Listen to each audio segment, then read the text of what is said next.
Global Namaste. Please join us this Sunday on a free global online episode, Post-Maha Kumbh Mela. See you there.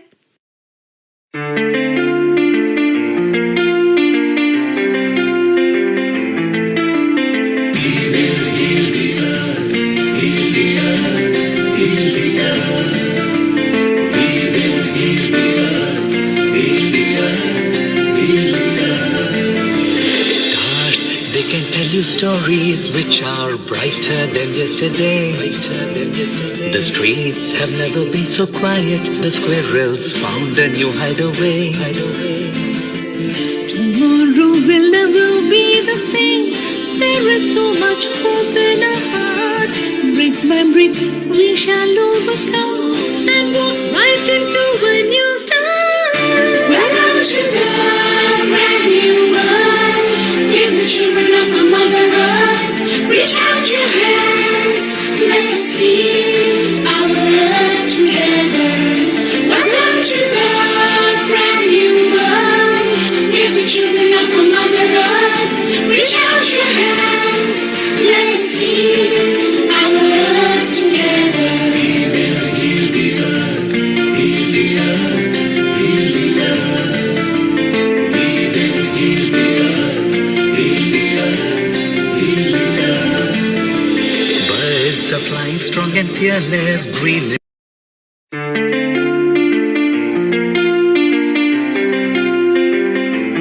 Global Namaste. Please join us this Sunday on a free global online episode, Post-Maha Kumbh Mela. See you there.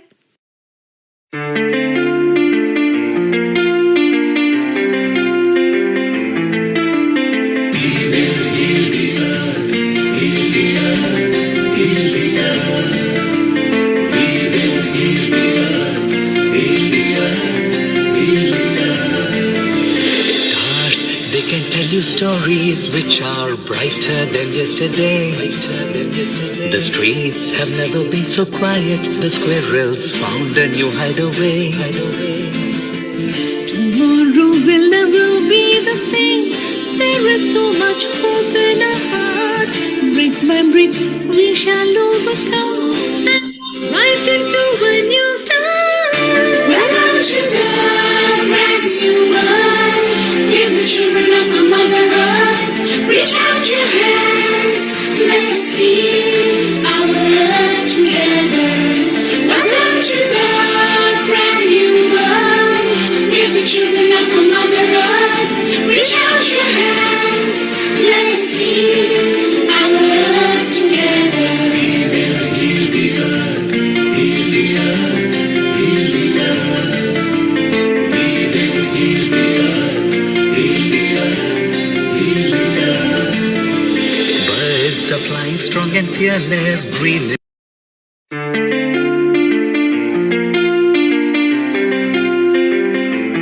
Global Namaste. Please join us this Sunday on a free global online episode, Post-Maha Kumbh Mela. See you there.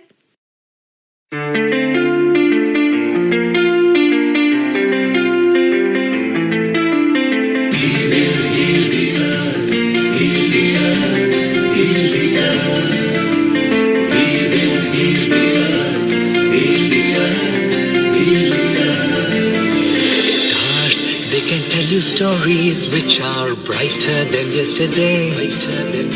The streets have never been so quiet. The squirrels found a new hideaway. Tomorrow will never be the same. There is so much hope in our hearts. Brick by brick we shall overcome and walk right into a new start. Welcome to the brand new world. With the children of our Mother Earth, reach out your hands, let us lead our earth together. Welcome to the brand new world. With the children of our Mother Earth, reach out your hands, let us lead our earth together. We will heal the earth, heal the earth, heal the earth. We will heal the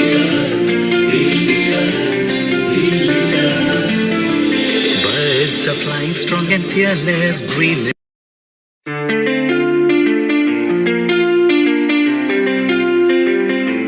Global Namaste. Join us this Sunday on a free global online episode, Post-Maha Kumbh Mela. See you there.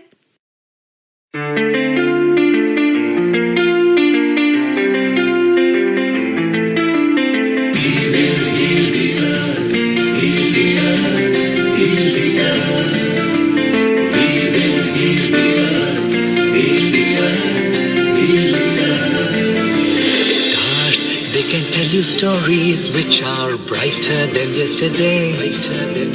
The streets have never been so quiet. The squirrels found a new home. Tomorrow will never be the same. There is so much hope in our hearts.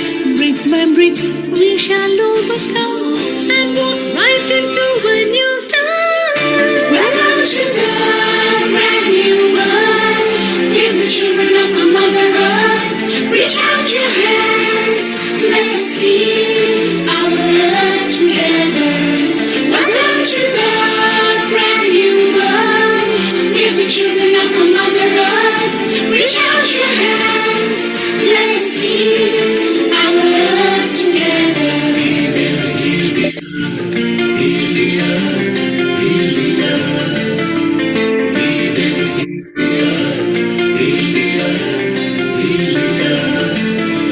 Birds are flying strong and fearless, green.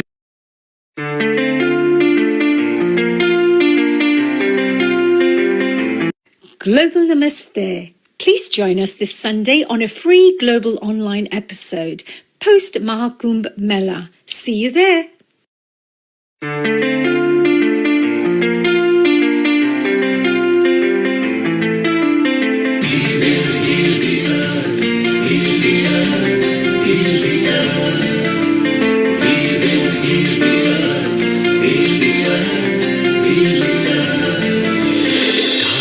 They can tell you stories which are brighter than yesterday.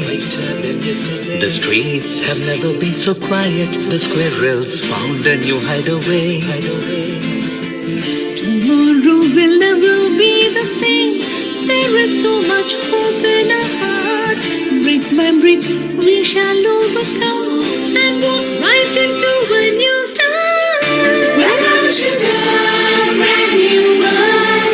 With the children of our Mother Earth, reach out your hands. Let us lead our earth together. Welcome to the brand new world. With the children of our Mother Earth, reach out your hands. Let us lead our earth together.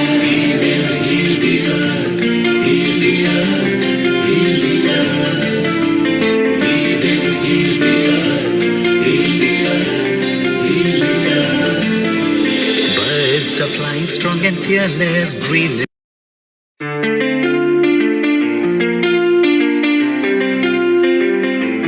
Global Namaste. Please join us this Sunday on a free global online episode, Post-Maha Kumbh Mela. See you there.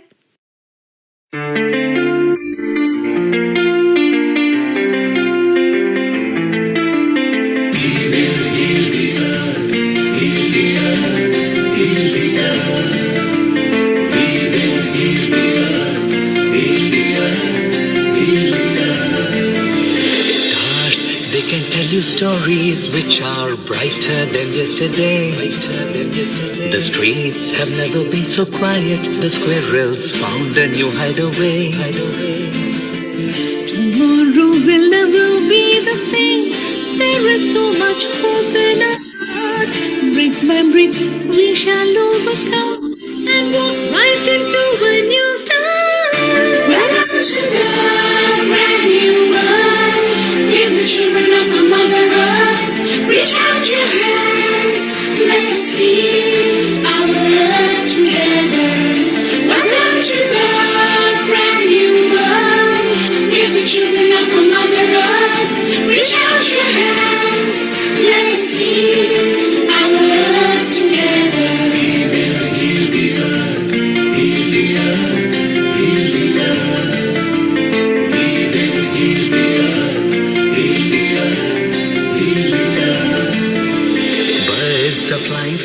fearless green.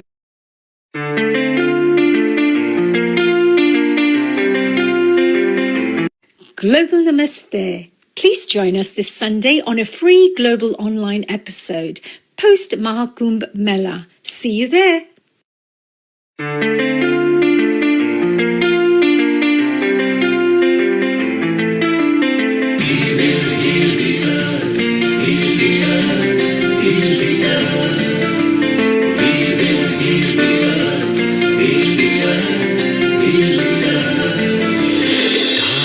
They can tell you stories which are brighter than yesterday.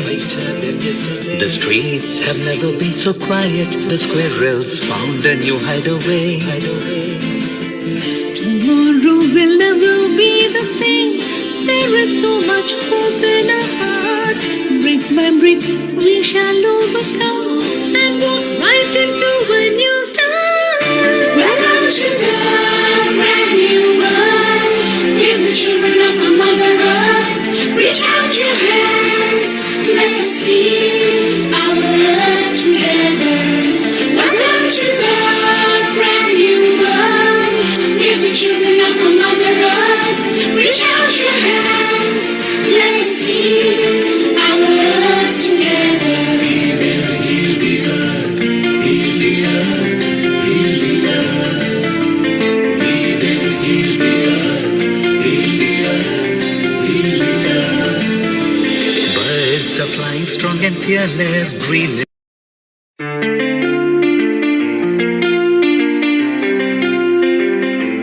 Global Namaste. Please join us this Sunday on a free global online episode, Post-Maha Kumbh Mela. See you there.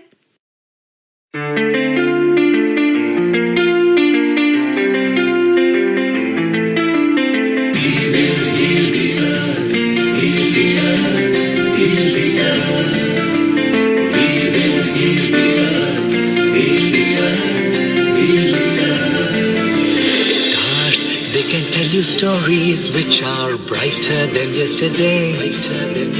The streets have never been so quiet. The squirrels found a new hideaway. Tomorrow will never be the same. There is so much hope in our hearts. Brick by brick, we shall overcome and walk right into a new start. Welcome to the brand new world. Give the children of our Mother Earth. Reach out your hands. Let us lead our earth together. Welcome to the brand new world. Give the children of our Mother Earth. Reach out your hands.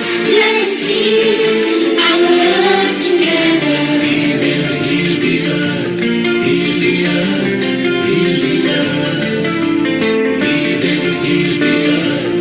Heal the earth. Heal the earth. Birds are flying strong and fearless green.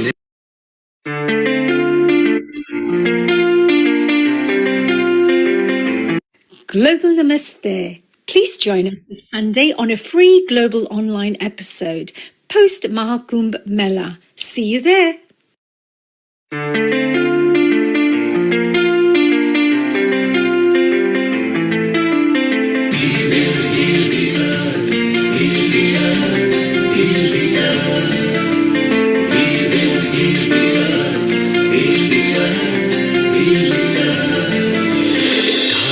They can tell you stories which are brighter than yesterday. The streets have never been so quiet. The squirrels found a new hideaway. Tomorrow will never be the same. There is so much hope in our hearts. Brick by brick, we shall overcome and walk right into a new start. Welcome to the brand new world. Give the children of our Mother Earth. Reach out your hands. Let us lead our earth together. Welcome to the brand new world. Give the children of our Mother Earth. Reach out your hands. Let us lead our earth together. We will heal the earth. Heal the earth. Heal the earth. We will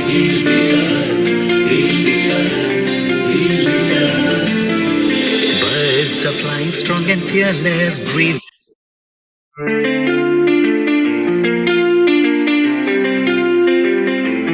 Global Namaste. Please join us this Sunday on a free global online episode, Post-Maha Kumbh Mela. See you there.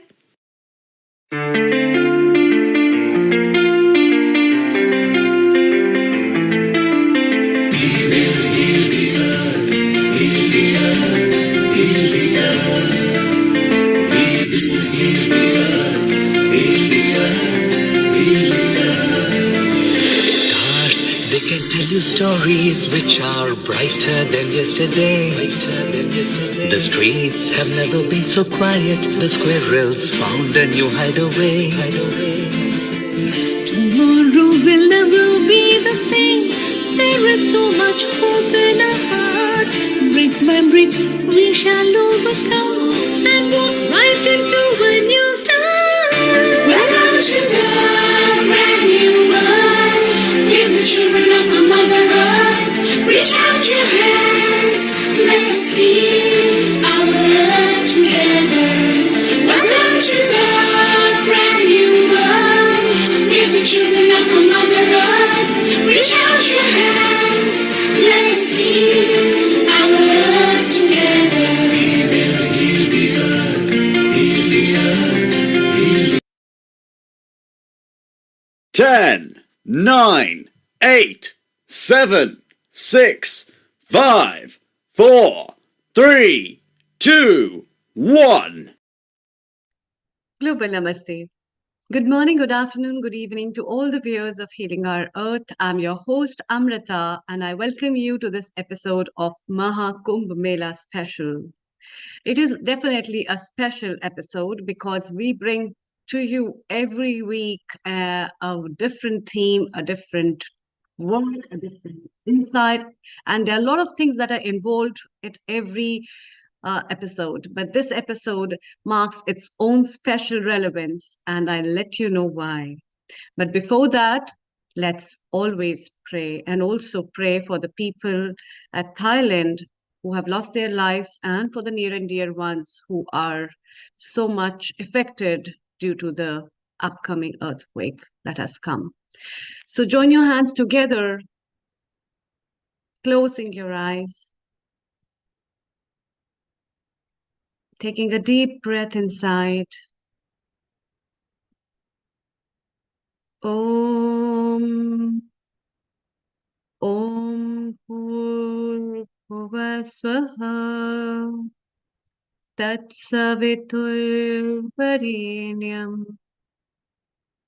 Bhargo Devasya Dhimahi Dhiyo Yo Na Prachodayat. Om Bhurbhuvah Swaha Tatsaviturvarenyam Bhargo Devasya Dhimahi Dhiyo Na Prachodayat. Om Bhurbhuvah Swaha Tatsaviturvarenyam Bhargo Devasya Dhimahi Dhiyo Yo Na Prachodayat. Om Shanti Shanti Shanti.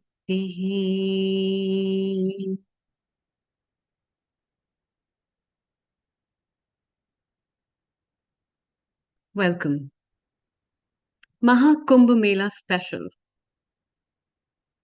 A special thing that takes place only in India, as India is known for its rich culture and the spiritual, religious, ethical traditions it holds.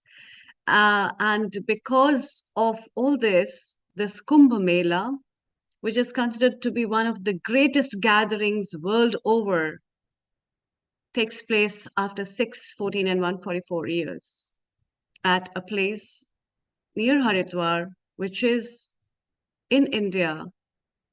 And this year it was also very special. It started near Shivaratri from 26th of February 2025, and with the holy dip where people from round the globe have thronged into that place to come and pay the obeisance and the prayers to this and take a holy dip in the river. And today's episode is dedicated on this. What relevance it holds in people's life. What made them fly off from so long and just take a holy dip in that water, the river, the Triveni, the combination of that purity that not only just purifies their body, but also purifies their soul. And that's why to know about the spirituality of what is in that, today's episode, we have invited all our guests who have been a part of this Kumbh Mela. And that's why we have brought to you this Maha Kumbh Mela special episode. And today I have with me our founder and director, Neil Kumar. Let's hear from him what he has to say before we talk to our guests. Global Namaste and a very good afternoon, Neil Kumar. And a global namaste to you, Amrita, all the way in India. You look like a Kumbh Mela participant anyway, so it's so wonderful. We're going to have a lot of fun. And you know, our resident anchor, Honey, has also done a documentary. So shortly, for those who are listening, Wow.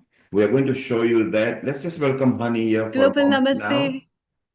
Honey, a global namaste to you. Neil Kumarji, Amrita ji, and I'm so excited for today. The Maha Kumbh is such a special day, and Amrita just put it together in such a few words, the importance of this Maha Kumbh. So thank you, Neil ji, for dedicating a whole episode on this fantastic topic. It's a beautiful episode because it's the world's biggest event recorded at the moment, and it is amazing. For those who are listening in United Kingdom, the whole country's population visited Maha Kumbh Mela. Isn't it amazing? The logistics, the thrill, the excitement, the spirituality. It can't get any better. So, Amrita, Honey, let's kick off with Kailash, our resident contributor as well. She's there. And Nital, who is a radio and a TV presenter too. She is our picture post on our flyers, as was Honey. So it's so beautiful. And Yes. over to you guys. And we will also include Romy in a moment. Over to Amrita and Honey. Thank you. Thank you, Neil ji. I'm going to pass this on to you, Amrita ji, to have a wonderful discussion, and I'll be back on very shortly to discuss more about the documentary. So enjoy. I'm all ears and listening to these wonderful contributors. Oh, thank you, Honey ji. I look forward to see you very soon. Thank you. Kailash ji and Romi ji, it has been, I think, one of those experiences that we go to a lot of events in our life, right? And there are a lot of other things which go very unnoticed. But going to this place and witnessing this thing itself is very overwhelming for people. They feel a lot of emotion on not only physical, mental, but spiritual basis, and it has a big relevance. So please tell us at your end, what made you go to that place?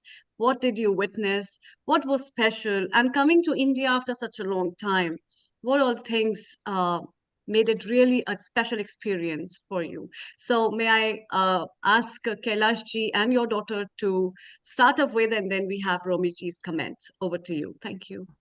Global namaste to everyone, and thank you so much for putting this episode together. It's so really, really important that we all share our experiences. Like everybody said, this is a lifetime experience, an opportunity once in a lifetime, especially for the Maha Kumbh, which actually comes once, 164 years. So never in my wildest dream that I would imagine that I would ever go to the Kumbh Mela. I've heard about it so many times, people going to the Kumbh Mela, the 7-year cycle, and I always wanted to go, but I've always got this phobia about too many people. How am I going to cope? And, never ever imagine, especially I was saying to my lovely friend and my sister, Romy, who actually was my inspiration. She's the one who actually made this happen for me. And she, out of the blue, because me and Nita were talking about it, and Nita said, I'd love to go. And I said, no, we've got this family wedding and this and that. Never, it's not going to happen, basically. And as we were just finishing our discussion, it was only the following day, Romy rings me out of the blue saying, how about going to Kumbh Mela? I really want to go. And then I thought, it's funny that you should say that, because me and Nita were just talking about it. And that's connection. I think, wow. And then we kind of talked about it and said, no, I don't think it's going to happen, and that. And then Nita changed her mind as well. So then it kind of got quiet a little bit. And then my niece rings me, Janki, and she says, oh, let's go to Kumbh. I really want to go, and I booked my holiday. I'm going to book my holidays and this. And then I got really excited again. So I rang Romy again. I said, Romy, yeah, we're going, Janki's coming now. No, Nita won't come, but Janki's coming. So we got really excited again. And then for some reason, Janki didn't get a holiday. So again, we were like back to square one. And I just felt really, inside me thought, well, there's this message there that I really have to go, even though Nita said yes and no. And then Janki said yes and no. But I really want to go. I said to Romy, right, let's make it happen. I'm going to come despite no matter what happens. We're going. And then Nita goes to me, Mom, I want to come with you as well. So there we are. And it just happened. And I don't know, still, like as I was saying, it's like a dream, really. Have I really been there? Was I really there? And the experience, there is no words for that experience, honestly. You have to be there to experience it. And we were there. I'm not saying it was all smooth ride. It was full of challenges from the day one. We had so many challenges, Amritaji. I can't tell you, honestly. Sure. That's what we want to listen. And I know, and to be honest, I don't know where I got the inner strength, but we ended up with all our luggage, everything right at the gate of the Kumbh Mela, the entrance, where we were told you cannot go any further with the taxi, you have to go. So me and Nita were dragging our bags. It was scorching hot, wasn't it? And it was the journey itself was like a top, like you say, you have to do top to get to do the darshan. Well, I'll tell you, it was absolutely a real top for us that day. So we were dragging our bags. So we actually had a pass to go to one of those, what was the yeah. So our plan was to get there by whatever the taxi would take us there. That was our vision. And then we would get changed. We'd have the snan, and then go to our we had a Airbnb booked as well. So that was the plan, but it never went according to plan. And there we were dragging our bags amongst these thousands of people and it's scorching hot. And then we're just walking. And to one point where I was feeling quite dizzy because it was a long flight we had, early morning. We didn't have any breakfast, nothing. There we were, just like, it was just that, our vision to get there, to our destination. So we were looking for our tent where we were supposed to go. Yeah. But, do you know what? I think my mum's explaining, but actually, I want you all to imagine like scorching hot sun, and we're real northerners. It gets cold here. We've been to India many a times, but this was something else completely. It was one of the hottest days when we went. I think it was easily in its late 30s, early 40s when we went, in terms of degrees. So everything was smooth. Like I feel like I was a spare wheel. It was always Romy Ben and my mum who were planning to go. Somehow God made it that I was gonna go, and hey, look, I'm not complaining, because it was one of the most best experiences of my life. So our journey was smooth. We get to Prayagraj, and like my mum said, the taxi just says, all right, you're walking from here. And we're like, what? Walking from here? And there was thousands of people. It was hot, and we'd actually just, and my mum had a Punjabi suit on, but I had my t-shirt and jeans on, because I thought, when I get to the tent, I will just get changed. And then we were walking, and we stood out like sore thumbs, and we dragged our suitcases. And everyone said you should take that much of a suitcase, but it's me and my mum, so we had a big suitcase. We dragged it along, but I just want to describe that moment. The moment we started walking along and we could see the great Gangaji on the left, the view, the feeling, the atmosphere, it was something else. It's almost like, I don't know if you've seen Back to the Future, when you go through this time zone and we've just gone into a completely different realm. We'd entered somewhere special. That we definitely know. And in a nutshell, we kind of got to our accommodation, we got ready, and then the real adventure begins. We were near the guard, and the guy goes, "Here, let me take you. I'll take you on the guard. I will take you right by then. You can go and do a snan." But he actually took us somewhere else, completely different. We were outside amongst just like a sea of people, and then we started our journey towards the Sangam Ghat, because that's where we've all been directed. There was no motorbike, no scooties, and then we started walking, and I wore my orange robe, so everyone thought I was my mum was my sevak and I was the sadhvi. So I was like, wow, I'm getting all the special attention. And Nita, keep 3-4 pictures ready. Let's show it to them. Actually, what it looked like. We come back to you in a moment. Let's go to Romy, because you mentioned the Nadi, you know, the river and everything. She actually was going on the boat and captured a video. So Romy, let's start with that video first, where you were giving your comment to the person who prompted you. So let's bring in the river, and then we took the snan as well. We'll show the pictures and the Bhagwa. So Romy, you can share screen and bring that video where you are actually talking. If you go, yes, Romy, yes, perfect. Yes, bring the video in. So this is a place where Romy is actually sitting on the boat. So go ahead, Romy, please play that and share it. Share it and play. And you can see she's making a comment. She's sitting there. I'll just go back, actually. Yes. Go back and play. And it's a moment to relive. Meanwhile, Nita, okay, it's not playing, Romy. There is nothing. We are in a blank screen. Ah, okay. Okay, don't worry. Switch it off. We'll just talk about it. That's fine. Okay. There. Thank you. Just switch it off. Don't worry. It's not working. So it's okay. We are on a blank screen. Yeah. Try once more if you... Yeah, play it. Play. Look at the play button in the browser at the bottom. Just put your mouse. Would you like to say something? Is it supposed to be? Are you getting it? Okay, don't worry, Romy. Just the video is not coming. Just switch it off. That's fine. Let's talk. So, Nita, while you were talking about that, Romy actually traveled what you were talking about on the boat, and she was describing that. Romy, was it sort of... I'm still trying to get it. Can you see it? Yes, there it is. Yeah, let it play. Yes, and she will come and say a comment now. Would you like to say something, Rom? Would you like to say something? Is it supposed to be? Yamuna River, going towards the Triveni on a boat. Just feeling really blessed, especially because it's mild today, so a very special day. Totally blessed. There's two more. Can I just quickly play them? Yeah, if you could just... Yes. So there are a number of people, you can see them, everybody in a little groups.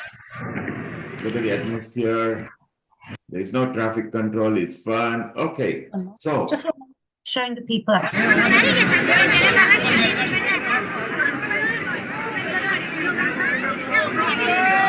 And this is just one of the ghats.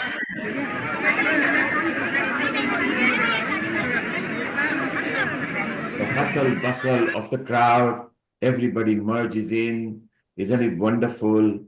It's so nice. So you saw that actually that happened there while they were happening. And for those who couldn't hear Romy, she said it's a blessing. It's a special moment for her. That's what she was trying to say. Is that right?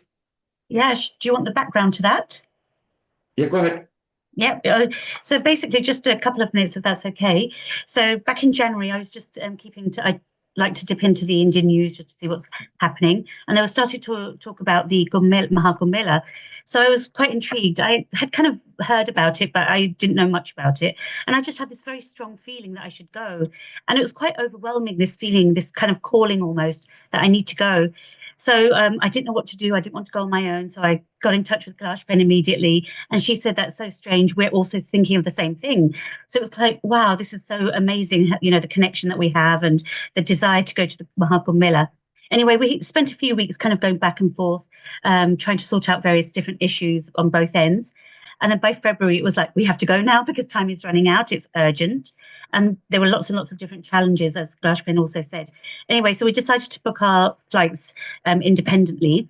So I got mine. It was really, really difficult just getting in the flights alone from, you know, the UK to Prayagraj. But fortunately, somehow, you know, lots of prayers, managed to get flights. But then I found that there was no accommodation.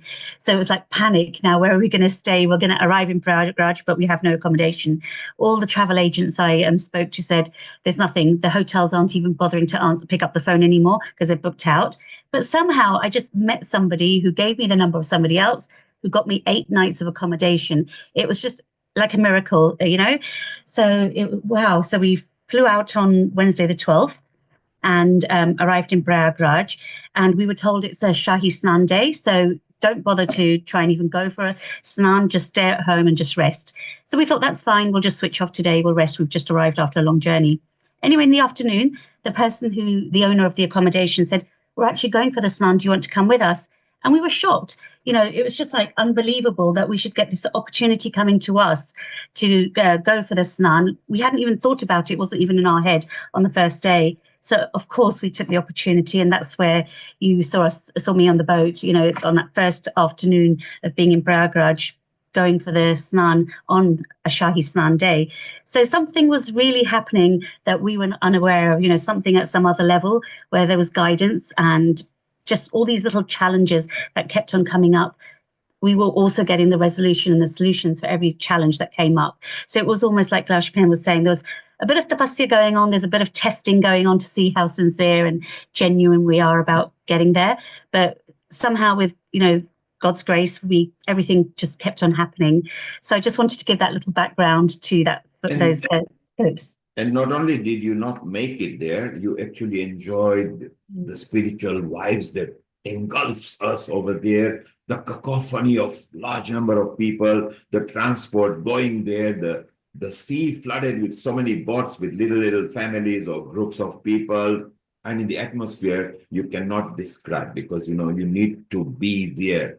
And Nital, you were there as well. Kailash, you were there. I remember, Nital, like your picture, you know, one of them is totally sadly looking, who says, hey, I have just done my pranayam and I've done my slokas and I'm here to bless you. And it's such a wonderful, and when you see Honey, when she has done the documentary as well, she's wearing a Bhagwa Kapra as well.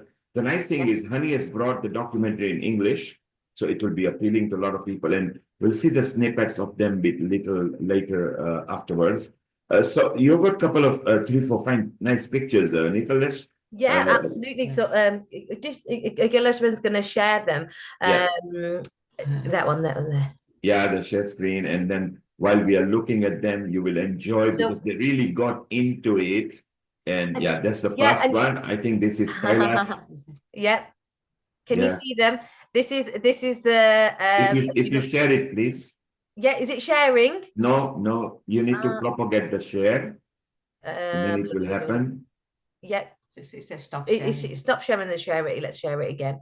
Yeah, so share it again. That will be fine. Let's try again. Any luck? Yes, there you are. Now maximize the screen. Maximize the screen. Look at the square, maximum square. Yeah. Up. That one. Yeah. Yeah. Maximize it. Yes, better. That's better. Where is our Kailash? Look at that. All dolled up and ready. And Neil, you mentioned there's a lot of people, and we must acknowledge that there was so much kind of facility. There was a a sea of people. It was Yes. managed well. There were signs in English, there were signs in Hindi. The people were so friendly. There was plenty of kind of food and everything you can buy. Everyone was in good spirits, and if anything, every single person took inspiration of one another. You'd see people from so many different parts of the world. Nital, while you are talking, keep on moving with the picture carousel so we see different moods as well. I love the bit where all you girls were taking the snan up there in a cold, dipping water, but you were enjoying. Amrita, isn't it nice that the Indian heart is in Indian wherever in the world they live? Yeah. It's definitely a very big joy. And I think creating a discipline in a chaotic situation is one of the big things that Maha Kumbh Mela brings in itself. Yes. So being so many people and with a sea of people still to make all the things right for people, make all the arrangements. And I think the government of India also, and especially the government of Uttar Pradesh, really has worked very well for organizing this kind of an event. Nital, when you select a picture, then share it. So I've just shared this. So can you see? Are we sharing the screen? No, you are sharing the screen. You are not sharing the picture itself. Click it, propagate it. Okay. So it pops up. Let's try again. Just to kind of even describe. Let's see if this works. Any luck? Yes, there you are. Maximize it. This is one of the beautiful pics of yours. Can I just describe? So Nital, before you describe, maximize it. Always use maximize screen. So I know I've maximized this, but because it's a okay, don't worry, carry on. Because it's a portrait one. Carry on. Can I just so when we actually took a dip, so I heard many a times what it's like to take a dip, but when you actually take a dip in Gangaji with of course Saraswati ji and Yamuna ji, it's the only way. The water is silk. It's like a different texture of water, and as you go in, it's cool, it's nice. And I kept joking, going, usually when I go in the beach water, my hair is frizzy or my makeup is running. But when we dipped in, there's a glow, instant glow. Your hair is soft, your skin is feeling good. This is literally when I did about 4 or 5 dips, and still my hair, I was thinking, my makeup's never looked like this before. And it's just something, when you go in, there's a big hug you get from Gangaji. That's the only way. It's like your mom giving you this warmest hug. It's something special. And I even thought, you know what, I could go in Gangaji wearing whatever I wanted, but I wanted to wear flowers that were dedicated to Ganga Jamna Saraswati ji. I wanted to feel as though when I see her, she should see me at my best. And that's why both me and mum made such a massive effort as if we were almost going to an event, which because it was I want to dress up for her. I want her to see, and we put the sindoor on, we did as you can see, the kanku, and it was all immersing every moment. And when you're there, I think everyone will say it's just magical. It's peaceful. I don't think you'll ever feel that peace. But just that little millisecond that you have underwater, just you, Ganga Jamna Saraswati ji, is a lifetime, enough to last you a lifetime. Wow. So it's so beautiful. We've got you back on screen so we can see your emotions and everything. So, Amrita, what do you feel? She felt like it. She felt the vibe. She felt her mother. So now whatever mother says, she's going to listen to. So isn't it going to be beautiful? And look at the moments. I mean, Nital actually is unlike her mom and other people. She's more British than the mum is. And look at the Indian affinity that she has got. And the land is India is such a land. The moment you land, whether it's Mathura, Ayodhya, Dwarika, wherever you go, you just become like the local residents. You don't care where you're walking on.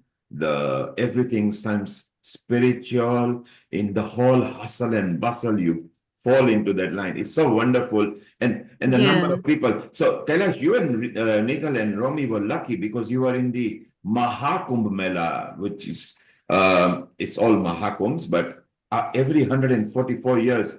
So maybe never in your lifetime will you be there again, because 144 years we will not be here. Yeah. None of us will be here.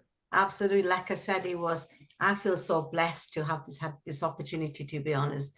And although, Romy said, I won't go if you don't go, it was that kind of, and I didn't want to spoil it for her, even though I had all these other commitments. And also because of my health, I thought, how am I going to, manage with all the crowds and everything?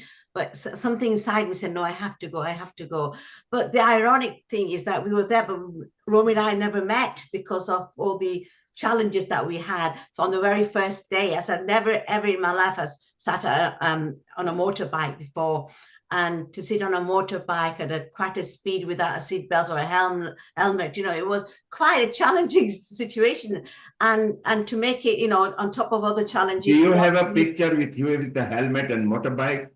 Do we have a picture? Actually, we don't have a picture of us on the I think It happened so exciting. fast, you see. What happened was, as we were traveling, we met with an unfortunate accident as well, where the bus actually hit our motorbike, and me and Nito went tumbling down on our left-hand side, and we were amongst the highway with all the traffic. I don't know what I was saying to Romy, what this divine powers inside me just got me up, and I just walked through all the traffic. But, don't know what happened. But if you look at Gangaji's Leela, she. So Kailash, Kailash, that was not an accident. That was a way of God stopping something further happening, which could have been more disastrous. No, that's exactly what we say. Yes. Gangaji's Leela is such that we weren't hurt massively. We were, whatever you'd expect in an accident, that we certainly got hurt. But in that moment, 5 major security officers in their huge car turned up. We had a crowd of people. They were literally trying to help us, but they were fascinated, thinking, who are these British ladies who are just like on the floor? But they came in, they rescued us, they took us, they cleared the traffic, and I thought, it's just amazing. You have all this stuff, and then Gangaji showers a blessing and saves us. So we can feel what you felt there. It was so beautiful. What a wonderful journey. We need to move on with other guests as well. Oh. Romy, are you going to go back again? Not 144 years, but next 10 years? I would love to, actually. So anyone wants to start planning, I'll start planning with them. I think it's going to be in 3 years' time now, so the next mini one. So yeah, look forward to that. I actually just want to share one more thing, if there's a couple more minutes. I just had another video clip. And Only it's just 1 minute, please, because we are over time now. We need to move to India. Sure. It was just so special, this particular sort of experience I had, and something that everyone was having. But this one actually, if that's okay. Let's see if I can get it to share. Is it sharing? Can you see it? Okay, it's not sharing, it's playing at your end, but not here. Okay, let me just put it up one more time then. Don't worry, Romy, you can switch it off. It's low bandwidth. Just switch it off. That's fine. And what was the moment? Just tell us. So it was just, we were, obviously the news clips and everything was just showing how crowded it was and everything. So most of the days we weren't able to go out very much because the roads were always being blocked. So on one of the days we just decided we'd stand on the main road, and we were actually just a few kilometers away from the Maha Kumbh. So it was actually, in theory, walking distance, but we decided we were just going to stand there and just watch the people. And that's what I really wanted to show you. And unfortunately I can't get it to share. Just people just walking and walking and walking. And it's like, it was just the most amazing thing to watch, just people walking towards the Kumbh Mela, huge streams of people. And it's almost like faith in action. Those are the words that came to my mind. Just faith in action. Faith in action. Romy? That was faith. That was, people's faith, just walking miles and miles and miles, literally. They probably didn't even know how far they were going to have to walk to get to the Kumbh Mela. And it was just the peace, and everyone was just walking in such focus, and it was almost like mesmerizing. It was just a meditation almost, meditation in action. And I really wish I could have showed you the clips. I'll try again maybe, if that's okay. But later. No worry, we will try maybe later. Romy, that was beautiful. Thank you. Yeah, Romy, that was beautiful. Thank you very much for being part of Healing Our Earth. You can stay around, Kailash, stay around. Let's go to India just for a moment, and we bring in Tribhuvan, who has been here from the start. Global Namaste, you can unmute yourself. And we have got Asta, who is smiling because her mother is here, Anita, who was her, look at them both, They look like sisters, which is beautiful. We've got Meeta here who got them rocked into healing our earth. Tribhuvan, you are a business consultant, but you are a spiritual soul as well. A global namaste to you. A global Global namaste. namaste. Yes, Eva. And Meeta, you of course respect Tribhuvan because he knows more about Maha Kumbh as well. Do you want to welcome him quickly and then I chit chat with him? Yeah, so global namaste and happy Gudi Padwa, happy Yugadi, happy Chetichan, and happy Chaitra Navratri. I'm just celebrating at the Multi-Faith Center at the Surrey University. We got 100 of students celebrating today. So, and Jai Jai Siaram, that's how Tribhuvan's family says. And global namaste to everyone, Astha and Anita ji. Thanks for being here. So Tribhuvan is the seventh generation from Ram Darbar, the famous Ram Darbar. If people might remember the song "Suraj ki garmi se jalte hue tan ko mil jaye tarovar ki chaya." So that's how they were, overly, popular everywhere. But they sing Ramayana, Ramcharitmanas in semi-classical and classical as well, and that's a tradition. And Tribhuvan is associated with Strive Solutions Private Limited and is a key member of programs that are conducted to preserve the harmony among business families. Thank you. For more than a decade, he has worked with large business families across India and helped business grow. He loves discovering various human aspects. And Thank you, Meeta. Let's chit chat. Thank you very much. Let's chit chat with Tribhuvan. Tribhuvanji, you may be good at chanting or maybe sloka as well. Let's start with one. Yeah, absolutely. Well, Jajasya Ram and global namaste to all the devotees.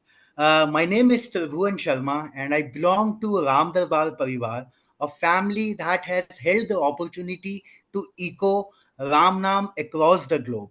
Well, as far as Kumbh is concerned, the Kumbh stands for Kalash. So, it is a cyclical event planned as per the nakshatra and being conducted with the same devotion and zeal for centuries together. I straight away I would like to make you understand a chopai from Sri Ramcharitmanas. माघ मकर गत रवि जब होई तीरथ पति आव सब कोई देव दनोज किन्नर नर श्रेणी सादर मजही सकल त्रिवेणी. A verse in Ramayana enlightens that whenever the sun enters the sign of Capricorn in the month of Magh, that everyone, Dev, Danav, Kinnar, and Manushya go to Prayagraj to take a holy dip in Triveni Singam. In yet another chopai, there are like there is a gap. There is a gap. Hello? Yes, we can hear you. Carry on. You need to unmute. Yes, carry on speaking. It's fine. We can hear you. Yeah. So there is one more chopai in Shriram Charitmanas where Bharat Lalji being separated from Lord Shri Ram in Treta Yuga, he went to Prayagraj at Triveni Sangam.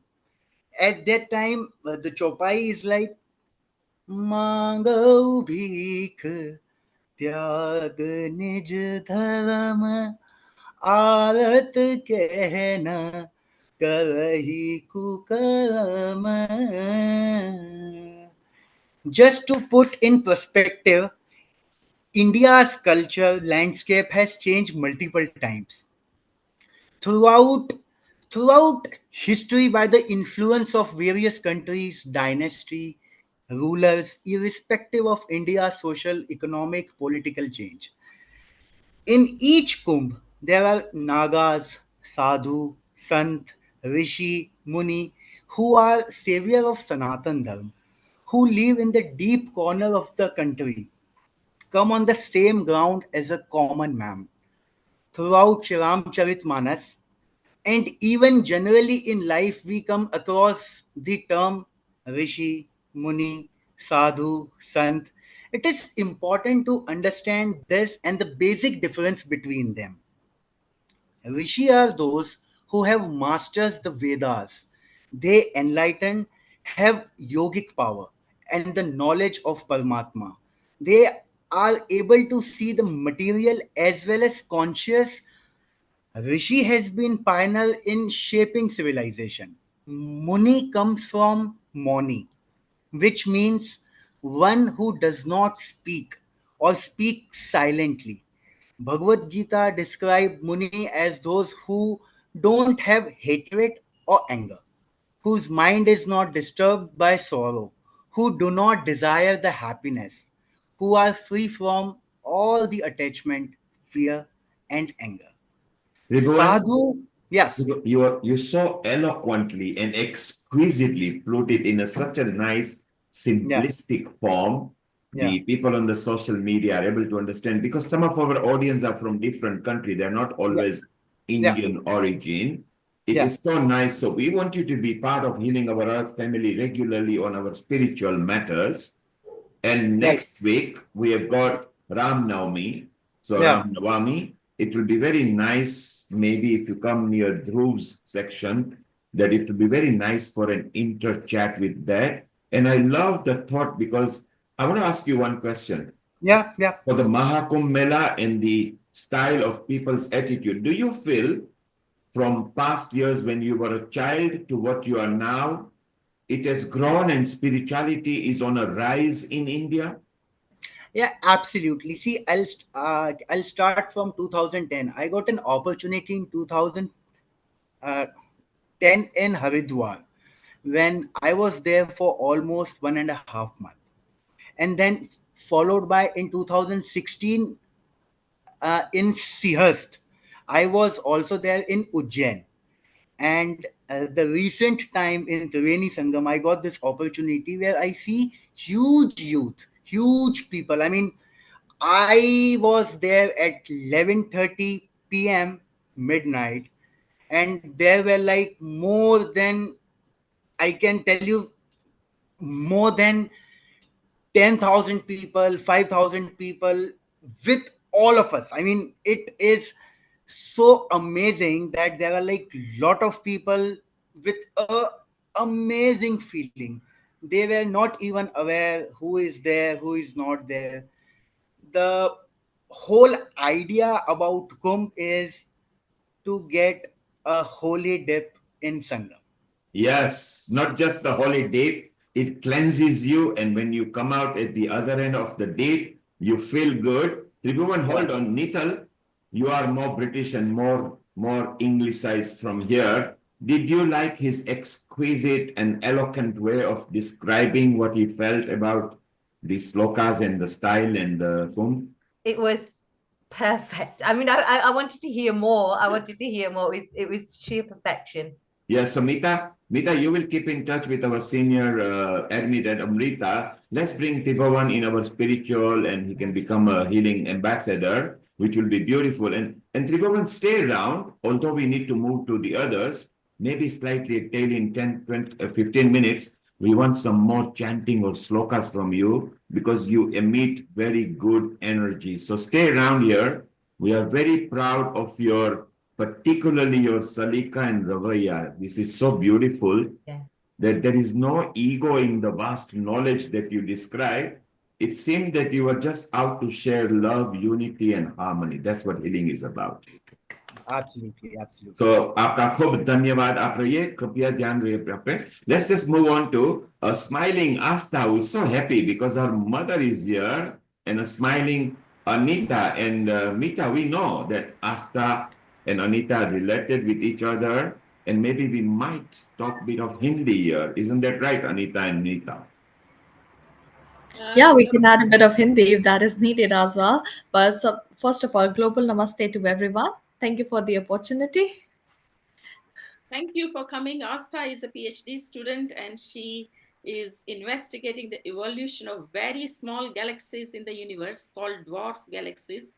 using simulations and Hubble telescope observations. So she's very, very, scholarly person. So she'll speak from an astronomical point of view. And gift to your mother today on Mother's Day, you have invited your mom. So Global Namaste, Anita ji. And you are also very highly qualified person. You are masters in history and you did your BEd in social sciences. You're a teacher. You're from Uttarakhand, where from all Char Dham Yatra starts, Gangotri, Yamunotri, Kedarnath, Badrinath. So tell us about your experience about Kumbh, please.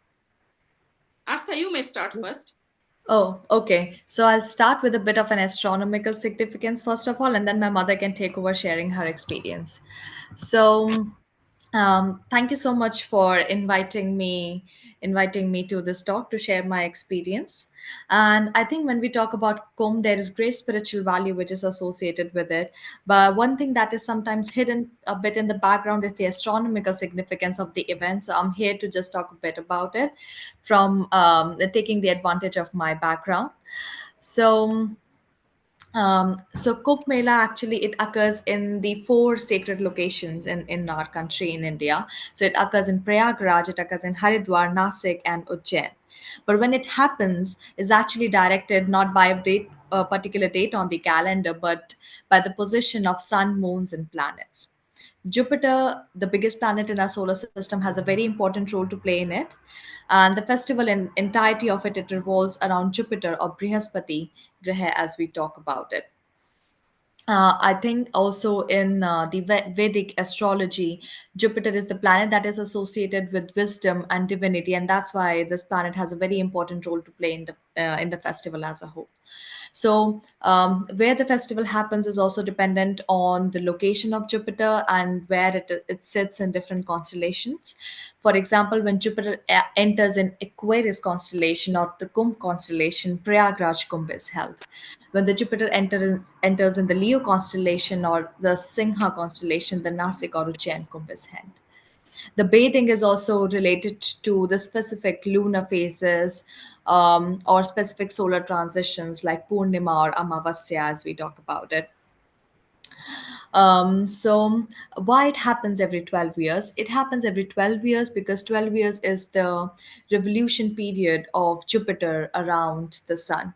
So in 12 years, Jupiter planet actually completes its full orbit around the sun, and that's actually when 1 year kind of completes on Jupiter, and that's what we celebrate. The Kumbh that happened right now in 2025, it happened after 144 years. So it means that Jupiter has completed a very grand astronomical cycle. That is 12 cycles of those 12 years. If you multiply 12 by 12, it makes 144. So that's why it was held after 144 years. So it is believed that the rivers absorb these cosmic energies, very holy, divine energies during these alignments. And the waters of these rivers are very spiritually potent during these times. And that's why it is very important for us. And it is very like fortunate if we can take the dip in those holy waters. Thank you, Asta. And your mother is smiling because you're saying, wow, her daughter has matured so much. Global namaste to you, Anita. How are you? Fine. We can't hear you. Can you come near the instrument maybe Yes. and speak I loudly? wasn't able to go to Kumbh Mela, but she was the one who was able to go. So I asked her to share the experience. She was like, "Yeah, I'm a bit hesitant because English is not like my first language." But when she कोई heard बात that नहीं, about कोई the बात नहीं. Kumbh Mela, she was like really very excited to share She the can speak in experience. Hindi. आप हिंदी में बात कीजिए, कोई दिक्कत नहीं. Yeah, she has prepared like something as well, so I'm excited to hear what she has prepared as well. That is nice. नमस्कार अनीता जी, आपका कैसा एक्सपीरियंस रहा? आप गए कुंभ मेले में, आपको कैसा अनुभव हुआ? क्या क्या चीजें आपने वहां देखी? आप इंडिया में ही रहती हैं, आपको क्या अनुभव हुआ कि क्या ऐसा खास था उस दिन में जो आपको अलग लगा बाकी दिनों और त्योहारों के कंपेयर्ड जो कि हम लोग मनाते हैं भारत में? धन्यवाद.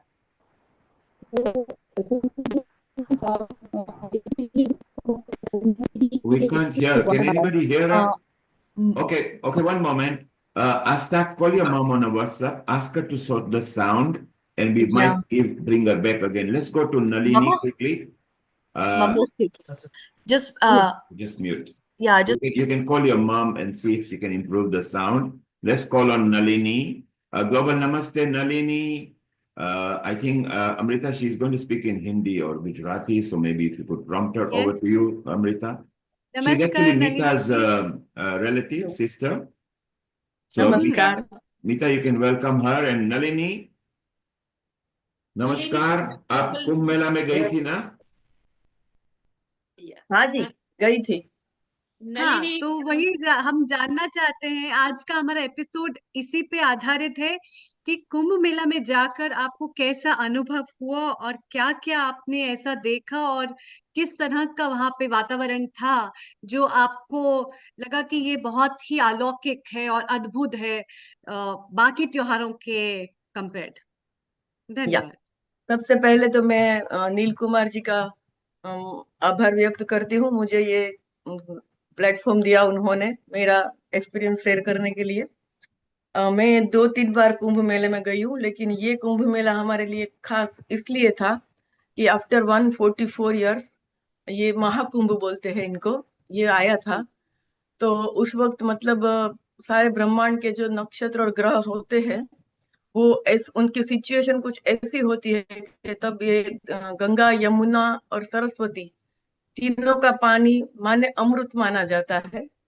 तो उस हिसाब से सब लोग वहां पे स्नान करने के लिए ज्यादा जाना पसंद करते हैं। खास करके साधु संत लोग तो बहुत वर्षों से उनकी ये राह तकते हैं। तो हमको ये मतलब अपॉर्चुनिटी मिल गई कि हम लोग गए थे उधर। थोड़ा डिवाइन लगा, थोड़ा स्पिरिचुअल भी लगा। वैसे तो मैं 3 बार वहां पे मैंने स्नान किया है, लेकिन इस बार जो मैं किया तो काफी मेंटली और ऐसा चेंज फील हुआ कि कुछ अच्छा लाइफ में करना चाहिए। थॉट्स में काफी फर्क आता है। और हमारे यहाँ उनका मतलब सनातन पुराने धर्मों में उसका बहुत इम्पोर्टेंस है कि जो लोग वहां पे स्नान करते हैं उनको थोड़ा मुक्ति वगैरह मिलता है, ऐसा भी बताते हैं वो लोग। तो हमारे पितरों माने जो लोग गए हैं उनको भी खुशी होगी कि ये लोग ऐसे तीर्थ पे जाते हैं। और इतने सालों के बाद बड़े कम लोगों को ये सौभाग्य प्राप्त होता है। तो मुझे वो मिला, उसका मुझे बहुत आनंद है। और वहां पे बहुत सारे साधु संत आए थे, लेकिन बहुत अच्छी व्यवस्था थी माने कुछ भी गड़बड़ नहीं था उधर। सब खाने पीने की, ठहरने की बहुत अच्छी व्यवस्था की थी योगी जी ने। तो उससे भी मैं खास मतलब प्रभावित हुई कि ये इतनी सारी बड़ी इवेंट इतनी आसानी से और मतलब ईश्वर की कृपा के बिना नहीं हो सकती है। नलिनी, आई आपने थैंक खाने यू पीने की बात की, बिकॉज जी। हर जो इवेंट होता है वहां पे हिंदुस्तान में, तो इनका जो जायका और इनका जो वैरायटी होती है वो बहुत मजा आता है। Nital, Nital, you went there, did you enjoy the variety of the food you are consuming? So we obviously, as good old Britishers, we had to be very careful with the fried food, although it's very tempting and yummy. But thankfully, they had lots of popcorn and fresh nuts and limbu bani and fruits. So we were absolutely happy with that. But I can't lie, the fried food looked very, very tempting, but we had to be careful. There's Wow. also Fresh And- out at the tents as well. There's that And Nalini, તમારી કઈ વાનગી બહુ સ્વાદિષ્ટ હતી કે જે તમારા મુંહમાં સ્વાદ લઈને હવે તમે આવ્યા છો કુંભ મેલામાંથી? छोले पूरी। छोले पूरी, क्या बात है अमृता! अमृता, आपकी तो फेवरेट है ना छोले पूरी? And all spiritual, because the way to people's heart is through the food as well, not just man. And every festival is to do with faith, spirituality, oneness, social gathering. So it's so wondering that different people from different aspects have been to Kumbh Mela and enjoy. Asta, are we with any luck? And Anita has got the sound now. Okay, I think the bandwidth is low. Thank you, sir. I think she got earphones on as I was talking to her on phone, so maybe it's a bit all right. I see Neil she Kumar, has done. I'd like to add something on that because very I'll just ask important her if things she- these people have been talking about. Asta put forward a very important aspect And Nalini has been talking, we talk about food, the importance of food with the festivities and the constellation. And I think that's what is the speciality about Indian festivals.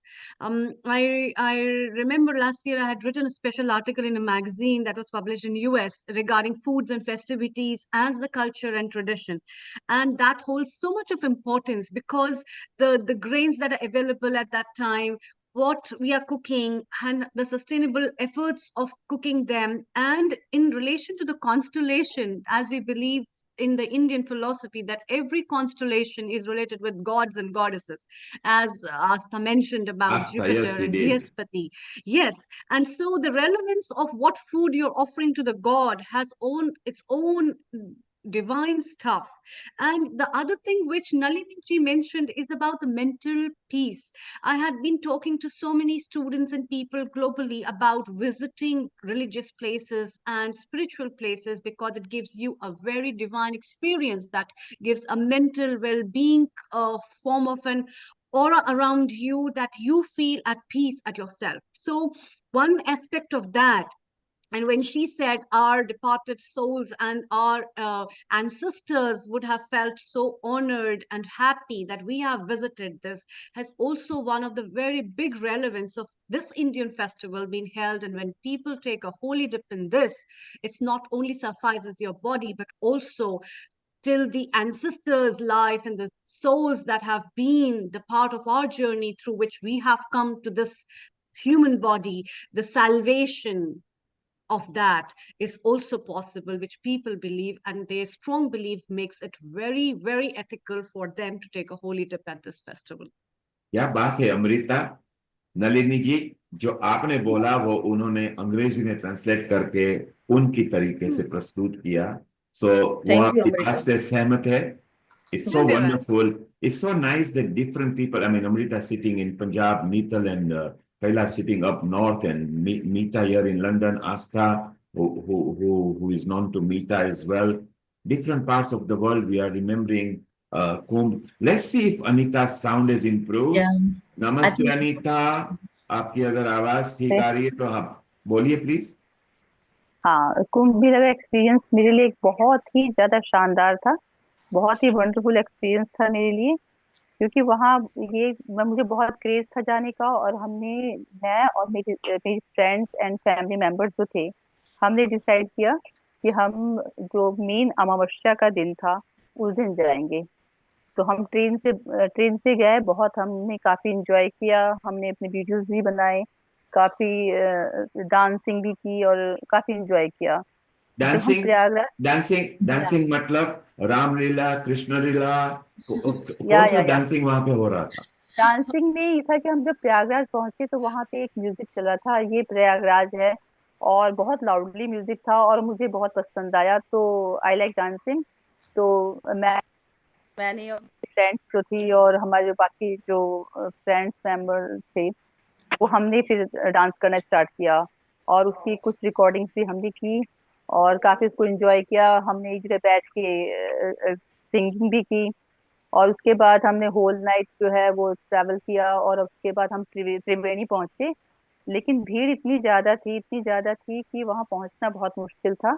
लेकिन और वहां पहुंच के जब स्नान किया तो आपकी आवाज वापस ड्रॉप हो गई। थोड़ी कम हो गई है वापस आवाज मम्मा। हाँ, बोलिए। हाँ, पर आवाज आ रही है, आप बोलो। Seems that she has got another application going on which is taking over with the Zoom. कोई बात नहीं। Asta, you were looking so lovingly at mom and understanding what she was saying. Did you perceive her journey? Because of course you know mom very well. Were you perceiving what she was talking about? Yeah, I could actually. So I wasn't able to connect with her. मेरे उतना बात नहीं हो पाई जब उस time वो वहाँ पे थी, because she was traveling and all. But she was telling me all about the videos and all about how she was enjoying the journey. तो यहाँ से जाते हुए ये लोग ट्रेन में गए. She went with her friends and family members. It was really amazing. So वो भजन गाते हुए पूरा you set up the mood properly. वो भजन गा के पूरा वो वहाँ गए. वहाँ पे पहुँच के as it was also shared before by Kailash ji, I think कि उनको उतार देते हैं बीच में, फिर बोलते हैं आपको यहाँ से पैदल चलना है। तो वो फिर, एंड एक्चुअली मेरी मम्मा का अभी like last year she got an operation for varicose veins, so it was like very tricky. मैं सोच रही थी कैसे चल पाएंगे लाइक इतना लंबा, and there is like no mode of transportation और anything whatsoever. But even like after the operation, उसका 1 साल हो चुका है, तो थोड़ा टाइम हो चुका है, बट आई थिंक वो उस प्लेस का ग्रेस है कि आपके पास उतना स्ट्रेंथ एंड सब कुछ आ जाता है, so that you are able to walk that much distance. So उन्होंने वो वाला distance she was able to cover, and after that she was talking कि उन्होंने फिर dip लिया river में, and I think a dip का time it was also like adjusted as per the muhura, so it was like somewhere 3 or 4, I think, Mama, in the morning. Let us see. She's back again. एक minute रुकिए, हाँ. unmute yourself. हाँ, try कीजिए बोलने की। अच्छा, आवाज नहीं आ रही है, आप शायद ब्लूटूथ इस्तेमाल कर रहे हो या I think okay, yeah. So it's fine. अभी मम्मा मैंने अपना यहाँ से फोन ऑन कर दिया है, तो आप बोलो। Can you try speaking? Unmute कीजिए अनीता, अनम्यूट कीजिए आपकी, हाँ कोशिश कीजिए। Okay, कोई बात नहीं, you are locked because they are using Bluetooth and phone. So after it's fine, it's okay. No need to chase her now. So it's nice to have a mother and daughter team, one who are not together, and another team, Kailash and Nital, who are actually there. So Kailash earlier, if you were listening, when she dolled up as, pure soul for spirituality and hugged her mom, she felt the connection. Asta, same as you just were, listening to your mom with so much intensity. That isn't it nice that Kumbh Mela also brings our relation and our closeness together? Is that what you felt, Nital? Yes, both me and it's a feeling of united. You're united with the earth, the 5 elements, and you're united with the fellow devotees. You feel everyone's devotees and everyone together. Sorry, I'm waving at Mitaji and all the friends there. They're all waving at us, but yeah, just a very everything in unison. And then then the energies of the blessings from Gangaji. It's just divine, Neilji. Like, the divinity stays with you. Something that's just a stamp and it stays with you. That it can never ever be taken away from you anymore. And Asta, do you wish you were with your mom? Oh, I definitely wish. I think for the spiritual part of it, and also because it was a bit of a process for her, especially getting back. They were like, Asta, just for a moment. Nita is there in a crowd. Maybe she can hear. Nita, can you hear us? Nita, are you able to unmute yourself? Nita, unmute yourself. Unmute yourself, Mita. Yeah, yes, Mita, you can unmute yourself. Yeah, sorry. Yeah. You're in the university, is that right? Yeah, so we are celebrating Yugadi. Everyone, can you say global namaste? Arey wah, and a global namaste to you from the whole Healing Our Earth family. Well done, Mita. And can they raise your hand in the air and just say Jai Siya Ram? Hello? Yeah, if they can all put their hands up in the air and say Jai Siya Ram. Jai Siya Ram. Wow, it's so wonderful. It's so wonderful that look, Mita is there in the university in London. All the students are buzzing and vast majority are from abroad, predominantly India. Look at that. Isn't it wonderful that sitting in London, you've got conglomeration of a crowd who loves this spirituality. Well done, Mita. Mita, we might come back to you as well and speak to some of the people a bit later, okay? Maybe she's not catching us up. Okay, Kailash, you got your hand up, Nital. I just wanted to add the comment, how fortunate and blessed I was to be able to go with my daughter on this beautiful pilgrimage, the that what we called, you know, the spiritual journey. And it just brought back to me that how, you know, the story of Shravan, how Shravan looked up to parents. And I felt Neetal did the same. You know, she carried my bag. She made sure I was okay, because obviously she was worried a little bit about my health and the heat and exhaustion and the accident that I had. And to be honest, you know, she was my rock, and you know, it's always going to stay with me. You know, that feeling, that experience. And like you said, amongst the others as well, there were other people there who had the same intentions, you know, just embracing the love of Gangaji. And we were all, you know, as you can see, there's a picture of us all bathing together, and we're all saying, "Yay, Jai Ganga, Mata Ki Jai," and we're all having a dip together. And that's always going to stay with us. Very special. I just want to acknowledge how important it was. And I feel so blessed that Neetal decided to come along with. And I think Asta will agree as well. I think it's every child's privilege to be able to do that seva for your parents. There's nothing more big, and to do that is, like I said, you feel so honored. For me, it was a double seva, a double spiritual journey, to do with my mom and also for Ganga Maya as well. So it's wonderful. Asta, you and Neetal should get together over the phone. Both of you have got a common interest as well. Maybe your friendship with Neetal can lead you into TV or radio, and Neetal, you can connect. So either Mita, maybe through Amrita or yourself, just put them together. Sure. Because at Healing Our Earth, we build the family very much. Nalini, we are so proud of you. You brought that element in your style, which was so wonderful. Stay around. Anita, is your sound okay now? Hiral. Well, let's go to Mumbai for a moment. Anita, stay there. Anita, just stay there. Hiral, Global Namaste. Hiral is our resident team and one of the lead at Healing Our Earth for the GLOW team. A Global Namaste to you, Hiral. Unmute yourself, please. Just unmute yourself. Yes. Global Namaste. How are you? And of course, you were there at a different ghat and different place. And isn't it wonderful that everybody is loving and reminiscing what Maha Kumbh Mela brought on the earth, the world's biggest event ever recorded? What were your thoughts? Thank you, Neil Kumar. I really wanted to come here today to tell my things about Maha Kumbh, and it was outstanding, amazing. Spiritual was in another level. And I like to tell, I'm sure everyone knows the story about why Maha Kumbh came. So I was really excited, and I thought in my mind that I will not be there in future to come in Maha Kumbh. So let's take that dip and take advantage for my future, whatever will come. And it was really, I feel literally, I felt that something has changed, no doubt about it. When I just went there, there was some vibe which really, I thought that it is something blessed by God, and they pushed me to come there. It was not easy, trust me, it was not easy to go there. So many things were there.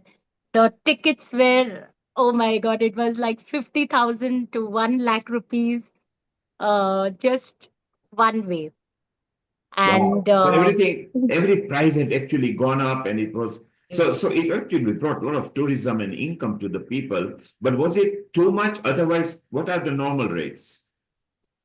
so Prayagraj, just 20,000, a normal one. But because of the hype and of course, Yes. a lot of hype up, and also the tickets went up to 50,000 only for one go.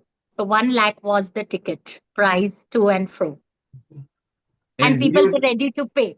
Did you enjoy the spiritual vibes? Although you are in India, you are in Mumbai, and you yourself, you go regularly every 2-3 months. I see you to some temple and some spirituality. You really enjoy it. And the nice thing is, Hiral, in about a few days, you are going to be with Amrita in person. Yeah, I came Isn't to that know. going to be wonderful? What we love at Healing Our Earth, people from different countries and different cities, they merge and they meet together. And we love it when they get together because the energy quadruples or multiplies. It's so wonderful that everybody actually enjoys, and it's just wonderful that what goes on. So, Thank you, so, Nilkumar. so just while you are there, let's bring Rashmi here as well. Maybe Hiral, you might know her and remember her. I know her. I know her. She's from the Indian Inspiring Women here. They just finished the awards. Rashmi, you can unmute yourself now. And if you just flip your camera, you will become landscape. So you were nearly there. Just flip your camera. I pranam, global namaste to everybody. Global And namaste. yeah, happy Chaitra Navratri to everybody. Happy New Year.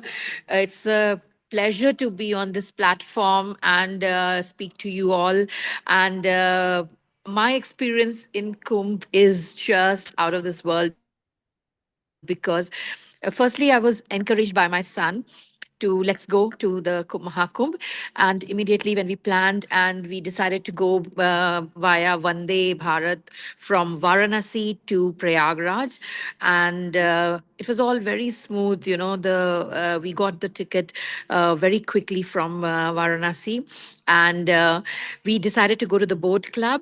And from the boat club, the view, oh my God. And when we took the boat, and the way the passage from the boat club to the center of Sangam where everybody was taking a dip, it was mind blowing, you know.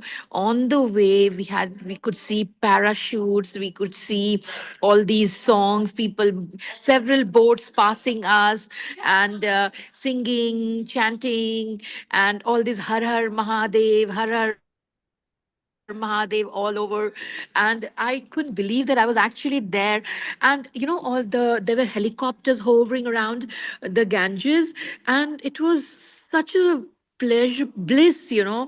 I can't tell you, I kept on saying I want this to keep continue. I don't want to reach the Sangam yet, but actually enjoy my passage from the boat club to the Sangam. And when we reached the actual place, the Sangam, to take a dip, and it was, I can't, first I was a little scared to get into the water, but when everybody started dipping in, and when I was just inside, I did not feel like coming out. It was not at all cold. It was, you know, you could feel the joy with people all around, and everybody was having this positive vibes feeling, and nothing like, as and the water was so crystal clear. It was moving, it was flowing, it was nothing what we could hear in the news and everywhere. I could not believe I was actually there, and we took dip for on my mother's name, my father-in-law's name, all those who had departed the world. And I I really did not want to come out of the water because I was actually pulled out. Ki, chalo, chalo, we have to go home. So I really enjoyed the thing, and I feel so bad that it'll never come again in my lifetime. And I wish we could do it again. And I'm so thankful to my son who pushed us to go for this holy trip. So, Rashmi, isn't it Huh. wonderful that Asta, who missed because Anita went, Oh. Neetal over here, who drove her mother and then found the energy, you Uh-huh. got it to the sun. So the current generation are also enjoying what's Yeah. happening and driving their parents, who in turn were driving their Yeah. parents. So I think, you know, at least we know about 8 to 10,000 years worth of history that we have got. We Yes. start from Bhagwan Ram and go into Krishna and then Jalaram and all those things. All Yeah. the gods are going in situ. Isn't it wonderful that for so many centuries, other cultures which are only 2,000-3,000 years old, we are there several millennia, and all of us even currently feel that vibes. It's Yeah. lovely. Unforgettable, unforgettable. I can't believe that I actually did it, you Well, know. let's ask Rashmi, let's ask Tribhuvan, who is also a scholar, apart from being a business consultant. Let's ask him, why do we take a dip in the river? What is the significance of it? Global Namaste, Tribhuvan. You eloquently explained certain rituals earlier. Can you tell us the significance? Why is it important at least once to go to either River Ganga or its derivative to take a dip and cleanse ourselves? What is the significance? Well, it is all about the Gangaji. No matter what day or what time, or if you are at Ganga Ghat, so that holy dip is not only necessary for you but also for your ancestors. I mean, you would be amazed if I have taken dip in a Triveni Sangam, and it means that my whole family, my father, my grandfather, even from my mother side, my nana, nani, everyone is taking dip. I am just remembering them, and via only remembering once, I am taking a holy dip, and everyone is getting that the feeling of awareness. So it is very important for each one of you to at least take a single holy dip in Ganga.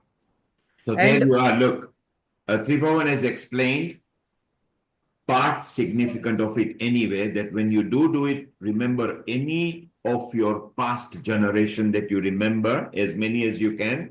You will feel those vibes or their energy. Try at least once to go there. It doesn't just have to be Ganga Nadi. If you can't get there, maybe there are other, you mentioned Triveni Sangam as well. You know, you can go to different places as long as your heart is clean. It's so wonderful. And that's why people love Rishikesh, Haridwar, Pragyag.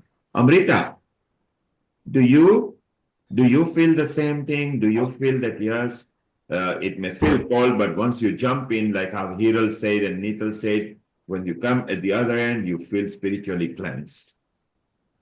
Yeah, definitely. We have been to Haridwar and other places where we have taken a holy dip, and a lot of my relatives and office colleagues also went for this Maha Kumbh Mela and then brought a lot of water and taking a holy dip with that and taking a shower with that and making people in the family do it itself is very uh, like a spiritual thing. I think over and above, it's all about faith, it's about trust, and it's all about the belief in getting that peace of whether even if a drop of that water is with you is virtually taking a holy dip into that. So And it's it's completely kind of different experience, isn't it? yes, You need it's to be definitely. there to feel that. Otherwise, you would not get that. Kailash, you got a comment as well. Or Yeah, Nikhil. just saying, as we are returned from the Maha Kumbh, we brought some Gangaji with us,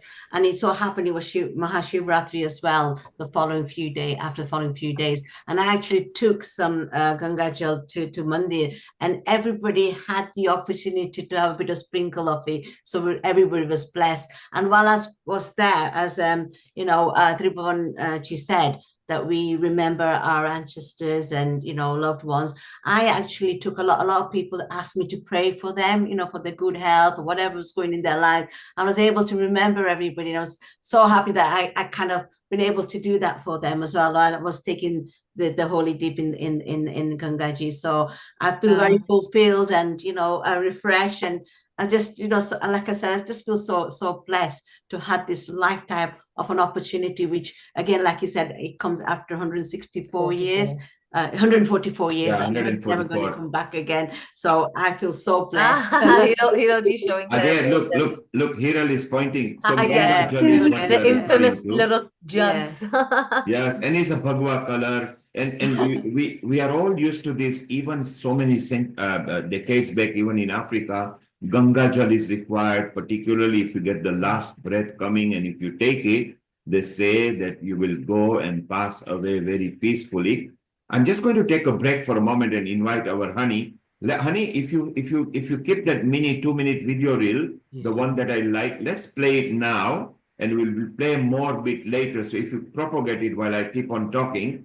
So Amrita, Honey was actually there with a big, large crew and a team, and they captured lots of sceneries there. She is so nicely, eloquently narrated. Tripavan, you will like what Honey created. It was very nicely done. Rashmi, maybe we can even promote that in the Indian with inspiring the IIW. it will be very good to bring that in. So, honey, if you could propagate that and see if it plays.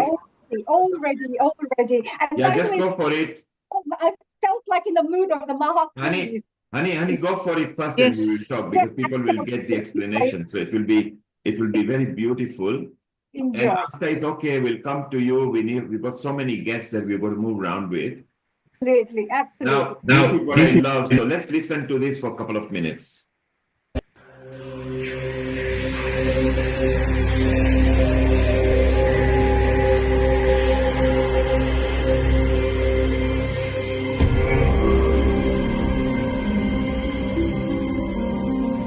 Imagine a gathering so vast it can be seen from space. A spiritual phenomenon so rare it happens once every 144 years in its grandest form. A divine calling that unites saints, seekers and souls from every corner of the world. Welcome to the Maha Kumbh, a place where faith, devotion and destiny merge into one. For centuries, this sacred gathering has been the ultimate pilgrimage for spiritual seekers. And today, I embark on my own journey, not just as a filmmaker, a dancer or a presenter, but as a spiritual seeker myself. The Maha Kumbh Mela traces its origins to a cosmic battle, an eternal struggle between light and darkness. As the Devs and Asurs fought for the Amrit, the nectar of immortality, a few sacred drops fell upon 4 places: Haridwar, Ujjain, Nasik and Prayagraj. It is said that during the Kumbh Mela, the celestial energies of these Amrit drops awaken, charging these rivers with an unparalleled divine force. To bathe here is to connect with that eternal energy, to touch the infinite. At the heart of the Kumbh is the Shahi Snan, the royal bath. It is believed that during this time, the river is charged with celestial energy, and a single dip can cleanse lifetimes of karma. To the untrained eye, it may seem like a mere bath, but to those who know, this is a ritual of transformation. As the cold waters embrace the body, something profound occurs. The ego dissolves, and the soul reconnects with the joy and divine within. Water represents purification, and this dip symbolizes washing away karma, not just of this life, but of lifetimes. It is a reset, an invitation to start anew, with purity in thoughts, words and actions. This is not just water, this is Amrit, the divine nectar. So, it is so wonderful. I love the capture. So when Honey first shared that with me, I said, that's it. We want to bring this in. Now, Tribhuvan, you may wonder why we brought it in now, because you explained the significance of taking the dip and the bath in there. And Honey has done it in her way as well in an English documentary. So this is why we wanted to synergize what you explained there into a visual form. And Honey, what a wonderful capture. So I want to ask you one question just in a moment on that. Rashmi, Hiral, this question goes for you too as well. Honey, did you feel that this was man controlled, and was there any intimidation, or did you feel all equal? Oh, it was absolutely equal. I was really, really amazed at the unity, the equality, the diversity of people from all cultural backgrounds, from all parts of the world coming together, women, men, young kids, old people. It was literally, I mean, if you think about it, no one could feel left out. Everyone was part of it. And we felt such a strong collectivity when we were there. It's unbelievable. And the support we got from the local police, the security, the organizing teams that were there, it was just really fabulous. I know there was a lot of people, that's really true. But I felt that only India could control 650 million people around. Yes, because it moves, they wonder how India runs. And somebody said that God must be in India, because it's the only land where there are no rules and regulation, and yet human beings move around, cars move around, things move around. It's the only country. All the other country has to abide by traffic lights, go slowly. India is hustle and a bustle, and yet everybody loves it. Honey, there are questions people asking in the social media. Everybody wants to know, and I've answered that. They want to know from each one of you, was it cold water? Oh my God. Do you know, I had the dip on the Mahashivratri night, which was the last royal snan, as they say. And we were there at 4 in the morning, somewhere between 4 and 4:30, that we had this whole dip, the special sacred bath. It was amazing. It wasn't cold at all. Of course, when you go in, you think, oh my God, you know, what's going to be, but it was beautiful. And I really went in with a feeling that I'm going to be, it's like baptism, you know, when you go in, you want Yeah, I'm going to be cleansed. yeah, and I just want to go in. And I was so lucky that I had a Swamiji with me. And the Swamiji did all the prayers. So he did all the mantras and everything like that. So for me, it wasn't just a dip, but we actually went through all the Vedic mantras while I was there. So I think I was very, very lucky like that and very blessed. And for those who are listening and don't know about our honey, she was a Bollywood dancer. She loved dancing, and now she is a spiritual person. So she dances in her dream spirituality. Rashmi, did you find the water cold when you first took a dip?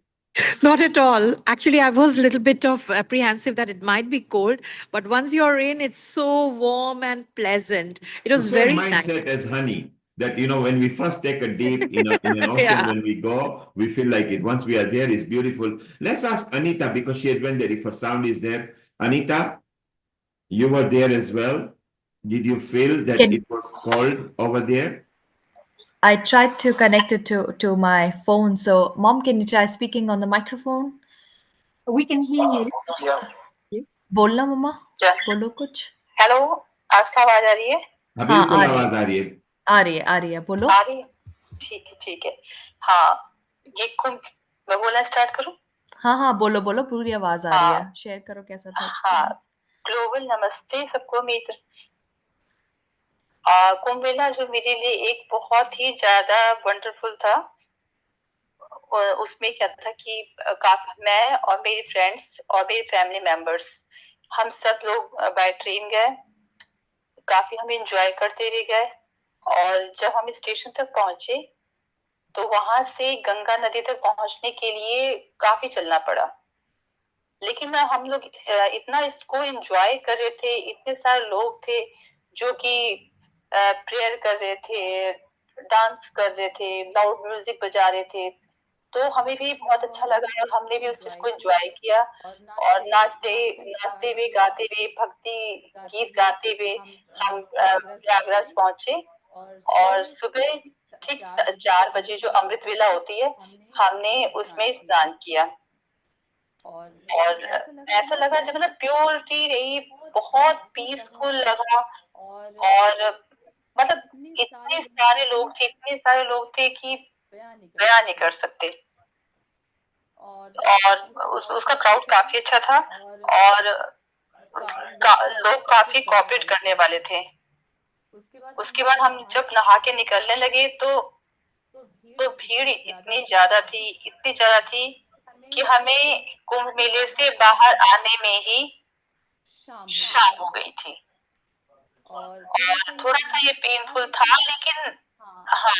लेकिन overall हमने इस चीज को बहुत enjoy किया और उसके बाद हमने वहां पे काफी चीज हमने देखी भी काफी अच्छा अरेंजमेंट भी था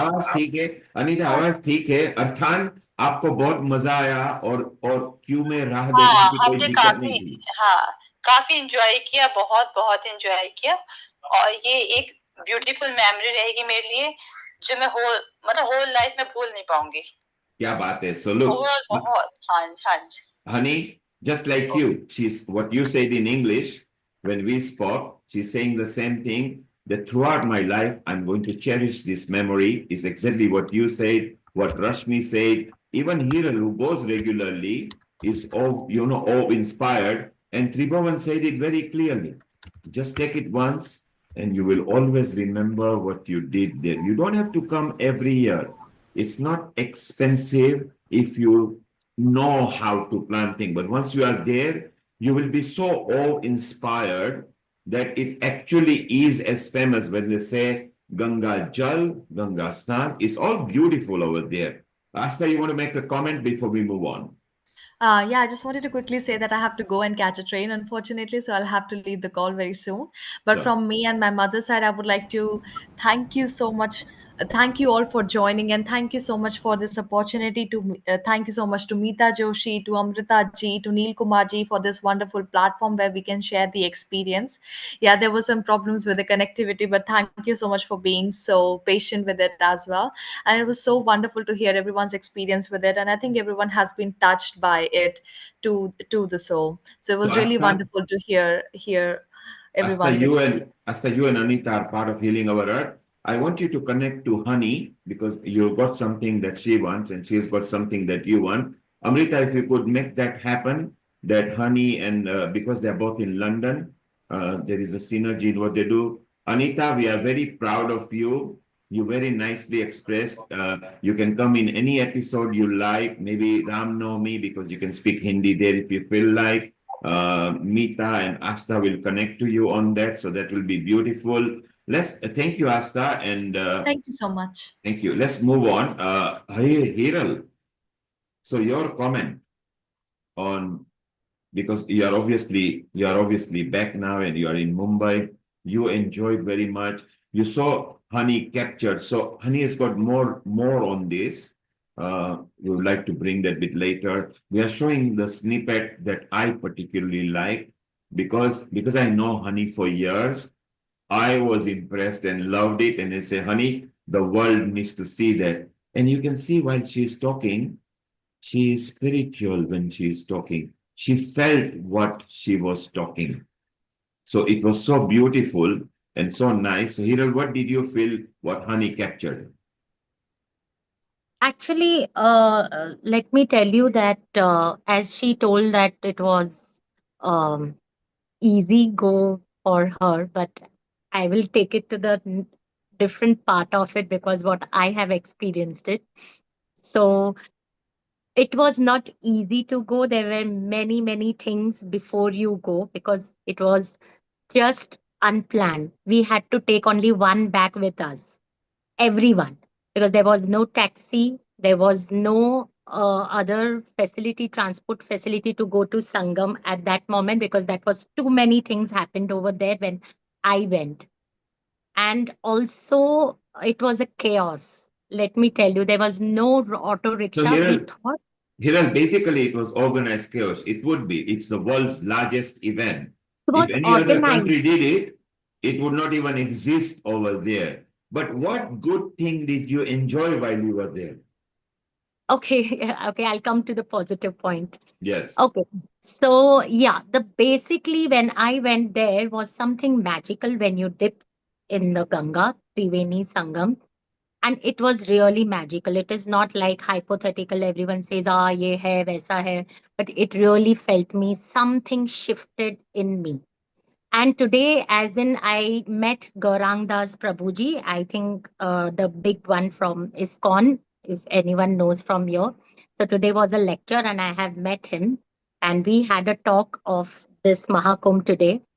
And I asked, what was your input for Maha Kumbh, which he has done a lot of um, a charity, food charity from Mr. Adani, Gautam Adani, and all. So he just explained me this that Mahakumbh is just a association and awareness of our spiritual journey. That is why one of the Mahakumbh is very important to be in that Mahakumbh. So 2027 now, which will come in Nasik. So he encouraged everyone to go even in Nasik and get your consciousness and awareness more better to the spiritual level. And yeah, that was the thing. Everything is consciousness, everything is awareness. That's why the Kumbh is this, to Yes, bring and the it's consciousness powerful. and awareness. And Rashmi is reminding us, what about the wonderful bikers who took billion passengers and made their way as fast as they could? There were thousands of bike riders Yep. taking pay. Isn't that right, Rashmi? Yeah. Yes, I got while we were going out of the boat club, we still had them asking us if they could help us go towards the other side or wherever our destination was, from to and fro wherever we wanted to go. These were students, and what absolute brilliant concept, they came out with, so that they could help. I met so many people who told us that it was so easy because there were bikers on the way who took them to this ghat and the Sangam, whichever ghat they wanted to go. So Rashmi, you are right as well. Quite a few places it was easy, and quite a few places, like how Anita said in Hiral, it took hours. Well, when you are talking about several tens of millions of people, that is but natural to happen. And in itself, that was fun. That waiting and going through there, not knowing whether you're going to reach. Yes, it itself was a very good journey. Okay, honey, while we are waiting your guest, if any arrives, just let me know. Because I've got them there. So I've got lovely Prachi who's waiting as well. And I had a couple of interviews that I've recorded. So Prachi is not here. Who is Prachi? Yashi is a lovely, her real name is Yashi. Yes, so let's bring Rashi. Oh, yes. Rashi is here. Rashi, can you landscape your video so we can see your smile even better? If you could just landscape yourself. Make it this way. Yashi, if you go landscape, your portrait at the. Can you hear us? Yashi, just wave your hand if you can hear us. Wave your hand. अच्छा, आपको हमारी आवाज आ रही है? Yes, he's understanding. He's getting the instruction. I think the sound, because he's using a Bluetooth. Yes. So your portrait, just flip the camera. So that will be beautiful. It seems to not be going Yes. Sir, can you hear me? We can hear you loud and clear. Just flip your camera if you're Android, or look at the square button over there and you'll become a landscape.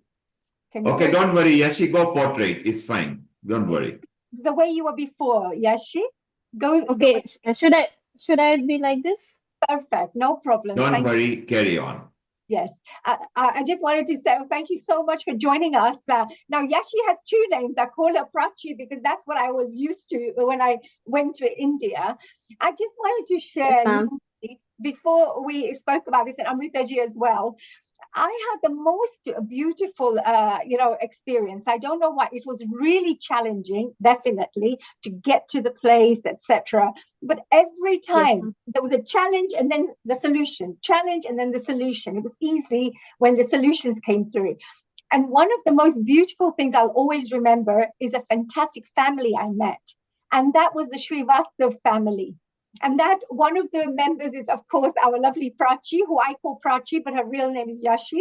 And Yashi, her two brothers, Himanshu, Sudhanshu, Mr. and Mrs. Srivastav, all of the family members, they were so beautiful. Actually, when I went, they welcomed me with Aarti. They put garlands on me. They gave me flowers when I came and arrived from the airport. It was just incredible. I felt that this is what Prayagraj is really, the people of Prayagraj. And when we talk about this Amrit, from the historical, legends and stories that we talk about, that there was drops of Amrit on Prayagraj. Well, I feel that each one of these members have a little bit of that beautiful, divine personality traits. So first of all, I just wanted to say thank you so much to Nilji and Amritaji. I am global namaste to all our audience members out there. This is Hani Kalaria here. I feel in a very spiritual mood, so I'm wearing a special shawl, veil. I don't know what you say, chunni, which a Swamiji gifted to me, and I feel that it's got positive energy. So I wore this today, and I received that gift at the Maha Kumbh Mela. And our Prachi, Yashi, I just wanted to say a global to you as well. How are you? Very good, ma'am. How are you? Very well, very well. I miss you very much, and I miss the whole family. I missed you too. Memories. Yeah, we got a lot of memories from since the one day, first day. Tell our audience members, okay, the memories, you're saying we had a lot of memories. Share one of the memories before I ask you a few questions. Tell me, what are the memories that you found the most memorable for you? when you visited our home and when we welcomed you with the garlands and all those things, and our conversation when you visited our home and stayed here. And we have talked about London also, a lot of things about their culture and all those things. I really reminisce all those uh, memories. And when we went to your hotel and we had the interview with my father, and that is also very memorable. Oh, that's so beautiful. So I just wanted to share with our lovely And audience. not forgetting the airport, right? When we were making a vlog. You and the family, all of us in one lovely, beautiful car, and all of us went to there to drop you. Yes, it was absolutely amazing. So that's something I wanted to share with our audience members, that it was not just about Maha Kumbh Mela, it was about the beautiful heart-to-heart bonds that we created and built. Exactly. Long-term relationships and lifelong memories, lifelong relationships, friends, that we made when we were there. So I think if you went with an open mind to just let the universe gift you with whatever, I found that all the good things came to me. and you were one of those things, Yashi. So Yashi, tell me, Prayagraj, it's a very important place for the Maha Kumbh Mela. And so many millions of people from all around the world visited at this place. Can you tell us a little bit about what changes did you see? So when the Prayagraj, having millions, almost 650 million plus people coming to Prayagraj, what was it like for you? Was there changes in that Prayagraj, your locality? I have witnessed a lot of changes in Prayagraj since the Mahakumbh has been started. Arrangement of Mahakumbh has been started. Just before that, only 3-4 months back, only it has been started. Though it has started long back, but the beautiful paintings on the walls, which I have witnessed, government has taken a lot of steps for the renewal of the city during this Mahakumbh. So I have seen the paintings were based on Indian culture, spirituality, and religious story. So all those things actually enchanted me in a very mystic way. And there are lots of changes. Like the city has been turned into a more clean city. Yeah. Regarding cleanliness, it has the government have also took step, and there were flower beds and plants, beautiful shrubs was planted along the streets, and in walls of the streets were painted beautifully, and roads are also uh, uh, enhanced by the street lights, which are designed in the same way with the same concept, like I have said, religious and spiritual and mythological based. So that is really amazing to see. A lot of really amazing things, isn't there? Oh my God. So of course our audience members would like to know the fact that the local politicians, UP, as we say, politicians, all of them must have worked hard, because it wasn't just about preparing and welcoming the world to come to Prayagraj in such a beautiful way, in a hospitable way, but also to make sure that the organizing behind, because I saw lots of roads being barricaded, one-way systems, trying to manage the flow. For the security reason. Yes, what did you find there? Because your whole family lives nearby.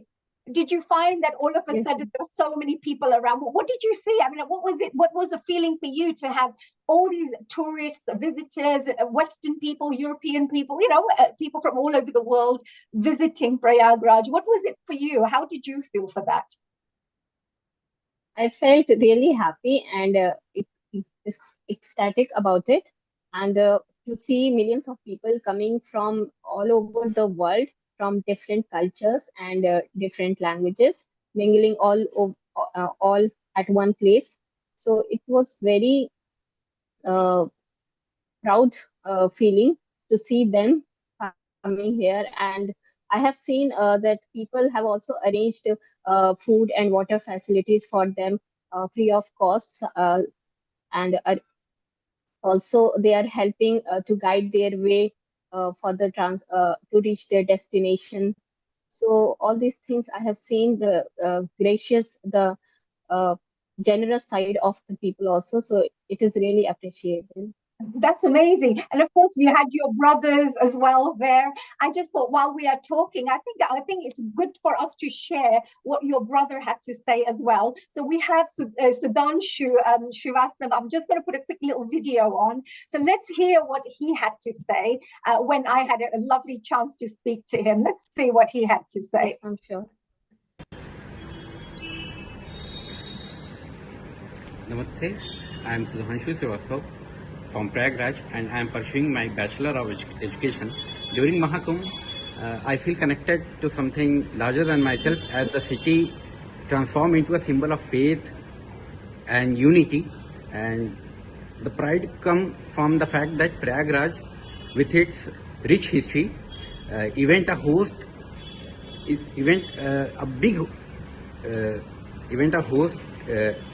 that bring people from all over the world.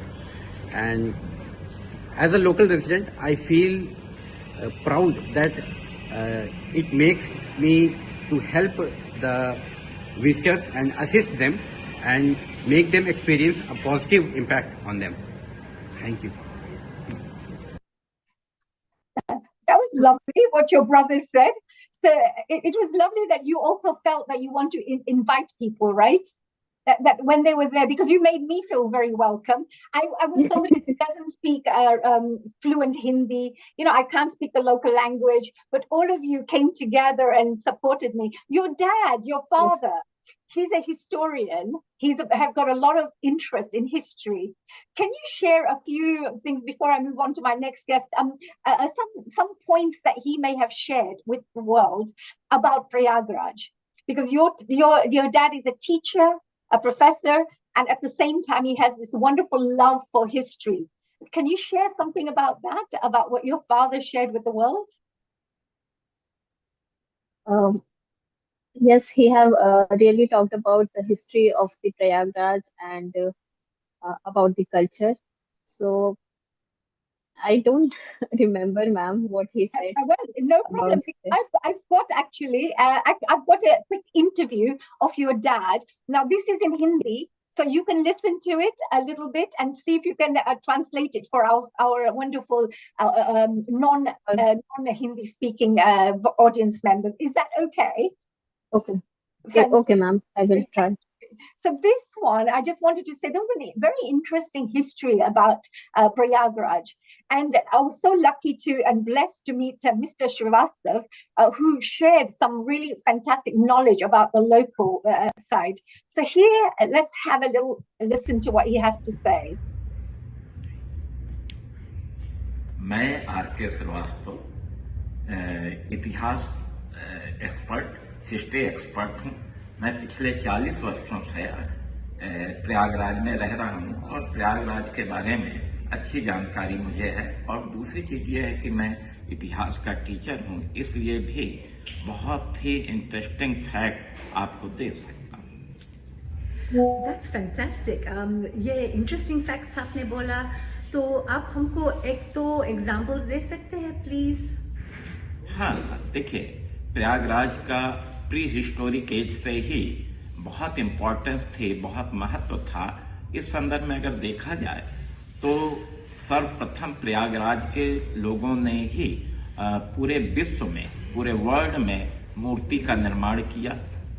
Second अगर देखा जाए तो सर्वप्रथम प्रयागराज के लोगों ने ही पूरे विश्व में मिट्टी के बर्तनों का प्रयोग किया, ठीक है।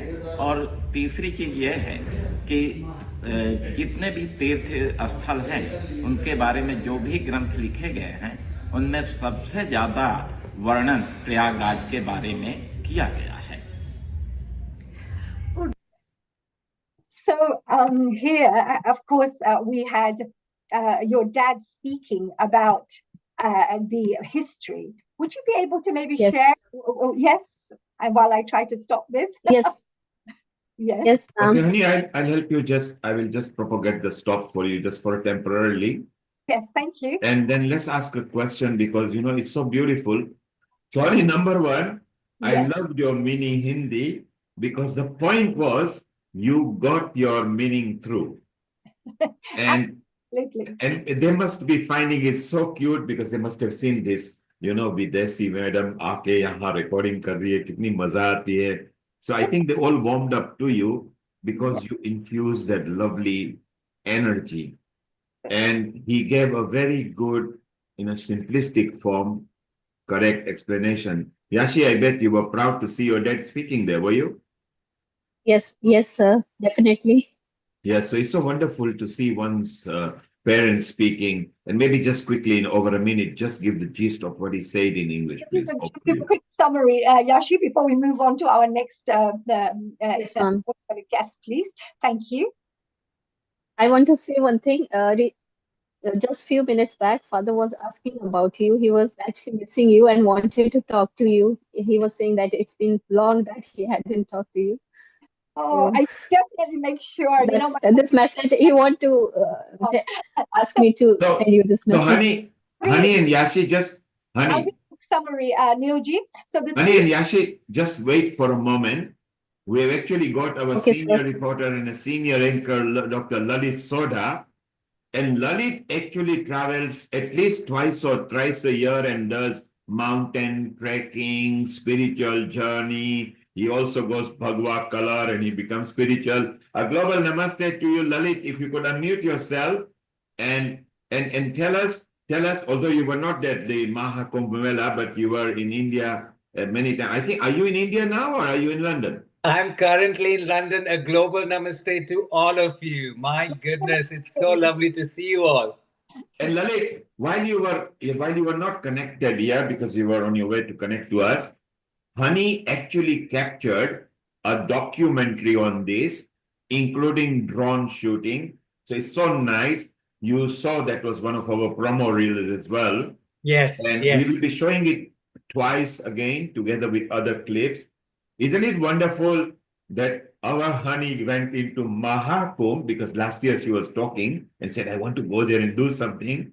She did it and she actually documented so nicely. When you see it, Lalit, you will be very, I think you have seen the promo reel, but I I think have you'll be seen the proud. proper reel.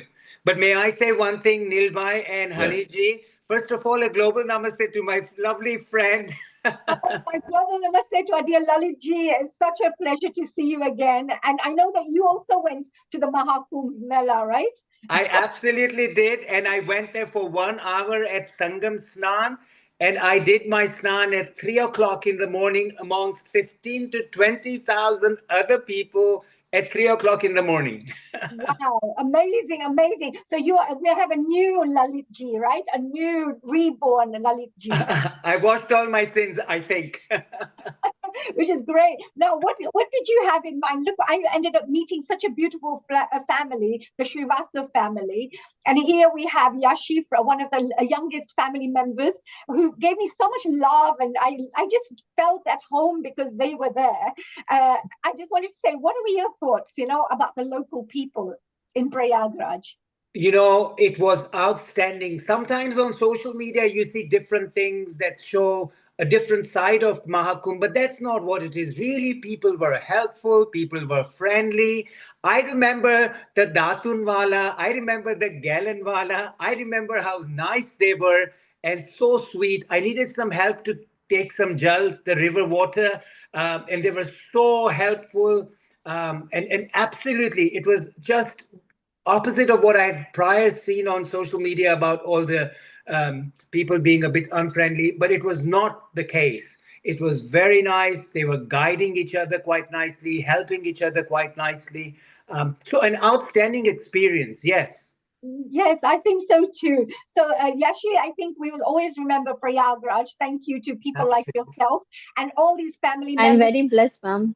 Yes, I'm so much blessed that you visited here, and I'm looking forward to see you once again. I am, me too, as well. And I will definitely be in touch, dear Prachi. And Yashi. I'm so used to calling you Prachi that I have to call you Yashi. Okay, So, you can call me by any name. Lalit, stay here. Yashi, thank you very much over here. We'll be with you back again in a while. Let's take a 2-3 minute comment from Dipti in Egypt. She maybe got the time mixed because we are in British summertime now. But Dipti, Absolutely. you are 1 hour behind your slot. But quickly, what was your experience in Maha Kumbh Mela? Dipti, you can unmute yourself. Hi, namaste. No, I was given the time at 3 p.m. Yes, So I am on it's time. 4 p.m. now because it was British summertime. Don't worry about it.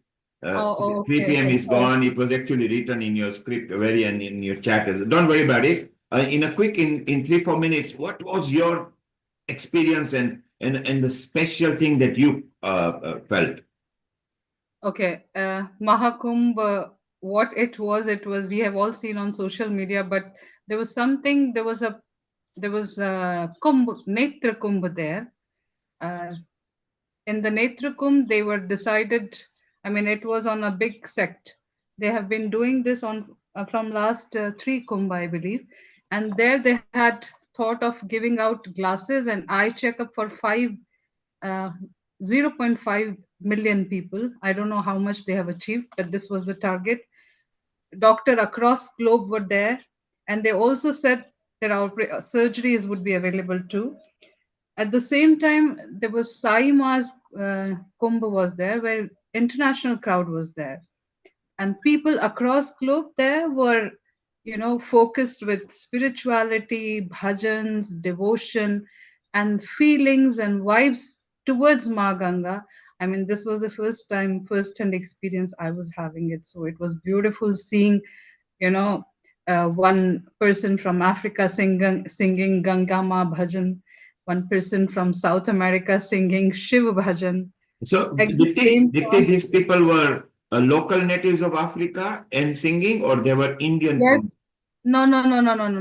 Saima is based in Mauritius. I Yes. mean, she is from Mauritius, but she's based currently in US.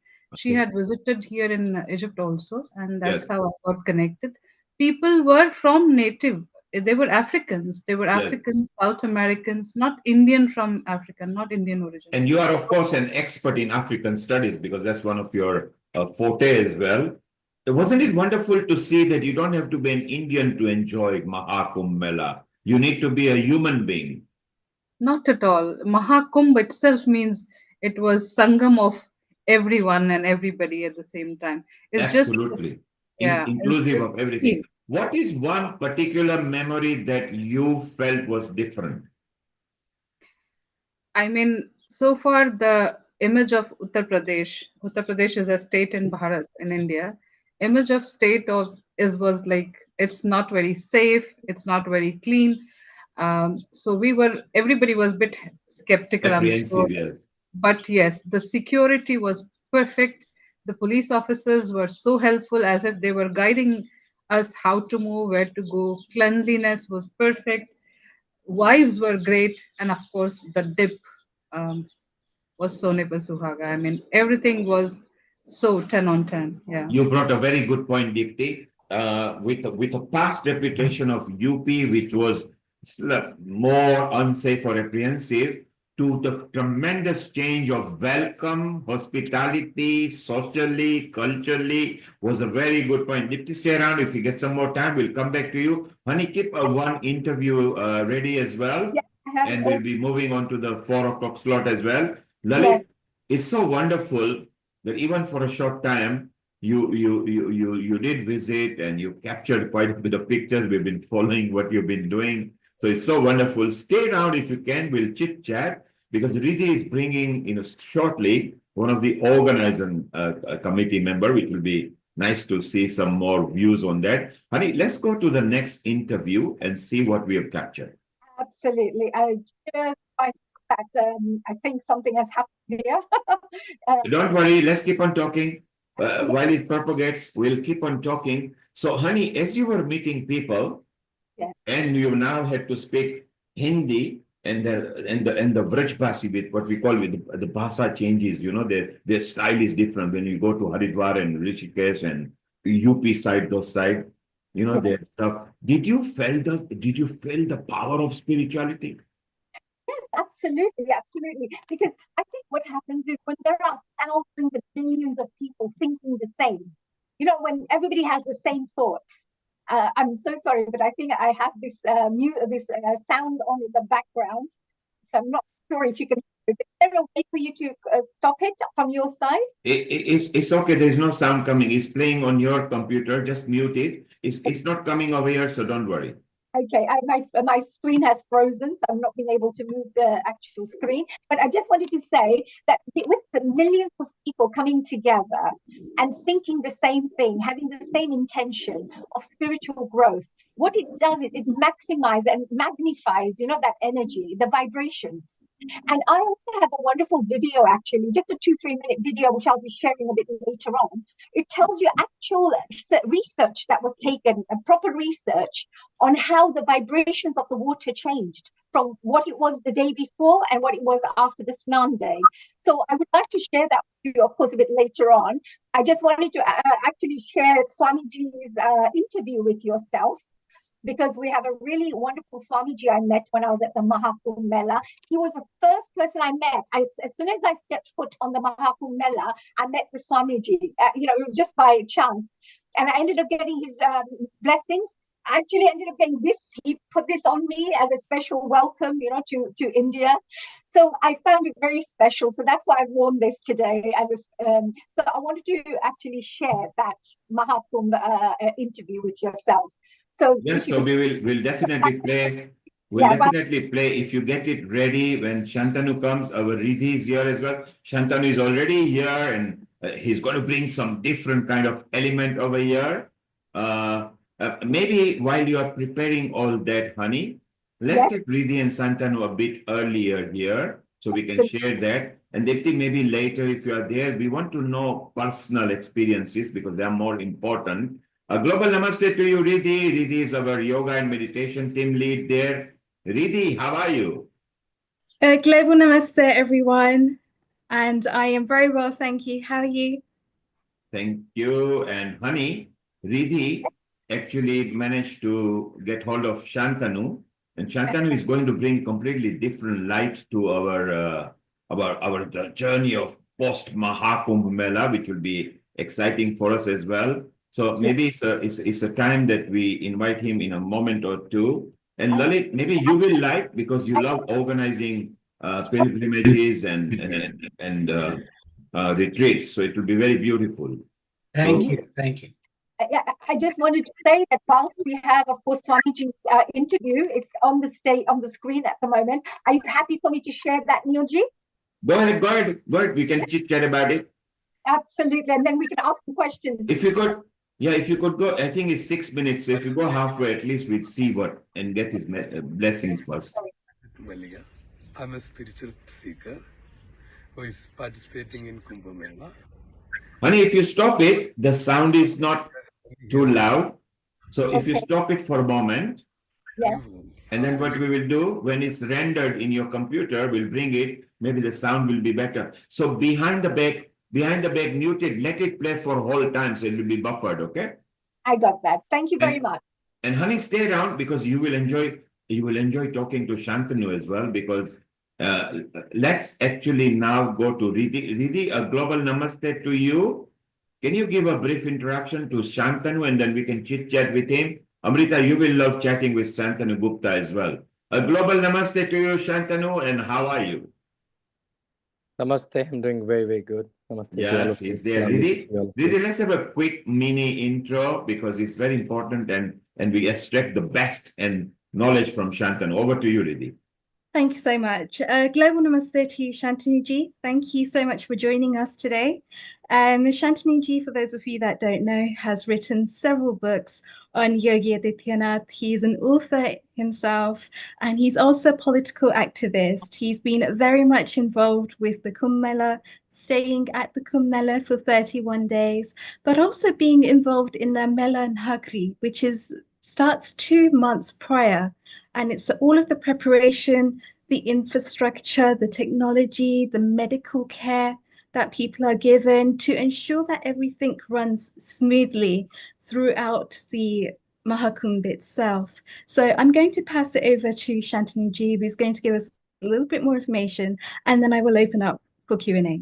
Shantanu ji, the next 20 minutes are yours. Thank you. Okay. Namaste, everyone. Just give me 1 second. And this will be the interesting bit to know, because what happens before the event to make it successful, it is these people who make it happen. Shantanu, if you could maximize your screen so we get the maximum view, please. Yeah, just give me, Yes. Give me So 1 thank you second. for coming on board, because this is what we wanted to know, why the event was so successful, because there was a lot of planning before. And yes, beautiful. Yeah. Over to you. Is it? Yeah. Okay, so namaste. How I cannot see myself. I don't know why. You are there, Shantanu, you are in the gallery, and we have got Okay. full view of You your can see. presentation. No, I'm able to see myself. Yeah. Okay. Yes. Namaste. Okay, so namaste. Oh, those who don't know me, my name is Shantanu Gupta. I'm official biographer of UP Chief Minister Yogi Adityanath, with the title called The Monk Who Became Chief Minister. Then I followed it, the book, with the sequel called The Monk Who Transformed Uttar Pradesh after 5 years' work. And then I adapted the mixture of two comics into a graphic novel or comic called Ajay to Yogi Adityanath. In fact, in 2023, I was in UK for 3 years, though I did my master's also from UK 12 years back from Sussex. And then 1.5 years back, I was in Oxford for a Shivning Fellowship for 3-4 months. There I got the chance to launch my comic book in Indian Embassy with Amish Tripathi, and in House of Commons with the MP Virendra Sharma ji. So having said that, as Riddhi ji said, I got the chance to stay at the Maha Kumbh for 31 days. And because I work closely with the UP government, I was fortunate to be part of a lot of meetings, a lot of discussions. So I'm privy to a lot of information. Let me see what all I can share. But on the onset, let me tell you, I went for a week. Like, that was the plan, right? But I never came back. I came only on 27th. If you know, the Kumbh started on 13th of January, was supposed to end on 26th of February. So I went on 23 Jan, but I never came back. It was almost 31 days, right? So, yeah. So the Kumbh has two elements, right? One is Astha, the devotion. One is Vyavastha, the management of the Kumbh, right? And the management, the Vyavastha, was there so that everyone who is coming there for Astha can enjoy the Kumbh, right? Because 66 crore people existing, or what is 66 crore people? 620 million? That's how we understand it, right? In that part of the globe? Yeah, 660 million. So 660 million, which is what? Which is, we used to call India, China, Maha Kumbh 2025, right? That's the population goes, right? So India is the largest population in the world, followed by China, followed by Maha Kumbh in those 45 days. So, and they all came with Astha. What is the purpose of they coming there? The devout Astha that they have, right? But government has to provide, Yogi government has to provide the Vyavastha so that this thing happens seamlessly. So let me touch upon both Astha and Vyavastha very quickly, and then I'll take some questions. So let me first tell the Astha. What are the Astha elements I saw, right? So one of the fundamental Astha element was Sahi Snan, which was the earlier name. Now Yogi Adityanath changed the name, not changed the name, basically gone back to the old name, the original name, the Mool name, called Amrit Snan. That was the Mool of it. And I'm not sure all of you or whoever visited the Kumbh focused on this thing, that we all are. But can you imagine? 66 crore people came without a Murti Puja. There was no ideal there, just to take a dip. It occurred, you know how it occurred to me? One of my friends called me. You all follow little Hindi, right? You can follow little Hindi. I can say one or two phrases in Hindi, because I just want to say the way my friend said. My friend said कि मेरे दर्शन अच्छे से करा देना, get me a good darshan done. Then I told them, I said, oh, darshan? What darshan? There's no darshan here, right? There's only dip, there is only snan. So then I realized, oh wow, we are attached to darshan, we are attached to Murti Puja, but here 66 crore people are coming without any darshan. And that showed the multi-layerness of the Hinduness, that on a given day we are Shaivites, on another day we are Vaishnavites, on third day we are Shakti Upasak, and on the fourth day, Maha Kumbh, 66.3 crore people are coming to take a dip in the Sangam. So that's, and the way it happens when the sadhus come from the Akhada mark, oh my God, it will give you, I don't know, goosebumps is a very small word, right? you know how it happens. So all this, so there are 6 more important snans. 3 are Sai snans or Amrit snan, 3 are other important snans. So there is a Akhada Mar dedicated to them. And out of the 13 akhadas, 7 Shaivites akhada, 3 Vaishnavites akhada, and 3 Udasin akhada. There's a order that's given to them. It seems decades back, there was a fierce fight between the sadhus that who will go first, right? So see what the greed of sadhus is. The greed is, I want to take dip in the, so their greed is also so sweet. Like the greed is also so divine. I want to take in the Ganga first, right? So then the Akhada Parishad was formed and their order was set.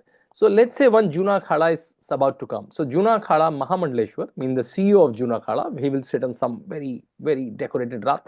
He will come and a lot of sadhus will come in Damarus, Nagada, Shok, and as soon as they approach the Nadi, as soon as they approach the river, they like start running like a small kid. And they have swords in their hand, the tridents, the trishuls, the Damrus, and they just lap on it, right?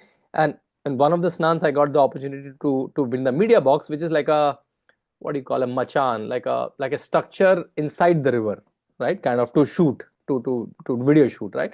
I got a place there.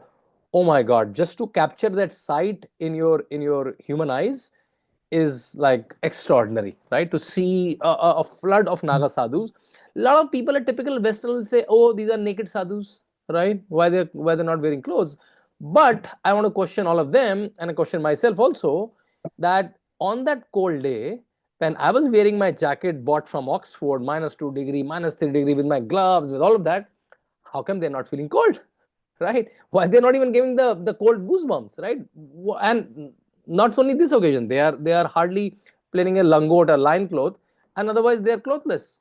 In a typical Western sensibility, urban sensibility, I'll go, oh, they're naked sadhus. But on the contrary, when I think deep, I'll say, oh my God, what kind of energy so many of them have generated that they don't need clothes. It's not that they're not wearing clothes, they don't need clothes. So their idea is to, can I renunciate as many as worldly pleasure or worldly dependencies as I can? And clothes is one of them they shed, and they're fine in the summer, in the winter, in whatever, right? So that was the amazing sight first. So in the first important sight or first important element of Kumbh is Snan, right? 66 crore people came to Gurudwara Snan. So that's the Amrit Snan. Of the second thing is Kathas and Pravachans, right? These are 2 pictures I clicked myself. I was living in Paramartha Ashram, and these both Kathavachaks, amazing ones, Murari Bapu and Dhirendra Shastri ji, they both came there. You know why I put it? So when Adi Shankaracharya came to the fore, he realized there are a lot of ideas floating around in India. There are Shiva Upasaks, there are Vishnu Upasaks, and there are other sects. Can I form them into these 13 akhadas, right? And can I give them a very focused purpose for the Kumbh? The focused purpose he gave, that all the sadhus are nothing but scientists. Somebody is talking, researching new sutras of Ayurveda, yoga, new interpretation of asanas, new interpretation of Vedas, Upanishads, right? In their own gufas, in their own ashrams. Can we do a grand conference and come together during the Maha Kumbh in different position of stars, sometime in Prayag, sometime in Haridwar, sometime in Ujjain, sometime in Nasik. These are the 4 places where Kumbh happens. And can we talk about our learnings? Can we exchange notes, as we call it for a modern way? And once we exchange notes, can we exchange these notes with the grahasthas, with the family people, right? Because finally they are the one in the real life, right? So the kathavachaks, the pravachans, the preachings are the main essence of the Kumbh. So one is the dip, you come to take the dip, and then you take the knowledge also. So the 2 things very important. One, you take the dip to cleanse yourself, right? And then can you get a new knowledge? Can you get a peace of mind? Can you get a new purpose of life, right? With the essence, with these sadhus and kathavachaks have done the manthan for years and years. They have mastered on oratory, they mastered their vyakarana, their vocabulary, their grammar, right? How to communicate the the God's essence in a beautiful fashion, in an entertaining fashion, in fact, like with the bhajans, with some jokes, with some anecdotes, right? And when I went to the Kumbh, Ridhiji, frankly speaking, I thought there are 10,000 camps there, 10,000 camps, right? Like Juna Khada is one camp. One tent is not one camp I'm counting. The whole compound, let's say Paramarth Niketan, whole compound is one tent, right? So similarly, there are 10,000 camps. I thought, how will they get audience for so many people? Are they, do we have audience for so many Kathavachak? But I was utterly wrong. They were like audience to every one of them, to the famous ones like Dhiren Shastri ji and Murari Bapus, and even for the non-famous ones, right? Because the non-famous ones were famous in some area. They were not famous because they don't come on TV or social media, but they were equally good. So bike was the best way to traverse around the Mela. So when I was in my bike rides, I was seeing every pandal was full with at least 500,000 people, and they were all listening. And one katha is normally 2 to 3 hours. Very patiently, very calmly, they were taking. Some people, I saw a lot of people taking notes also, which was amazing. So second element of Astha was kathas. Third element was youth at Kumbh, right? Because we associate Astha. Oh, Astha is the thing of old people, right? They have a lot of time. They can sit for 3 hours. I don't have time. I have my reels to watch. But no, you see this crowd. When I was addressing this crowd, this is the largest crowd I must have ever addressed. They were like, I don't know, 6, 7, 10,000 people. And before me, so however much I want to believe they came to hear me, that was wrong. They came to hear a band before me, a music band before me, and I was like followed by me. And the music band was in a typical like long hair, bandana, tone jeans, but they were singing either religious songs or bhajans or political songs like Arambh Hai Prachand or nationalistic songs, Deshbhakti songs. And these young boys and girls were standing for 3-4 hours and they were dancing to the tunes. So then you realize even without your like half naked songs, you can entertain people. There are ways, but only thing we never tried. We never tried. Bollywood give us some so easy doses. Oh, this kapda gone, and this thumka, that thumka. Oh, kids are fine. But again, then I realized, okay, this is not preachy for them. These songs, they were amazing, and this is not some special selected kids. These are like normal college-going students that came there. So that was an important element of Astha. I realized that if done with style, if done with taste, you can attract youth even in the Puranic things and the Aitihasik things.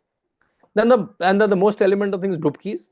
I remember at some point people were posting, I have completed 5 dubkis, I have done 11 dubkis, people have their own dubki challenges. In fact, if you see this picture, this is me all along.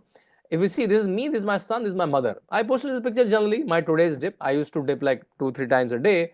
Today's dip, someone pointed out, oh my God, it's so pious that 3 generations are taking bath together. It never occurred to me that my mother, me and my son, I never realized there's 3 generations.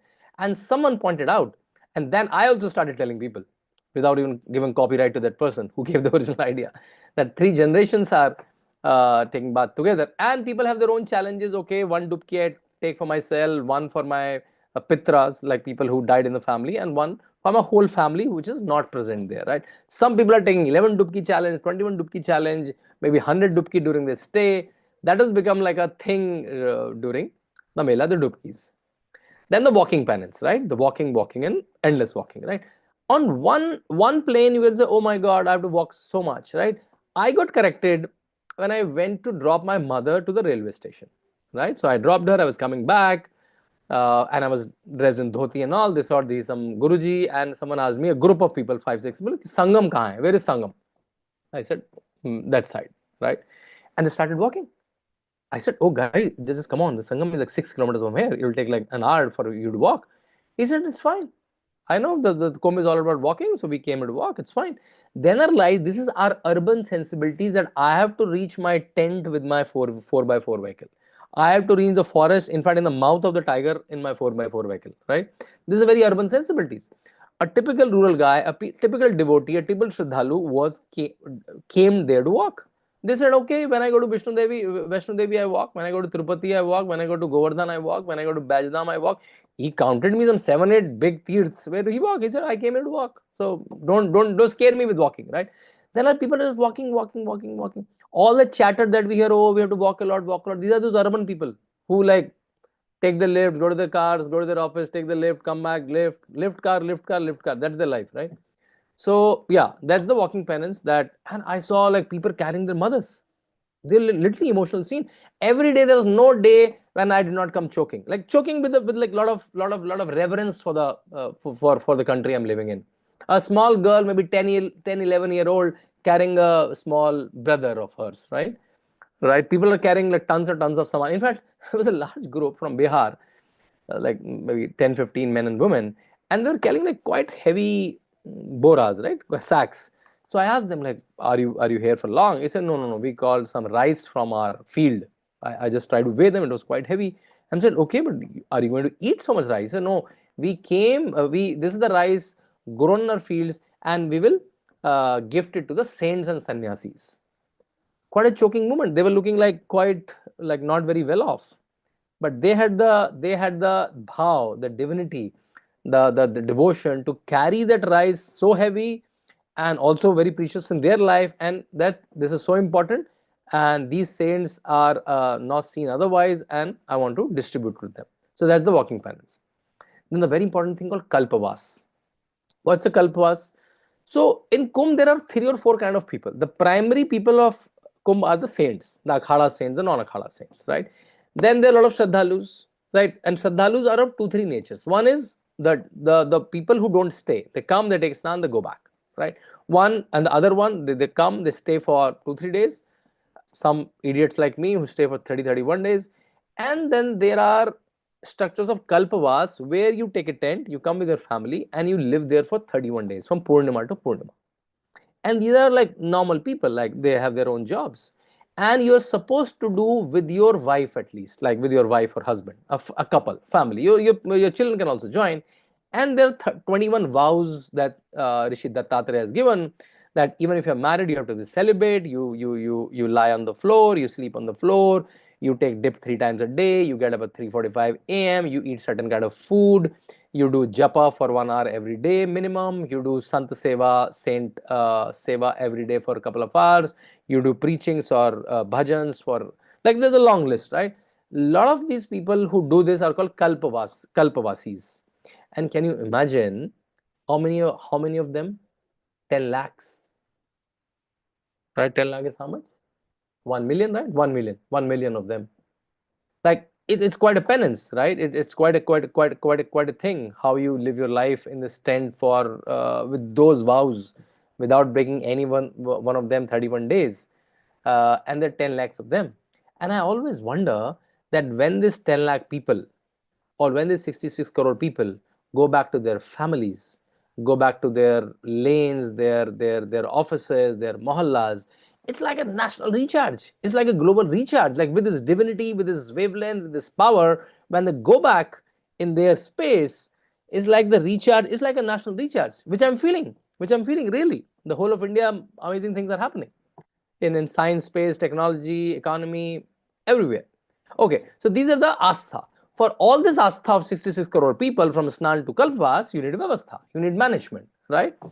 And there comes my favorite person, Yogi Adityanath, right? So first is Suraksha. Suraksha means safety. So Yogi Adityanath have deployed 66,000 police fellows.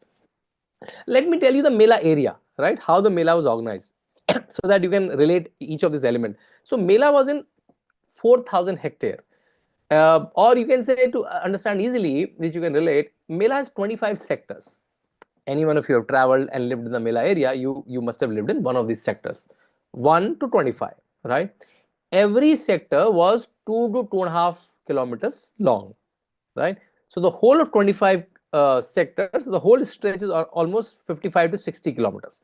So it's a city of 55 to 60 kilometers. A lot of people thought Mela is one large ground where there is some shops, some river flowing. It's like a small Mela that keeps happening. Mela is just a term. It's like a new city. I'll give you one more comparison point. At a given point, 66 crore are the 660 million are the floating people, but at any given point, there were not less than 10 million people in the Mela, right? Which are static people, like always there, right? Like the sadhus, their sevaks, like a lot of Vyavastha people, a lot of management people, government people, police, safai karmis, all of them together is at least 10 million. And the population of Prayagraj, the city, is only 2.2 million. Can you imagine? A population of 2.2 million is hosting a permanent population of 10 million and also 660 million on in 45 days, right? It's almost like you are a 4 people family or 400 people come to your house and you're hosting them with a big smile, right? So for this, you have to give the Vyavastha. So one is the Suraksha element, the safety element. So every square foot of the Mela was mapped to a camera. There were 22,000 cameras, AI-enabled cameras, artificial intelligence-enabled cameras, and they're manned by police fellows here, right? So every inch is watched. Wherever you're walking, everything is watched. If you're walking in the Mela area, right? And all the barricades are signaled through the automatic process. So the AI will calculate that how many people are started from the flight, from the bus, from walking from the road, walking the station. In next 10 minutes, what will be the pressure on the next barricade? So the call will go to the police fellow whom the barricade is, open or close it. The police fellow doesn't know why I'm opening or closing it. He's opening it because the call is coming from the valid number that he has to open and close it, and the command is coming through the AI workflow that why we have to open or close it, right? A couple of my researchers went there, the picture from there, right? And this endless traffic follows, who with a big smile standing there from 8 to 10 hours. And Yogi Adityanath has a strict instruction to all of them. If I hear one rude, if someone send me one rude dialogue, or say, if you utter one sentence rudely to any of the pilgrims, right, you know I'm a tough guy, right? So there was a strict warning, and the way UP police behaved, kudos to them. And in fact, Yogi Adityanath gave them a 1 week holiday, 10,000 rupees a bonus once the Kumbh was over. So one is, in these 25 sectors, there was one fire station in each sector. So there were 25 sectors, 25 fire stations. For 3 kilometers, there was one fire station with 4 vehicles, right? 4 large vehicles, and there was bikes in all large installations. So let's say if I'm staying in Paramarth-Niketan, there was a bike fire station, a small fire station, mounted on a bike in front of each larger. Then there were like these drones, underwater drones. So if there are 2 kind of problem. There's an accident kind of problem. There is sabotage kind of problem, like some terror activity. Someone want to sabotage wantedly. For that also, police was ready. Now, one of the important form of Vyavastha or management, that how will you traverse through the Mela? You have to walk, right? But you will be surprised to know that this Mela, and this is typical of Prayag Mela, this doesn't hold good for the Haridwar, Ujjain and Nasik Mela, that the whole of the Prayag Mela was established on a flood bank. What does that mean?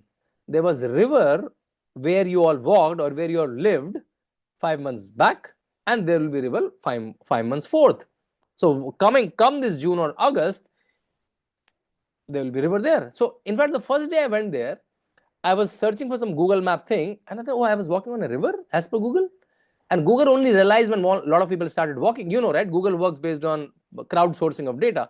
When a lot of people started walking on those checkered plates, as they call them, checkered plates, but the colloquial word for them, checker plate they call it.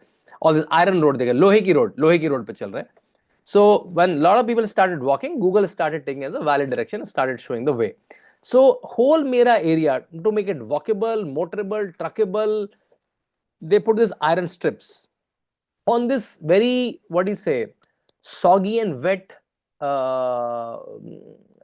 river flood mud, right? So first they road roll it and make it very tight, and they put the strips and strips and strips of iron sheets and they'll interlock with each other. And then there are, in every kilometer, there is they call it engineering gang. They'll make sure that not any checker plates is like disbalanced, so that otherwise it may harm the tire of your vehicle, right? Because they are sharp iron plates. And you will be surprised, there are almost 450 kilometers of inside checker plates. In a 60-kilometer Mela, there was 460 kilometers of area of the Maha Kumbh very easily. Now, but the Mela, some Melas, like let's say sector 20, 21, 23 are one part, 18, 19 other part, 5, 6 are another part, and there's a river in between. There's Yamuna, Ganga, Saraswati in between. You have to go through a bridge. There are only 3 or 4 permanent bridges. You can't make so many bridges because otherwise it will be not of any use. So then you make temporary bridges. They're called pontoon bridges. This is like a World War structure. Earlier there were like 3, 4, 5 pontoon bridges. This time Yogi Adityanath made 30 pontoon bridges. 2 dedicated just for ambulances, 1 dedicated just for VIP movement. A lot of people said, oh my God, this Kumbh was all about VIPs. No, a big no. Out of 30 pontoon bridges, only 1 bridge was dedicated to the VIP movement. That too, it will not disturb the other people, so that other people can easily go on the remaining 27 pontoon bridges. 2 were marked for the ambulances, 1 this way, 1 this way. And these pontoon bridges were like the lifeline of the Mela. Chakar plates and Mintoon. This is the lifeline of the Mela. Then come the Safai Karmis. Safai Karmis, the cleaning staff, right? Can you see that this picture I took, this is me, when it was almost 20 days were done in the Mela and almost 30 crore people are passed by. Do you see this place? Just see here, see here, see here, see here, see here, see here. Like, do you think that 20 crore people have passed through this area? 20 crore is not even a population of many countries. And that population passed through this area and this Mela area is so clean. Thanks to these dedicated 15,000 Safai Karmis, fed well, given sheds, given good salary by Yogi Adityanath government, so their dedication is not compromised, right? And you'll be surprised to know a fact that when Yogi Adityanath saw that a lot of them came with families, right? And a lot of them came with kids. What will happen to their kids in the daytime, right? They were all given beds and accommodation in the tents, but what will happen to their kids in the daytime? So Yogi Adityanath government started a temporary school in each sector. Can you imagine that? So all the 25 sectors have a temporary school where 100, 200, 300 kids were studying and the teachers were deployed to all these 25 schools in each sector where the kids of the Safai Karmis, the cleaning staff, the tent staff, the helps can stay. To this level the Mela was managed. Okay, going on. So this is the picture of one of the schools. Just give me a second. This is the picture of.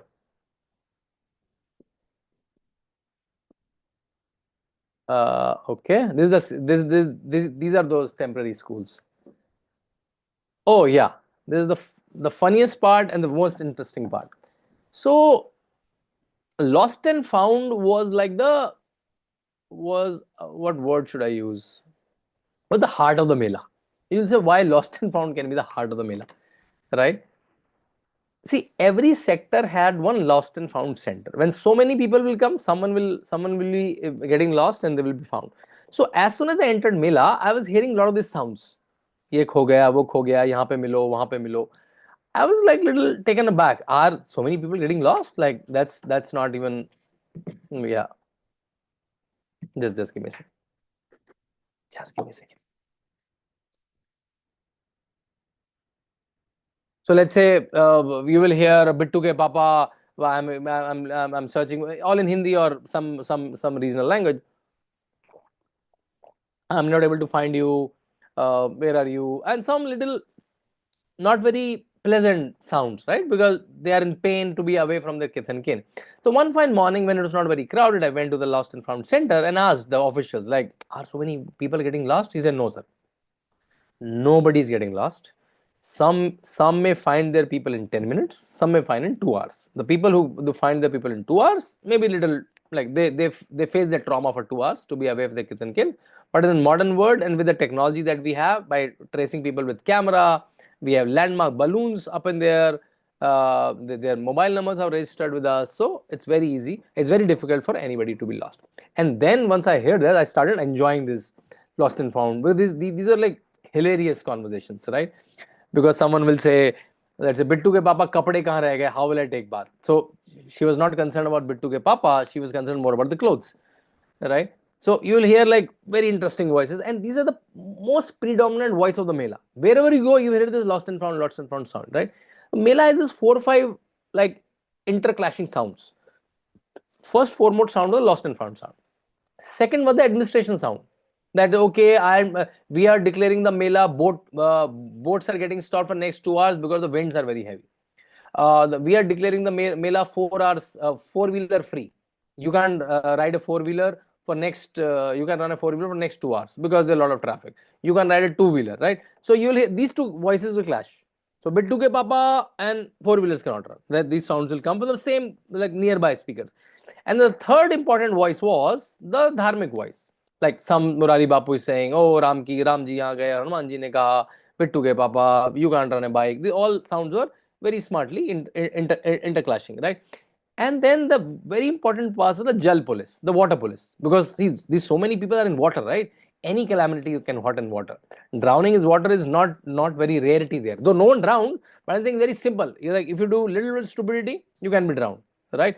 Because only in the shores and Sangam water is little less. But again, in between, if you do little bit of supermanishness, you can drown very easily. So I remember once I was going to take a bath in boat, one little fattish fellow was trying to take like jal, right? They fill the water in those cans, right? and he was tilting too much. He said, "Aapka vajan bahut zyada hai, tilt na karen, you are too heavy and don't tilt, otherwise the boat will tilt." The guy got embarrassed, I'm so heavy. So these noises are also very heavy. So this, okay, the Jal police, the water police, right? And then a lot of local vendors who are also shouting with the small loudspeakers. So all these 4 or 5 sounds in the first initial days were a little cacophony, right? Okay, like why this is noisy. After a week, you will start missing them. Oh, where are those sounds, right? And because you get to know the software of it, like why they're doing it, like what's the essence of it, why they're so essential and crucial to the Mela. So that's one important element of the Vyavastha of the Mela, these announcements. Then the culture part of the Kumbh. If someone went to Sector 7, Kalagram, oh my God, what a stage, what performances, from your Zubin Nautiyas to Kailash Kher. Daily there was subscribership of thousands who came. As I was telling earlier, if you can present right content in right style and glamour, right, you need not run after the nakedness and the ashlita and the poor songs. With the pious songs, with the bhajans, you can have a large crowds and entertain for a long time, right? Digital Kumbh, again, you can in a very Puranic Kumbh, you can have VR glasses, virtual reality glasses, and can watch the story of Kumbh and various other Puranic stories. That was beautifully managed in Sector 4 of the Kumbh, right? Towards the last, I want to mention about the Kumbh economy, right? From the toys shops to tea shops to the boat fellows, right? They all earned well. Almost they earned what they earned in the whole year. They earned this 45 days, right? A lot of people confided in me when I became friends with them after having tea there like a couple of times a day for 31 days, right? In fact, what are the numbers like? So I know these numbers only in thousands and crores, so you have to manage with me. Convert them into millions and billions, right? So government spent 15,000 crore rupees. Maybe someone can write in the chat what are the million billion version of it.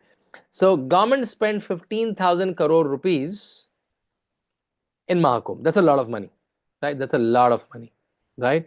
Half of it came from Narendra Modi ji, meaning the central government, and half of it, means 7.5 thousand crores, came from the UP government, right? You'll say, okay, that's a lot of money. But the answer is, after the whole Kumbh, the FICCI and CII gave the report, the Kumbh generated an economy of 3.5 lakh thousand. 100 times of economy within 45 days. So 15,000 crore generated economy of 3 lakh crore. And this is a bottoms of economy. It's not only the rich are earning. A toy fellow is earning, a tea fellow is earning, a rickshaw fellow is earning, a rider fellow is earning, a boat fellow is earning. The tents are also earning, the flights are also earning, the hotels are also earning. So it's the bottoms up. Everybody from every startup is earning like almost 10 times to 20 times of their usual income. Okay, I will give you one more fact. After 10 days, I realized, talking to a government officials, that out of this 15,000 crore, 80% is a permanent fixtures. What is the meaning of permanent fixtures? Like an airport terminal, like the permanent ghats, like the permanent sewage management system, like the permanent installations of lighting, like the permanent installations to beautify the crossroads. So this is not even a expenditure. This is like investment, which will remain in the Mela. Right? The expenditures is only the pontoon bridges, the checkered plates, the toilets, the safai karmis. That's only 20%. So now I'll rephrase my sentence, not 15,000 crore, 3 lakh crore, only 3,000, because 20% of 15,000, only 3,000 crore has generated the economy of 3 lakh crore, which is like superb. Such Kumbh should come every day. So I was telling, with the kripa of, once you are there, you are not only getting the kripa of the Sangam, you are also getting the blessings of Ma Saraswati and Ma Lakshmi. So that's the Kumbh economy. VIP narrative, I already told you. You can't take a very important person with whom everybody want to click a picture on the road. Otherwise, there'll be a huge commotion. So there were only one ghat out of the many ghats, only one ghat and one which were dedicated to some people who are known, so that they can be taken without creating any commotion. The great host of Maha Kumbh, Yogi Adityanath, I saw literally telling thousands and thousands of people taking selfies with Yogi Adityanath's picture, with Narendra Modi's picture, right? And their pictures all along the way was almost like a confidence that, okay, they are standing there. Like, though they are on picture only, I am walking in night and day, it's a long walk to station, to airport or wherever, but he's standing there, right? That kind of confidence that person has generated in people of India in the last 8 years. And to all the akhadas, to all the saints, he used to stop his vehicle 200 meters away, so that I want to walk to their pandals. And he knew the traditions, the greetings, what to give to each of the akhadas. Because see, now you realize he's 54 now. He's coming from the Kumbh. He's coming in the Kumbhs since he was 22. He took sannyas when he was 22. And that too in a very ascetic Nathpanthi tradition. And he with his Guru Mahant Avedanath was coming to the Haridwar Kumbh, to the Prayag Kumbh, to the Ardh Kumbh, to the Nasik Kumbh, to the Jain Kumbh from the last 30 years. So for him, it's a very familiar battleground. Versus 2013, when Akhilesh Yadav was the chief minister, whom he made the head of the Kumbh? Azam Khan. Can you imagine that? Like out of his 207 MLAs, out of his 65 ministers, he only got Azam Khan, a practicing Muslim, to become the head of the Maha Kumbh, of which is the biggest event of Sanatanis. Right? Okay, let me rush in. So chief minister, and this guy was the Mela Adhikari. He was the head of the Mela from the official side. Vijay Kirananand, Karnataka official working in UP, a brilliant officer.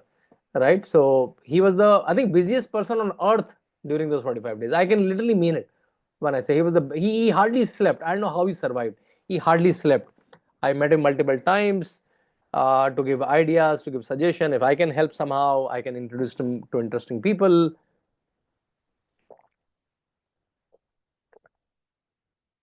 Okay, Kumbh par Rajniti, the politics of Kumbh. Mamata Banerjee called Kumbh, what is it, Mrityu Kumbh, someone called Faltu ka Kumbh, someone called one should not go to the Kumbh. I realized when 66 crore people come, that's a testimony that how much people of India relate to that divinity. And when I was going back on 27 February after finishing 31 days, I saw on the Meel Road, Raebareli is 126 kilometers. What is Raebareli? Raebareli is the constituency of Sonia Gandhi. Next to is Amethi. Right? Oh, sorry. Currently, Sonia Gandhi is over Rajya Sabha, Raebareli is over Rahul Gandhi, and Amethi is also Congress seat. Like a typical Congress and Gandhi bastions. It's only 126 kilometers. It will not take even 1.5 to 2 hours in the kind of roads Yogi Adityanath has made in Uttar Pradesh. Right? 66 crore people came to Maha Kumbh, but someone who was 1 hour away, 2 hour away, Rahul Gandhi and Sonia Gandhi, they did not turn up to the Kumbh. This is how they connect to the people of India, which I can't understand, that how when every second Indian, every third Indian was there, the family, one of the top families of India, never turned up. Pani saaf hai ganda, right? There was a huge debate. The pani is not saaf.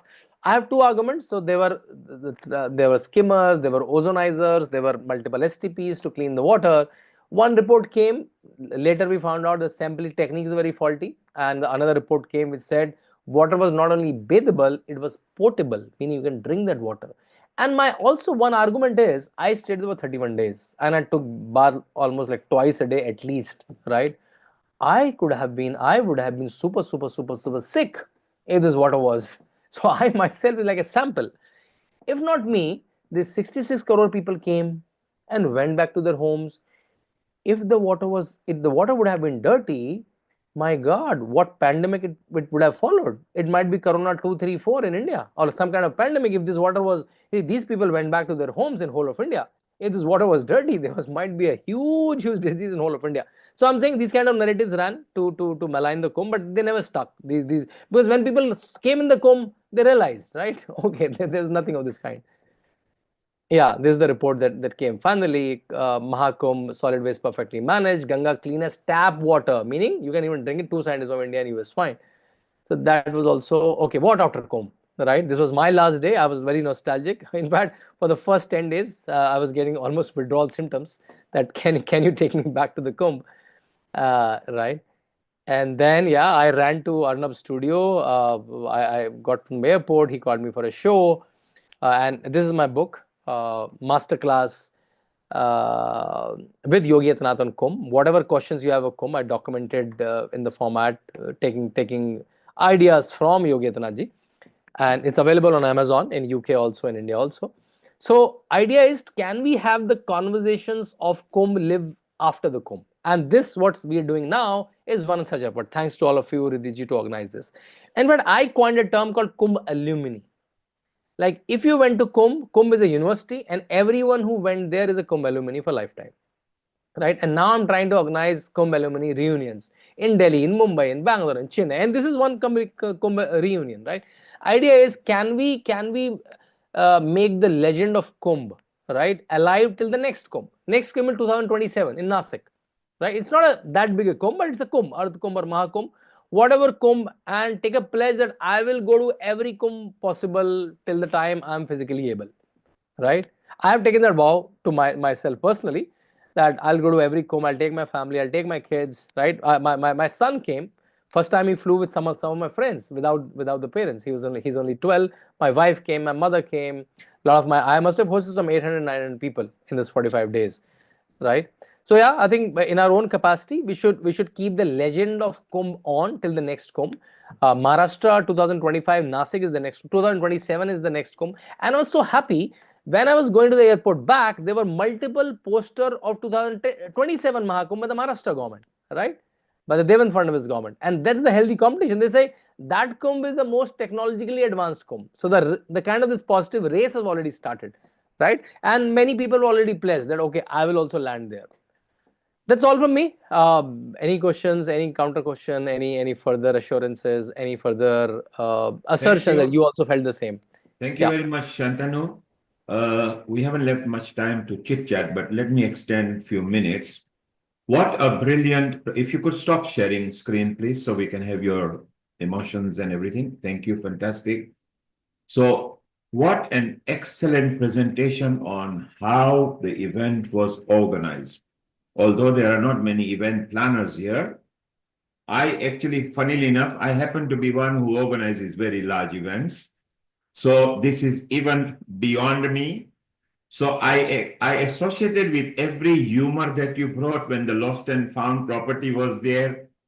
I loved when you talked about the road structures and everything. It was really amazing. Maybe if you check your diary for October, from 4th till 14th of October, if you are free, maybe we'll invite you over here for something that's happening big. And not to this scale, because nowhere on the earth has this scale ever been shown. Your scale of event was the whole United Kingdom put together coming to Prague. So it's fantastic. You mentioned about the rupees of the cost, Shantanu. So 15,000 crore is 1.5 billion sterling pounds, which is quite a lot. Yeah, you need to unmute yourself. If you unmute yourself, look, if you unmute, yes. Say that again. I was not able to register it. Yeah, say that again. So you mentioned the 15,000 crore rupees. Yeah, say it in millions, yeah. And you wanted to know how much it is. It's 1.5 billion, although it's a bit less now because the pound to rupees, pound is more stronger.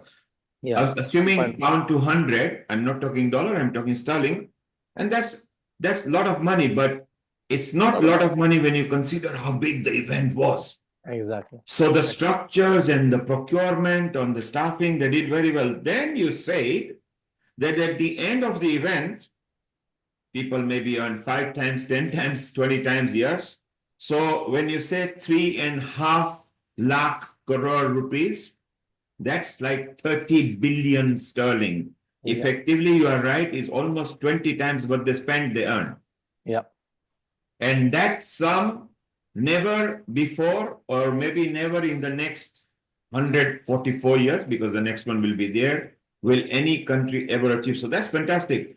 Shantanu, what I loved was the way you ran into the event planning, the road structure you mentioned. We laughed about how the lost and found, and sometimes people are just come and want to know where their purse is, or they've lost 10 rupees, and if anybody finds, deliver. So it is fantastic, the logistics of it, and then the regional logistic, and then the central logistic. Like we said, the Karnataka guy was maybe the busiest guy at that time.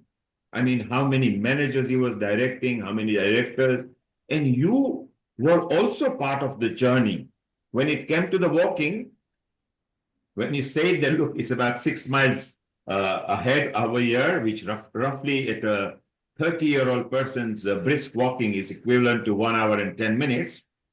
But when you're in such a land, it doesn't matter because the whole thing is like you say, Mela sounds little small, but this was a whole regional geography that was part of the Mela.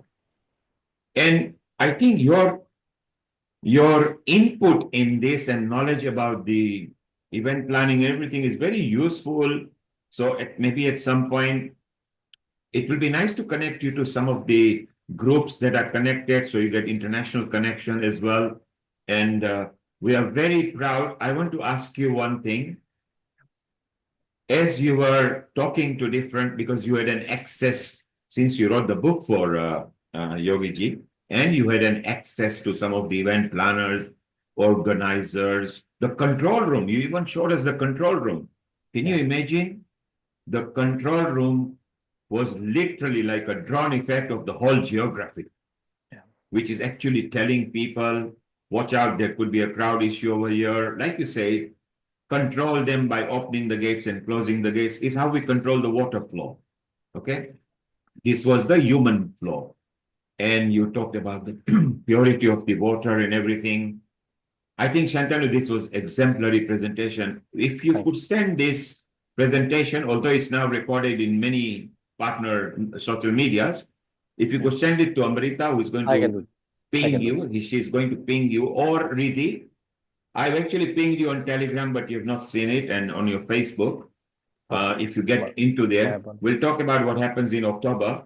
This presentation, Riddhi, because you got access to Amrita, if we could get it put up in our social media and a separate YouTube link, so if you could tell Nishit to put it, it's very exciting because somebody, and this is Shantanu, has done the work that we wanted to do to ask so many people to put it together. So Shantanu, you are a source that has brought in information, and Riddhi, in fact, Shantanu, the moment we announced this episode, which was only done in 3 weeks because our honey, who went to India, did a documentary over there. You might have seen it just before you came on. And we said we'll turn it into a documentary. You were the first person straight away, Riddhi came and said, I want to block a spot. So I said, okay, who is Shantanu Gupta? She sent your little introduction and everything. And what a wonderful to have captured the complete in a simple form. Obviously, you got a bigger, larger presentation than this. Shantanu, we are very proud of you. You have got an energy that you shared not through the vision and presentation, but you walked the talk. You were there doing it as well. You know what is the source of my energy? My source of energy is those 31 days in Kumbh, and another source of energy, I keep meeting Yogi Adityanath almost every month. So in fact, I may meet him tomorrow. I'm flying to Lucknow tomorrow morning. So that's my source of energy. And one news to all of you, which is interesting news. Based on my book, The Monk Who Became Chief Minister, we are making a movie, like a full-fledged movie, in Hindi though, and it'll be translated, dubbed in other language. It came out very good. We have big actors, Paresh Rawal, Niravwa in it, and by like this summer it should come. And we are planning a global launch. So from US, UK, Australia, Singapore, you will watch Yogi Adityanath on screens. So yeah, well, right and now, in fact, the teaser is already out, so you can. The name is Ajay, the Untold Story of a Yogi. Maybe you can. It's a 30-second teaser that we have already launched 3 days back. It got a huge reception. We got some 14 million views in 48 hours. So you may want to watch it, the teaser at your leisure. So yeah, that's also one news. And I may come for the promotion of the movie to UK, US during that time. Yeah. Well, let's And help Shantanu, as well, let's help something that you've forgotten to mention, actually, which I'm really proud that you managed to do out there, was the 108 artists, Oh, the yeah. 108 canvases, and the 108 minutes to depict Shiv Bhagwan in all of his glory, in all of the majestic forms in which we could possibly do that. And I thought that was fantastic, phenomenal efforts, bringing everything together. And you've now met Neil Kumar. Neil Kumar is actually the main host and the main mastermind behind Diwali on Trafalgar Square. Diwali on Trafalgar Square is the event that has thousands and thousands of people that gather in London around Diwali, celebrating the culture, celebrating the magnificence behind this event. And it's exactly what you're saying. It's there to showcase culture.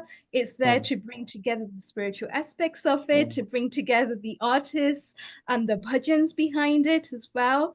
And just to draw on the message that you had there in terms of interrelations, when Narendra Modi gifted that Ganga Jal over to Tulsi Gabbard, and Tulsi Gabbard reciprocated that with the mala, with the Tulsi mala, which actually shows the principles there of interrelations and actually creating those relationships as well.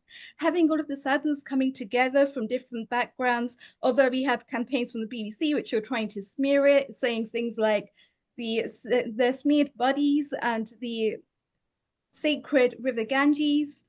And it's actually quite interesting because when we look at it from a cultural and spiritual perspective, the message goes so much deeper. But these are the Western narratives that we have, which we're actually now trying to address. And I think your movie does a phenomenal job on Ajay. I know it's not just yourself that's the mastermind behind that, but I think it's going to be a phenomenal show coming together, and it just shows the magnificence behind this as well. And even the BBC sent down, I think it was Samara Hussein, which is a Muslim herself, so it just shows that even though the Muslims are actually the parties that are actually saying we don't feel safe in India, but how safe are they feeling? Because how many crores of Muslims have actually come and partaken in the Maha Kumbh and made it what it is and made it the success that it is? So it's that bhav, it's that bhakti behind it.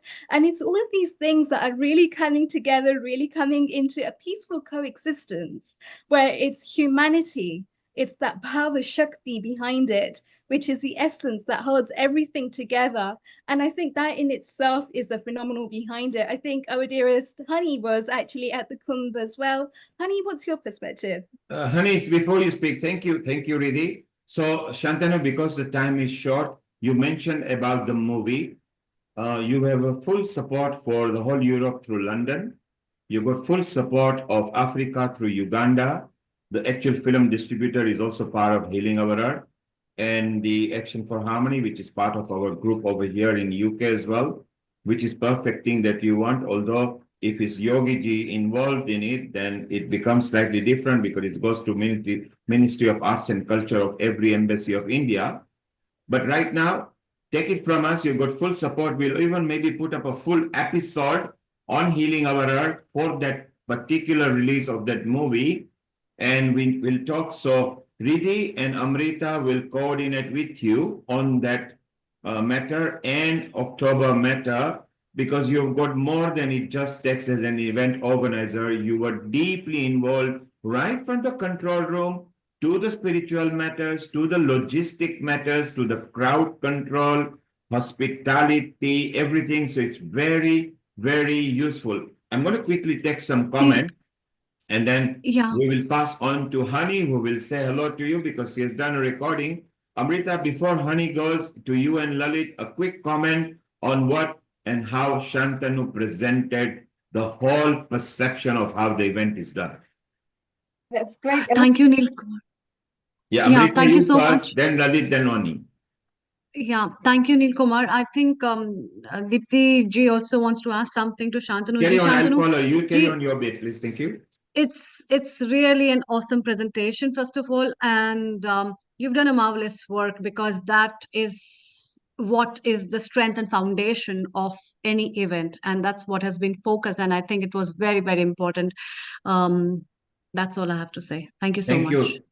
Thank you, Amrita. Lalit, you love it because you go to India minimum twice or thrice a year, and you do get involved in pilgrimages and retreats. How did you feel knowing that you got the full spectrum of what's happening behind the scene? My jaw has just dropped. I couldn't believe it. Shantanuji, outstanding presentation. Everything you've said is spot on. Even though my stay there was short and limited, I could experience exactly what you said. Lost and found, I could experience the law and order. Everything was outstanding. And my one comment is, you said you're going to do reunions of the Kumbh in all parts of the world. You forgot to say Kumbh reunion in London. Okay. That's what we want. Let's do So it. effectively, Shantanu, Lalit is also offering us support. And actually, Riddhi did send the Kumbh alumni to us. And let's flourish it. And Lalit, you are very right. When Shantanu comes to London, make sure you are free. He gets free chiropractic as well because he's walked a lot. Okay. Absolutely. And we explore it with our partner, the Seva, the Sangh, the Harmony, the committees, the Art of Living, BAPS, the whole lot. Absolutely. It will be an honor and a great pleasure. Thank you, Lalit. You are driving, so concentrate on driving. I'll be with you back again. And Lalit is a senior reporter, the most senior reporter here at Healing Our Earth, which is very beautiful. Thank you, Amrita. Honey, we come to you. You were obviously intently watching because you were also part, but only in your sector, whereas Shantanu has given us a complete drone view from the control room to the planning room to the organizing room, everything. What are your comments? Because you actually have made the documentary, which we want to show in a moment. Yes, absolutely. Thank you, Neilji. Well, first of all, Shantanu-ji, I just wanted to say an amazing presentation. I found it very enlightening. I found it informative and I found it educational because what made it very credible is you also connected your own experiences here. It wasn't just about factual information, but it's about your own personal experience because you showed the photographs.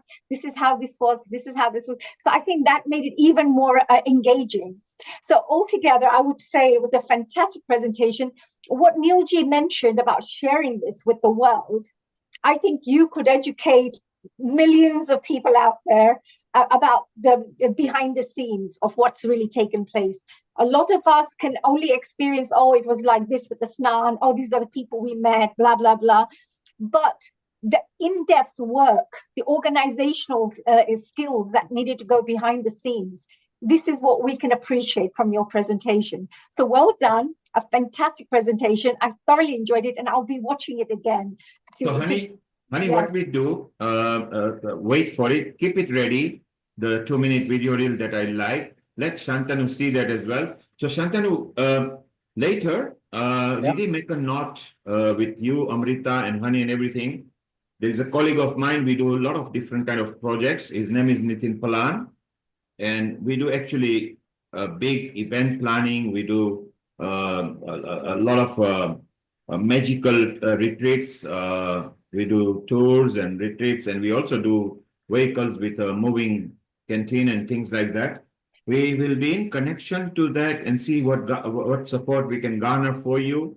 There may be some field which is directly yours or some that you can refer to somebody. But what a pleasant presentation that we should put up this in a more and more. Let's, over the next 2 minutes, see what Honey captured in her way. And then we all chit-chat and we just carry on. Riddhi, well done for bringing, as usual, the correct, appropriate people for every episode. Over to you, Honey. Play. Thank you so much, Neilji. Thank you, Shantanu-ji. Actually, Riddhi-ji, I'm going to be seeing if I can maybe keep you nearby because I'm going to show these documentaries and perhaps, little short clips from the Honey, play the clip. Play the clip. They're watching. Would you like me to show because we have part 1, part 2, part 3. Honey, play the clip that I have approved. Is the one that we want to show. Okay. So they're watching here right now. The first part of it, so we want to show the first part. Yes, we have approved. There's only one we have approved that we are showing. The one we used in a promo reel. Okay, no problems. Here we go. So enjoy, dear Shantanu-ji. Let's see what you think of this as well.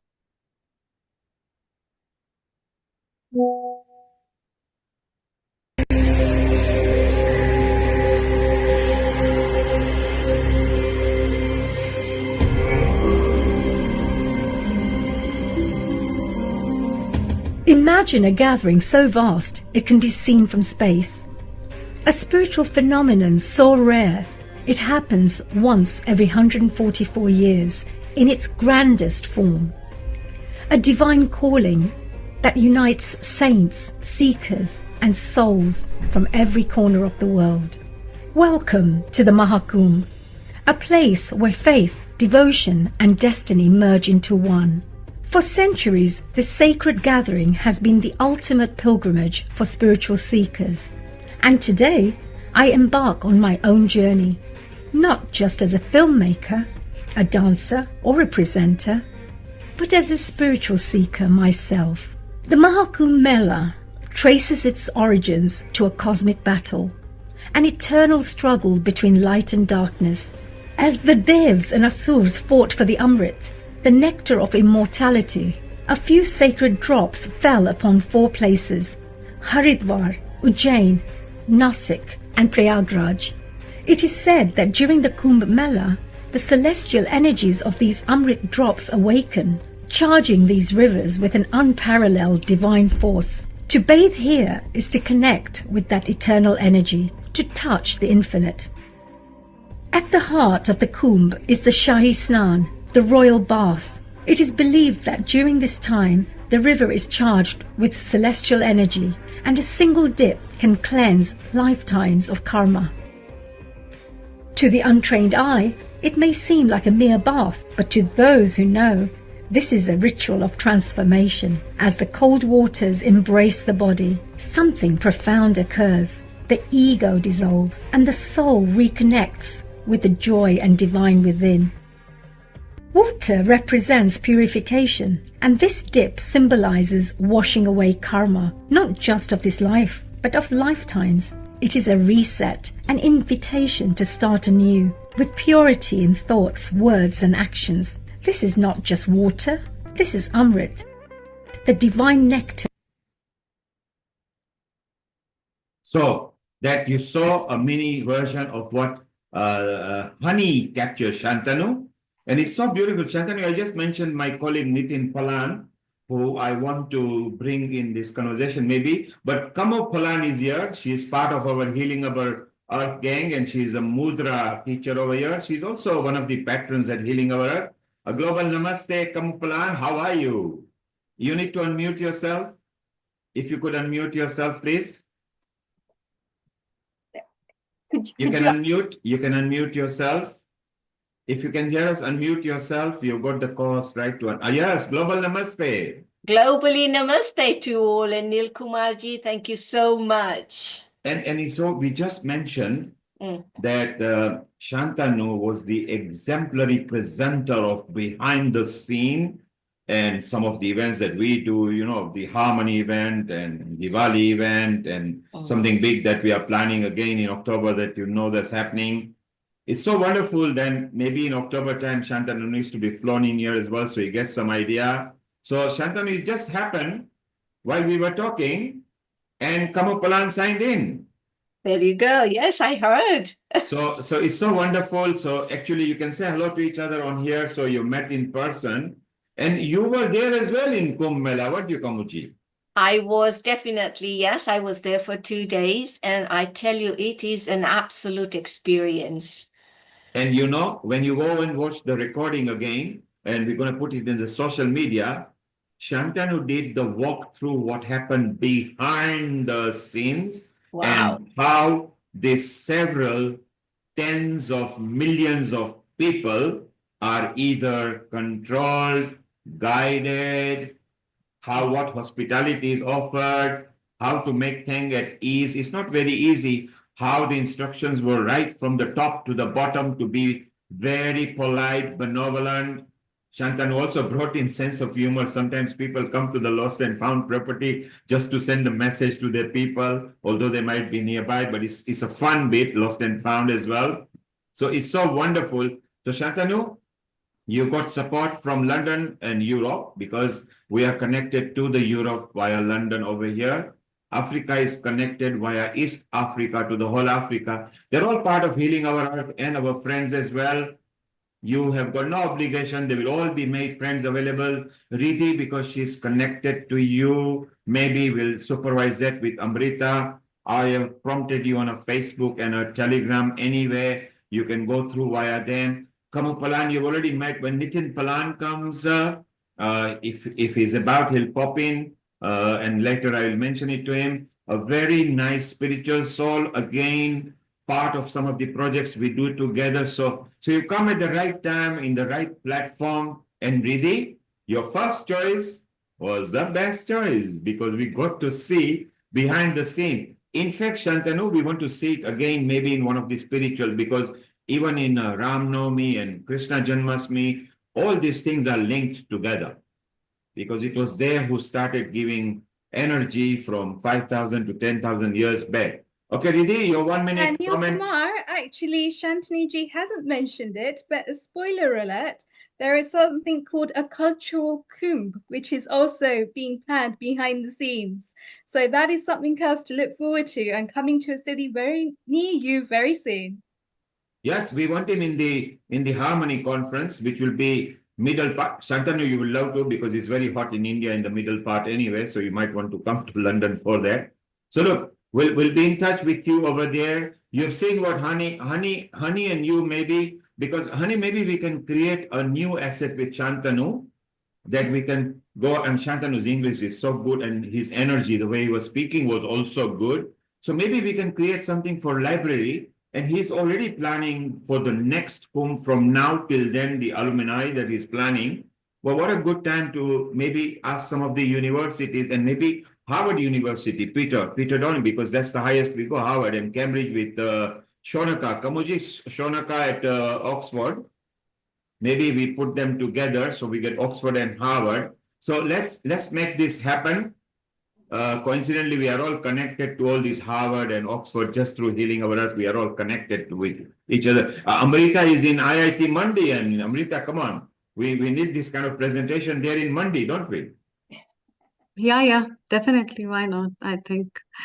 And at that upcoming conference, he can also come as a delegate, and then So yeah, why it don't will you be plan nice something, actually. Amrita? Send the MBCC brochure for him. In fact, MBCC is perfect because this was mind, body, and consciousness as well. Everybody had to be cool to control that. So Shantanu, Amrita is going to be in touch with you from the IIT Mandi as well with maybe you know about the MBCC project. I think you should be one of the speaker or a part of it. It will be a privilege. Amrita, if you could instigate that. Riddhi, you be in a loop. You've got that as well. Honey, you be in a loop with Amrita, Riddhi, and everything. If we can create a new asset, me, Kamuji, and Nitinji will be plan of the harmony and the Sanatan and the Vedic knowledge, because this is very perfect. What a wonderful energy we are sharing here at Post-Maha Kumbh 2025, which is beaming live on social media of various partners. Shantanuji, Global Namaste, and thank you very much. Global Namaste, and thank you so much. Yes, Shantanu, you really enjoyed the presentation. Yes. And the screening of your documentary, we are very excited about that because we're also going to be screening the Maha Kumbh Mela. We've only seen 2 minutes of what we've shared, but it's a 25 minutes documentary. So it is a little peep review of what we're offering. But we would love to screen your documentary as well, and we can plan something so we can get the message out to a larger audience base. And Healing Our Earth, as Neil has mentioned, is connected to so many parts of the world, around the world, and so many supporters who would like to get this message out. So I think really well done. Looking forward to connecting. Honey, you mentioned the word maybe, so I put it go that not maybe, let us do it. Shantanu has already said he wants to bring that to the public. Amrita, if you could also get Gayatri in Mauritius come on in, because that country is very socio-religious and cultural. So together, maybe we can all muster something up that we can take it further away. And maybe Swami Rameshwarananda in Spain, Amrita, if you could put that in touch so that that part of the Europe is covered. Thank you very much, Riddhi. Thank you very much, Shantanu. Stay around if you can. Now. You've met the team. How are you feeling? For me, it's amazing. I think it's amazing if you're asking me. Thank you for bringing me in. Because of a movie thing, I'm a little tied up. Tomorrow I'm flying into Lucknow.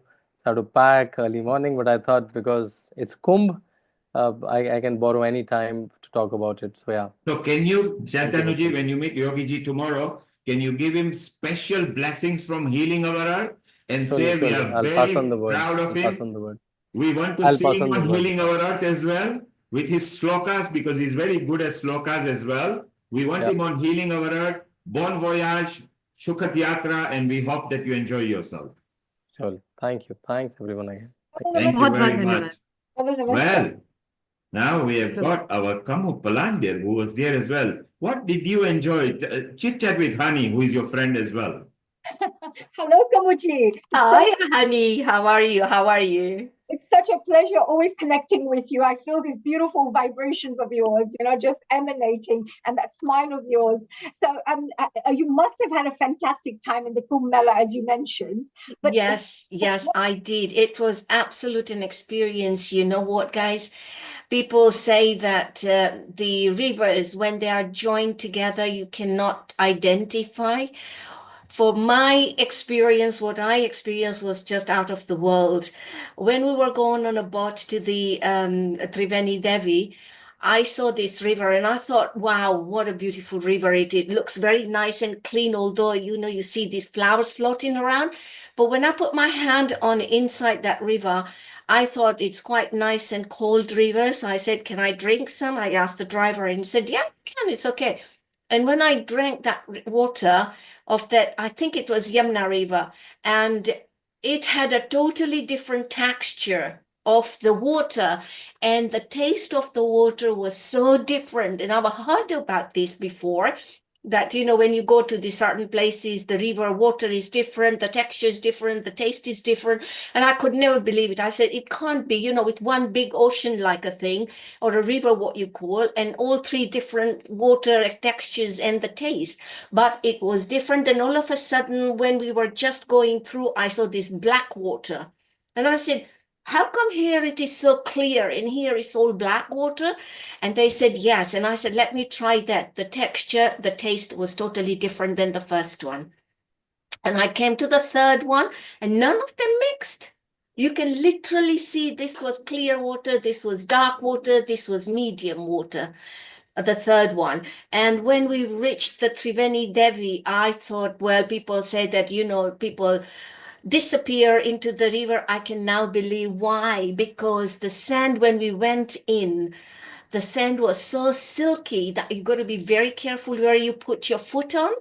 And the minute you put the foot on, you think you want to walk one step. And when you do that, you are sinking in if you are not careful. So we were all holding, I was with Nitin and we were holding each other's hands and we both thought we were going to be sinking in soon. But it was totally different. And yes, like I heard Haniji saying that the energy, the cosmic energy was totally different, where that three rivers are meeting, although you don't see it, you just see one plain thing. But there was a little different texture. I could feel it in my body. And the energy, the sun was beautiful out there. And I was just doing a little bit of sun salutation or praying to the sun. And you know what? That energy there, being in the water, was totally different. The body felt lighter. The body felt totally different. And the thoughts all of a sudden it's just not describable. And Well, the you described feeling very that well. one gets. You've described so well. We actually felt what you felt as well. There you go. But the feeling was totally different. And yes, the people there were so good, although there were thousands and thousands and thousands of them there.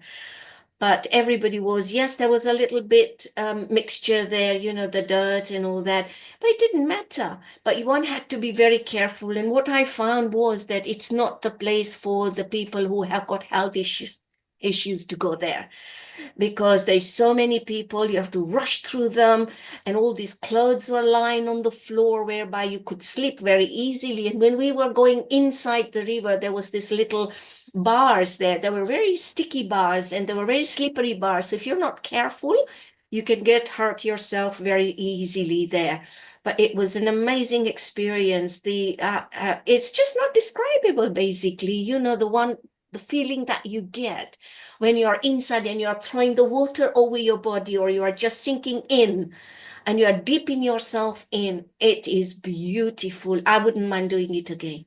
And Gamuben, one thing you'd mentioned as well, the three different colors coming together.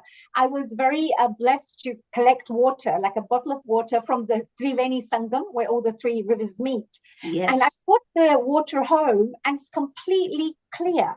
I can't believe that it's just pure, clean. And I've had so many people, especially from the Western world, saying, oh, it must be so dirty. These people jump, they bathe But what I don't know what it is, but that river is so pure. It seems to repurify itself, keep cleansing itself, because you can't have a bottle of water which is so clean.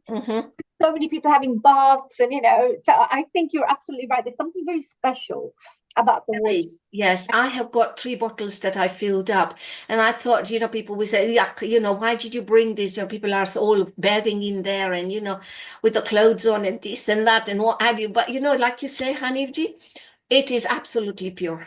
I got it right from the Triveni Devi, where the 3 rivers are meeting, and I just collected the water in the bottles there, and it is just beautiful. And I just I had a bath with it, to be honest. The shower was on and I put that water on my body coming back home, but it wasn't the same as I experienced down there.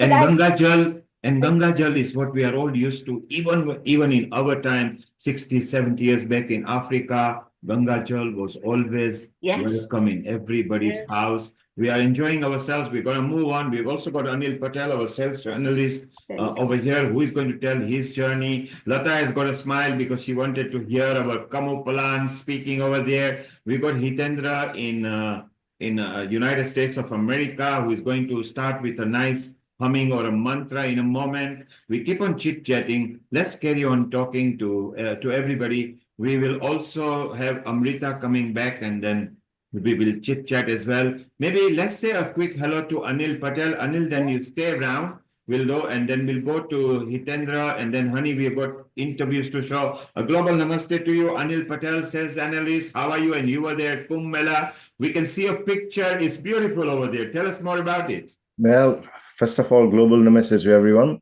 And thank you to Mita and yourself for giving me this opportunity. I have never done anything like this before, so please bear with me, okay? You are doing wonderful. I'm just going to go as Mita told me to do, be myself, which is, here we go. At Healing Our Earth, just be yourself and be the healer. Okay, so the Kumbh Mela is something I had followed for years, to be honest with you, and always wished one day I'll make it to one of them.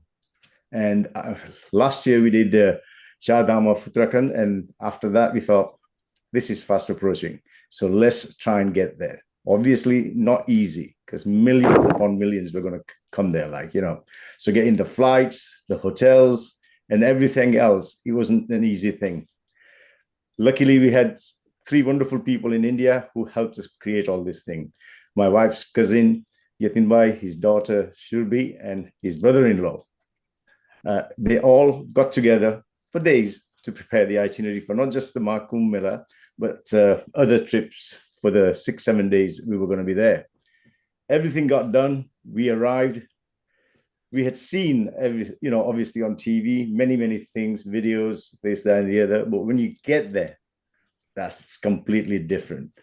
From the time we got to the airport, our beautiful transport was ready. Well, nope, we can't use that because the roads were blocked and we can only travel by rickshaw. Said, fine, we're going to have to get into 3 rickshaws. And we made our way to our tent city as such, which is on the, what do you call it, river of Yamuna, Normally, that distance would take about 20-30 minutes. But this time, it took us over 2 hours. And you can imagine why. Roadblocks, thousands upon thousands of people walking. Peacefully, no pushing, no shoving. Police were brilliant. The direct. Was it still fun to wait? And because you were in the spiritual land, absolutely, you were not frustrated, were you? It was fun. The 2 hours, it counts now, but at the time, it was just like slow motion, if you can understand. Yes, going through the motion, seeing the people, everybody colorful, obviously, young and old, just simply walking. I mean, there weren't many people on transport. It was just thousands. You couldn't believe it, You had to be there to actually appreciate how amazing this was. And that's immediately took over all of us, especially personally speaking, for sure, And then, Anil, earlier, Shantanu, I was listening to that. I was listening in, absolutely. He made his luck was so good. He was able to capture what was going behind because he had an access to every department, being a senior person. And when it came to walking, for even elderly, walking for hour or 2 hours was just pilgrimage, just like yatra. Yeah, absolutely. I mean, it was just incredible. People made efforts from all across the world. You know what I mean? A passenger next to me from Delhi to Prayagraj flew from California, 36 hours, got to Delhi, Prayagraj in an hour. She was going to have a snan in the morning and then fly back the very same day, next day, I should say. Similarly, wow, now that's a grueling trip. Grueling trip, but people made this type of journey. I know my own relatives over from Gujarat drove for 2 to 3 days because there were no trains, no planes, anything like that. So they simply had to go. They had to go as in they got the call from the gods, like, and then off they went. Slept in the car. Along the way, if they had to, there was no accommodation there. A young girl from our town, Ashton itself, in near Manchester, she decided on the 15th, her whole family was in India for something else, another event. 14 of them, she arrives, they all joined up, and on the Mahashivratri day, they had the Holy Snan. Dubki. Wow. And our honey on that day itself was even there in India. She might have crossed them across Mahashivratri. Honey, you remember because you were there. I was 4 a.m. as well. You know, we're all getting ready to go. I had wonderful security around me, lovely friends that I had met, but all of them making sure, you know, because obviously pushing and shoving, even at 4 a.m, meaning lots of people around. Yeah. So they made sure that I was protected and looked after, and it was amazing.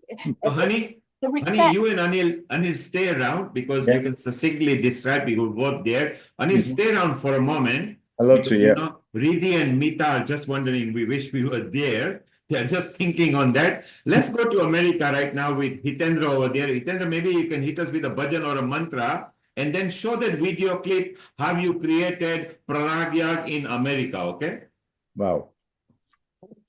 Global namaste from my soul to your soul from America. How are you, everyone? Brilliant. Thank you. Maybe one mantra or a bhajan from you, and we want to see that reel that you actually created mini Uttar Pradesh in America. Yes, absolutely. It is so exciting to hear all the different stories and experiences and bringing us all into Prayagraj as if we were all there. So thank you very much, everyone, especially Honey. You are doing so beautiful with that documentary that you created. I was really impressed by the quality and the insight that you have given through that. So Guruji blessings. Goswami Tulsidas ji said in one chaupai about this Prayag Maha Kumbh. Okay, so we call Prayagraj Triveni Sangam as the Tirathapati in the sense that it is the one of the greatest place of pilgrimage, Tirathapati. You go to different pilgrimage, Tirath, and this is Tirathapati. So Magh Makar Gat Ravi Jab Hoy. Magh Makar Gat Ravi Jab Hoy. Tirathpati hi Ave Sab Koi. Dev Danuj Kinnar Nar Shreni Sadar Majjahi Sakal Triveni. What it means is in the month of Magh or Maghshar, when the sun moved into the Capricorn or Makar Rashi, at that time, everybody goes to the Prayagraj. This is the Makar Sankranti time, if you remember, Makar Rashi, Makar Sankranti of sun. Okay, so during this time, everybody starts going to this, and when this special occasion of Kumbh Mela takes place, after reaching to the Prayagraj, the Triveni Sangam, because it is the confluence of 3 rivers, Ganga, Yamuna, and Saraswati. So it is called Triveni Sangam. Not only human beings whom you saw and we are mentioning and we are showing in the picture are there, but in the form of those Naga sadhus and in the form of some of the yoginis who are there are some Devta and there are Danav also who are present there. There are some Kinnar, meaning that invisible spirits who are also present in this place. And all these people come and respectfully take the dip, holy dip in this river. So this is such a beautiful chopai, Tulsidas ji said. And since Nil Kumar ji has requested, during the lifetime of Ramchandra ji, when he reached to Prayagraj, what happened? He had to cross the river. And in order to cross the river, he needed a boat. So there is a beautiful bhajan in Gujarati that I would like to sing a few lines. So the kevat, the person who was riding the boat, he was approached by Ramchandra, Lord Ram, and requested that, can we have ride in your boat to go across this river to go on the other side of the Prayagraj? So the Kevat was little hesitant simply because he says that I have heard that you are so pious, so holy, that just by touching your feet, even the stone can become a woman. But if my boat becomes a person, I will lose my source of income. So I'm a bit hesitant. The theme of the song is this. धोवा द्यो रघुराय पग मने धोवा द्यो रघुराय प्रभु मने शक पड्यो मन माय पग मने धोवा द्यो रघुराय प्रभु मने धोवा द्यो रघुराय राम लक्ष्मण जानकी ये तो घट गंगा ने जाय एवी नाव मांगी नीर तरवा नाव मांगी हाँ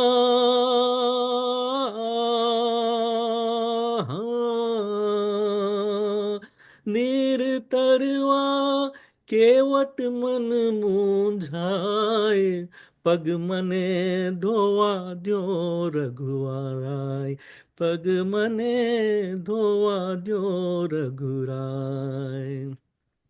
So the kevat is saying, Raj tamari kaman gari nari पत्थर नारी થઈ જાય રજ તમારી કામણ ગારી પથ્થર નારી થઈ જાય નાવ જો મારી નારી બને તો નાવ જો મારી નારી બને તો આજીવિકા ટળી જાય પગ મને ધોવા દ્યો રઘુરાય કે પગ મને ધોવા દ્યો રઘુરાય.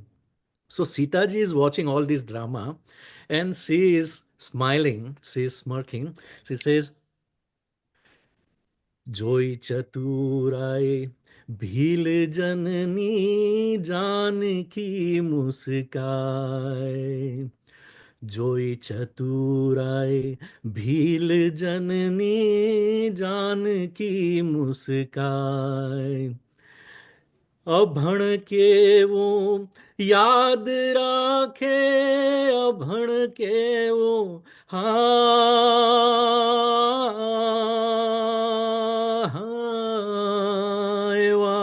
याद राखे भणेला भूली जाए पग मने धोवा द्यो रघुराय पग मने धोवा द्यो रघुराय. So this was the thing, and at the end the compromise that took place was on the ground that I forgot the line because I sang out of my memory, but I forgot this line. Here the kevat or the boatman is saying that your business, Lord Ram, and my business is the same. You put people from the Bhausagar par, from the earth, from the world into the heaven, and I bring the people through the river in this boat from one side of the river to the other side. So we are both in the same business, and let us make a compromise. If you allow me to wash your feet, then I will bring you to the other side. I don't even need any reward or any fees for that. And this is the beautiful thing, when you come across a avatar or a guru or a person who is fully enlightened, we may not know, as we were discussing in the Tulsidas Chaupai, that the person whom you are seeing in the Kumbh Mela could be an ordinary person, or it could be Dev or Danav or any enlightened person, or Kinnar, Yaks, Gandharva, anybody. So you want to be very sure that whom you are talking to, you identify the person, and if not, at least you keep your heart pure. And if we cannot, we can take a holy dip in such a beautiful place on an auspicious occasion like Maha Kumbh Mela after 144 years. As we know, the Kumbh Mela takes place because of the position of Jupiter, Guru, that takes around 12 years. So every 12 years there is Kumbh Mela. Okay. And there is Ardha Kumbh Mela every 6 months. There is Purna Kumbh Mela every 12 months. There is Maha Kumbh Mela when 12 cycles of such Kumbh Mela takes place. That is 144. We are lucky to be alive and present on this earth. Indeed, Hitendra, indeed, we are very lucky to be alive, that in our lifetime we have seen it, because the whole world living right now, the whole world population, the 8.5 billion, will not be present in the next Maha Kumbh Mela. We don't wish anything bad about it, but it's good that we actually saw it. Stay around, Hitendra. Keep that video of the one we agreed to show about immersion in a moment. Let's go to Anil. Anil, so we continue yours and Honey's journey, because she was there as well in the Mahashivratri time. So if you two could bring out the best aspects that you two remember, that will be beautiful. Okay, I'll let Honey go first. Ladies first, always. What a gentleman! What a gentleman! Even at Maha Kumbh Mela, they were all gentlemen there. This is the beauty about being on Healing Our Earth. Every person I meet, they're such beautiful souls. I'm so proud to be part of this community. But I just wanted to say, Nilji, may I share some photos as well while I'm sharing? Yeah, it's you and Anil, because I think Anil might have captured some pictures as well. Anil, if you know how to share screen, let's bring out the best. I'd love to, but honestly, my photos are all dumped in my Amazon Drive. Unfortunately, when I started watching this presentation, I thought, oh my God, I need to do this now. But it's a little bit unfortunate. Don't worry. Next time, we always do spiritual things. Honey will show us. Yeah, there you are. Look, boarding, and her journey starts when she got and checked in, and she said, okay, I'm going to. I just thought maybe I wanted to share a few things quickly with you. Yes, go ahead. I'm just going to go forward, but I have a lovely video made up of all the compilation of photos, just to let you know that even leaving from here, from the Maha Kumbh Mela, when I ended up being at Heathrow Airport, for example, it was amazing because I hadn't actually expected that I will be going. I literally left about 5-6 days before the Kumbh Mela. Oh, I'm trying to start that off here. There you go. And then when I got to the place, I just wanted to share. When I traveled, it was very different in terms of weather.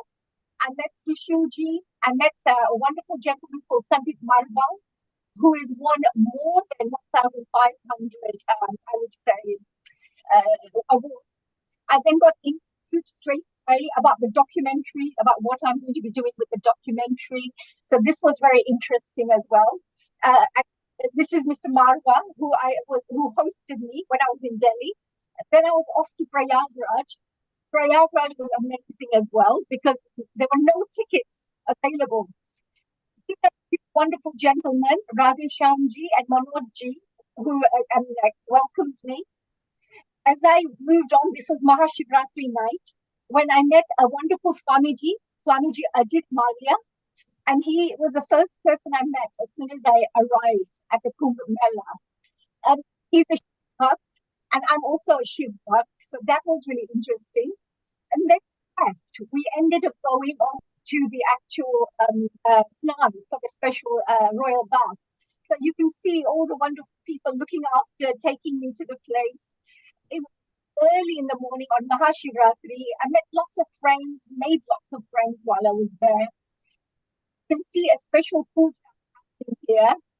And this is where the mantras were being said by Swami Ajit Ji. I was also blessed, I think, for doing this. Some of the people who were there, they are ex-army people, ex-navy people. Even though they're retired, they were there looking after me. So I thought that was really wonderful. And then where I felt very proud that I ended up experiencing the beauty of the culture. So I ended up having this special star on my forehead. I felt really spiritual, and I was wearing this beautiful shawl that Swamiji had given me, and this special necklace that Swamiji had given me. Then I met these wonderful sadhus. I met the yogis as well, as we say, Agori Babas, security. You can see there was a lot of people here. You can see this. And all of these people, security people, completely, I would say, supportive. As we moved on, I met many, many sadhus, got blessings from lots of sadhus, as you can see. And this was so beautiful. You can see the sun that was just rising, actually, in the morning when we finished our snan. This was where the doctor was, which Shataji mentioned. Then I also went into the tents, how people were living in the tents near the actual Maha Kumbh. So I ended up meeting some lovely aunties and uncles and doing media interviews. Shamji, he took Triveni Sangha to do the arti. Even at night, there were so many people there. It's unbelievable. So many people. Again, security everywhere. Wherever I went, there was security. Honey, you were disturbing the security. We should have cautioned you over there. They all wanted to take photos with me. They were like, yes, I could see eagerly they were wanting to take pictures. It's so nice that they were so friendly. Yes. And because of friendliness, everybody enjoyed themselves. And look at the number of people in this festival. Look at that. Yes, the arti, I mean, this was amazing. This was Mahashivratri night. And this is when I ended up doing the arti. I missed the arti, actually. So here, I missed the arti at the Triveni Sangam. But I ended up meeting a priest. He came along to me and said, would you like to do the arti?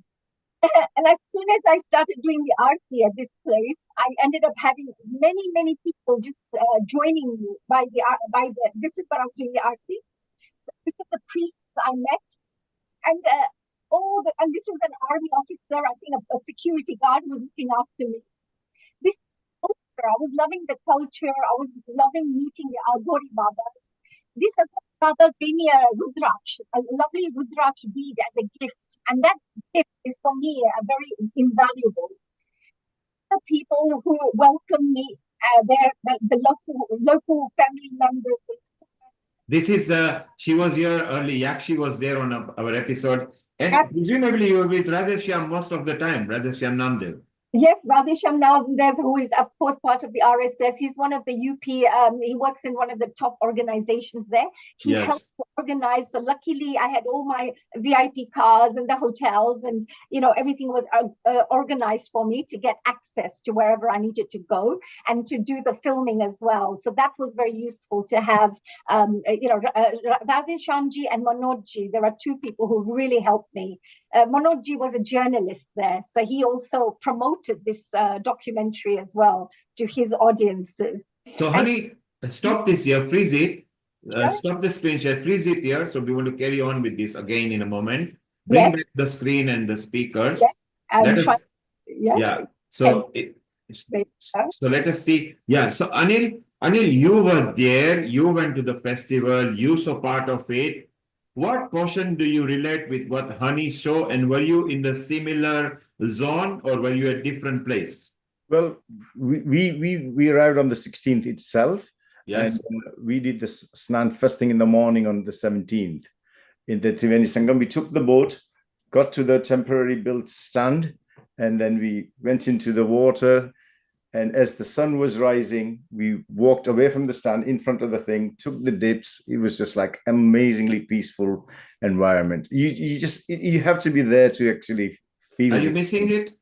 Oh, 100%. I've already saw like a plan or hope, the God willing, we make it to the next one whenever that happens. Like, in Now, Anil, you seem well settled Britishite. So you're, more Britisher than maybe you spend enough time over here. When you felt and landed and you were part of it, did you feel you let go of everything and you just become just like a yatra guy and spiritual? Yes, you can't Absolutely. help it. You can't help it, isn't it, Anil? Yeah, it's just a natural thing. You just simply, honestly, you forget the good side of life and the comforts and everything like that.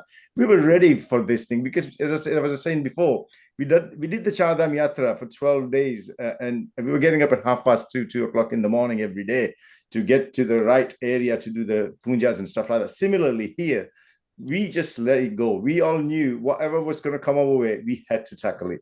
I mean, in my group, the people, we had 3 cancer recovered people, and Yes.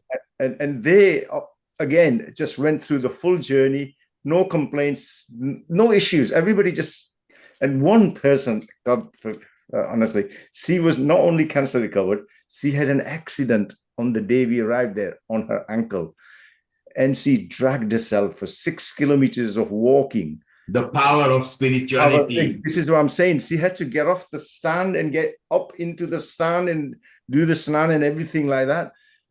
And then we had to cross the boats, because when you get to this stand, like there's like 6 rows of boats there, and you have to jump from one boat to the other boat to the other boat to get to the stand, and that's an experience in itself, And Anil, Kailash was here earlier. She had an accident. Right. She carried on as well. We're going to bring Kunjal Butch as well. She's in India. Kunjalji, if you could landscape your video, if you could landscape. Mita, you can unmute yourself. I made your co-host. Unmute yourself and make your comment, and we bring, yes. Kunjalji, if you could landscape again, you nearly did it, but then don't touch it. Yeah, Mita, your comment. Yeah, I just wanted to remind that, Anil is being very humble, but he has gone through knee surgery and he tracked 10 kilometers up at Kedarnath the year before, that is last year, last 5 kilometers. Sorry, if I can just interrupt. And he was writing a trialogue every single day, spiritual trialogue. So I was experiencing the whole 4, Char Dham Yatra, and also Haridwar, and he went to Ayodhya, he went to other places. So he had, very diligently written every single day what happened, what they were eating, how they were traveling, how they were trapped. They went to also Vrindavan, they went to Gokul, they went to all these different places. So yeah, he's got a book of travelogue he can share actually. He's Yeah, Anil, you wanted to make a comment. Yeah. Anil, you wanted to comment. Yeah, so Mita and I go back into 1970s when we were in school together back in Ahmedabad, and we met up a few years back, and we obviously kept in touch since. The thing was, I've created this broadcast on WhatsApp when we first went to the Char Dham Yatra.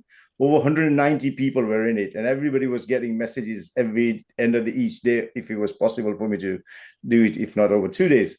And I did the same thing again for this particular trip. So I've got 2 blogs which are just such a memorable things for not ourselves individually, but so many people have thanked us for, not being able to come and do these things and see these things, because some of the stuff was, I was videoing it all and everything like that. So it's wonderful to do all that, but you have to be there. One has to be there to do it. Anil, what we will do, like you said, let's try to be there through Honey's picture, because she will describe. Honey, we go to the next part for a couple of minutes while Kunjal is putting a landscape. Yashi is back here, Honey, because you brought her in a picture, and her father you interviewed. We've still got a couple of interviews to go. Carry on. We will keep on talking till your picture propagates. Okay. Anil, that memory that you have got, look, Honey is back there. I love it. Look at the structure, marquee structures. So if you could just zoom out, we can see them. This is a very high standard marquee structures, what Honey is showing. So look at the standard that has improved in India. It's beautiful. Yeah, and also this was it was run by Mr. S.K. Singh. He was an eye specialist, and they did 250,000 plus free eye tests and so treatments as well. So what a service, because it does say at the back Netra Kumbh, which is the eye camp which they are running. So it's so wonderful. And I mean, all these wonderful people that we met. As you can see, the network. This is a gentleman, Mr. Singh, and he was amazing, very humble. And here, by the way, the people, as you can see, the kind of warm welcome that people give you wherever you go, it's so beautiful, it's heartwarming that you cannot forget these kinds of memorable moments. And they make you feel like part of the family. That's the interesting thing. Look, they all brought their neighbors. All the neighbors came. A policewoman came next door to come and visit. And this is Radhe Shyamji's family, the whole political. This is Radhe Shyamji as well. These are friends who came to visit. They gave me gifts. When I came back, I had these beautiful gifts that people had given me when I came back. So you can see that. Look, the whole family. This is Srivastava family who came along. Food. Here's the lovely prezzies. And this was my ending, to say thank you to everybody from this. Look, as you can see, there's a little thank you. This is when they were dropping me to the actual airport. You could see the roads are so clean. Look, the airport is so clean. A lot of art. Airport, leaving for Delhi again. And when I left for Delhi, I ended up meeting a lot of my Western friends, the Western people that were also visiting. So I ended up with some of them. You can see the artwork, which is so beautiful, that Prachi talked about. This is all the research doing my hotel, meeting Swamiji's, as I mentioned to you previously, saying bye-bye. Now this, I have to mention this part. This was very interesting because I ended up doing this documentary with Marva Studios. Marva Studios is run by Sandeep Marva. And while I was there in India, they invited me to do a lecture with all the students. So here I was, whilst I was going to the Maha Kumbh Mela, the universe was giving me these fantastic opportunities to connect with wonderful young people. So this is what ended up happening with the teachers, young people who I ended up meeting. Here was my little flyers that they created, etc. And they ended up doing more interviews. Here they gave me a special award for doing peace because I was using the documentary to promote peace and spiritual peace around the world. So they ended up giving me a special award as well. So as you could see, all the photographers, everybody came along to visit. It was amazing. This is Sushilji and this is Radhe Shyamji. Now, Mr. Sushilji actually is the one who was directing the documentary. So he's done a great job as well. As we finish this whole thing, this is the end of this is where I was staying in a lovely little place and with lots of lovely food. And there you go. That was just a little bit of background to give you an idea of the kind of experience. But my thing I have to say was, it was like the universe was calling me to be there. And I think I heard that with everyone who said that they really had a longing to go. And I had a longing to go for many months. And 6 days before Maha Shivratri, my mum said to me, "Oh, you've only got 6 days now. Unfortunately, you're going to have to miss this time round. I know you really wanted to go." And in my head, I thought, "Oh, I've got 6 days left. I've still got 6 days. I can make it." So I ended up traveling within 6 days, arranging the documentary, doing everything within 6 days, getting the VIP treatment, everything. I think somebody, higher forces were inviting me there. And even when I did the Mahashivratri, everything on the Mahashivratri night, the Aarti, I really wanted to do the Aarti, and they said, "Sorry, the Aarti is finished." And suddenly this priest turned up from somewhere. So what Hitendraji was saying, that sometimes you have these angels, farishtes, devs, they support you, the higher spirits support you because they know you really from the bottom of your heart want the blessings from this.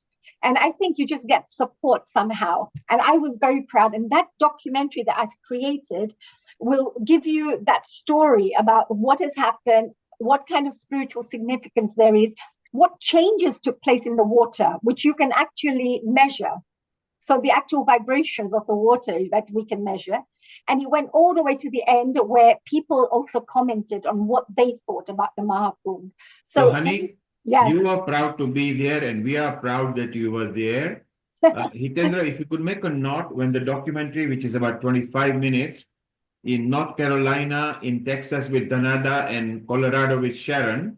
If we can show that documentary either through our platform or in your gathering, then it will be very good, because the whole ultimate documentary is very good. And maybe we also we merge Hani and Shantanu together, because in good faith, Shantanu, as senior as he is, Riddhi told him to come over here. It will be very good for our outreach, and also maybe Hani make a note with Gayatri in Mauritius and Sanjay Thakkar in Uganda. I think this merge of the documentary should be shown at the both place. Take a pause for a moment. I want to bring Kunjal Butch here. She actually loves the Indian knowledge system. She has got a master's in it, but she actually also loves healing. She likes the word healing itself. She loves healing people. She's also got, she has exhibited very recently in Ahmedabad in a very principal places. I believe that's what it is. And our, honey, your friend Talla Mashru actually introduced. A global namaste to you, Kunjal in India. How are you? Global Namaste. I'm very well, and I feel really privileged to be this to be in group of conscious community. So thank you very much for having me and welcoming me. So basically, we are connected to different parts of the world at the moment. Yes. And you can make friends, and you can contact through Tollaben will give you the contact through Honey or through Amrita or through Riddhi. We are all connected at Healing Our Earth. Sure. We Sure. just connect people without condition and no selfish gain. So it's so beautiful that you do that. Now you've got so much art there as well, which we want to see in a moment. But we want to, over the next couple of minutes, because Anil and Honey were in the same time zone. They're in India, so both we are getting two views from that. Hitendra shortly will show, without going to India, how they created Praragya over there, which was so beautiful. So it's it will be so nice to see that. So Hitendra, if you could keep that ready, that video, because people will love it. Let's listen to a couple of minutes to Kunjal, and we see how we feel about it. So Kunjal, over to you. Okay, thank you so much. I'll just take 2 minutes to explain my thought on Prayag as a tirth, and I'll focus on etymology, because lot of people have lot of images and very vibrant information on their visits from Prayag. So I want to share that tirth is जो हमें तारता है, that which takes us to the bank from the turbulent oceans of life. That is what we call tirth. So तीर के ऊपर से तीर बना, तीर किनारा. And tha beach, because in our alphabet we call them Devanagari Lipi. The script is called Devanagari, because each alphabet is like a Devnagar. They are very potent with divine energies. So every alphabet has its own meaning and energy. So thumb beach represents to halt or to stop or come to restful position. So Tirth, Prayagraj is a Tirth, Mahatirth, and Tirth means place where you feel restful. Now let us focus little bit on the word Prayag. Now pra, that means that which exists already, pre-existing, or from the Vedic times. And the root pra is used for like prakruti, means or the source. Right, we always use pra for all that. And yuj means to do or to practice. So in our culture, the Sandhya Vandanam and the Kriyas, we call them yag. So the Vedic Kriyas that existed from beginning of the time, that's why Tirth is called Prayagraj. So this is the Tirth where we feel restful, like we return to our own source, the Prakruti, ultimate. And this is where the yagna started. That's how we interpret the word Prayagraj. Now, the second thing I want to share very quickly, I'll finish fast, is that it is a tirth because it's a Triveni Sangam. So three different mm, currents, they merge into each other. Now, there are a lot of ways we can perceive this, from geological time, from historical times, etc.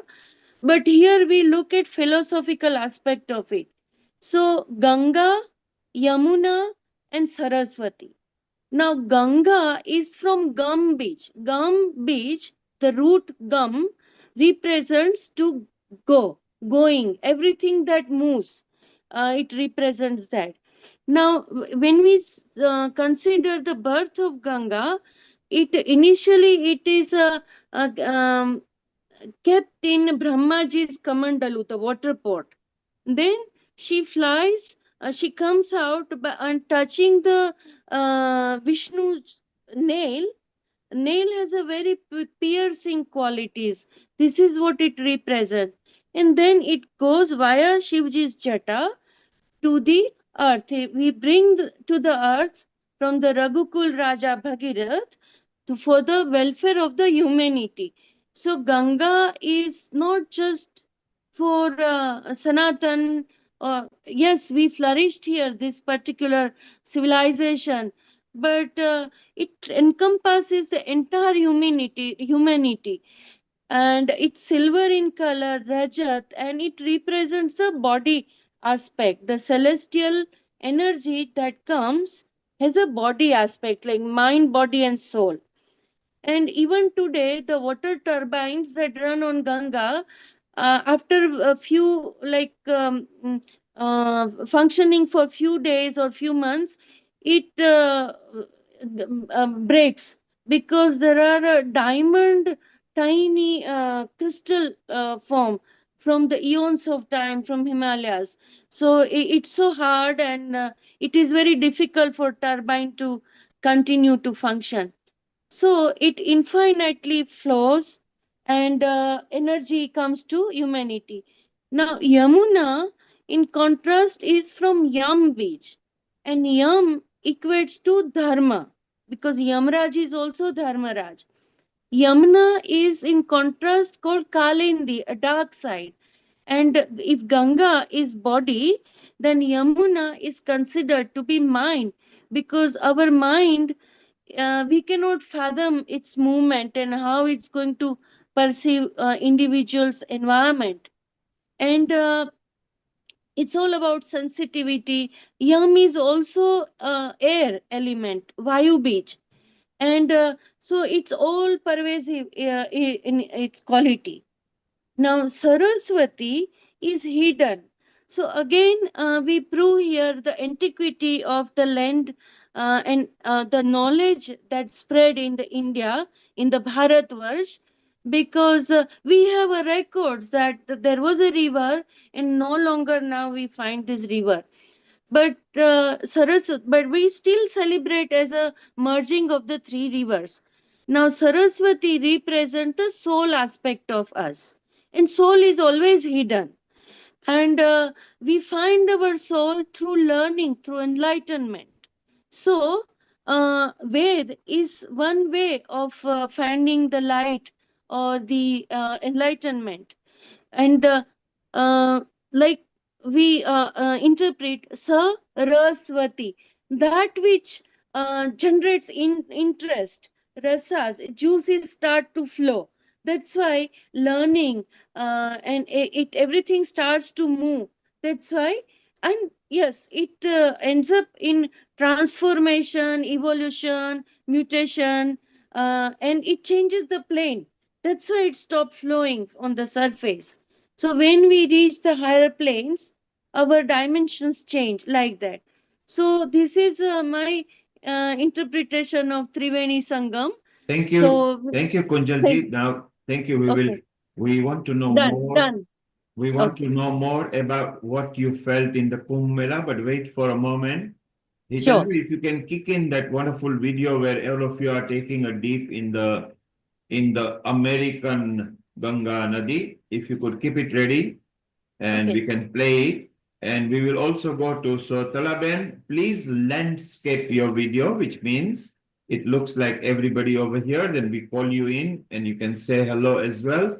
While you are doing that, Hitendra is going to now show this beautiful video. And this is able to what... see it? Can we see it? Yes, we can see it. If you maximize the screen, play the video, so video will take over. Play the video where you are immersing, the middle video where you are immersing. You need to play it. So go to the play button, share, play button now, and sound. Okay, you are sharing the whole channel. It's just that video. Click the video. So only the video will appear there, and then we play. You can stop screen share, keep it ready, and come back again, Hitendra. That's fine. We chit chat now. Yes. I think Talaben is not able to landscape. Yes. Yeah, Talaben, always requested, you always come landscape. You've been on healing many times. Keep landscape, not portrait. Don't worry. Just say hello to Kunjal till you find out to do landscape. Talaben, say hello to Kunjal. Global namaste to everyone and Jai Shri Krishna, Jai Ho.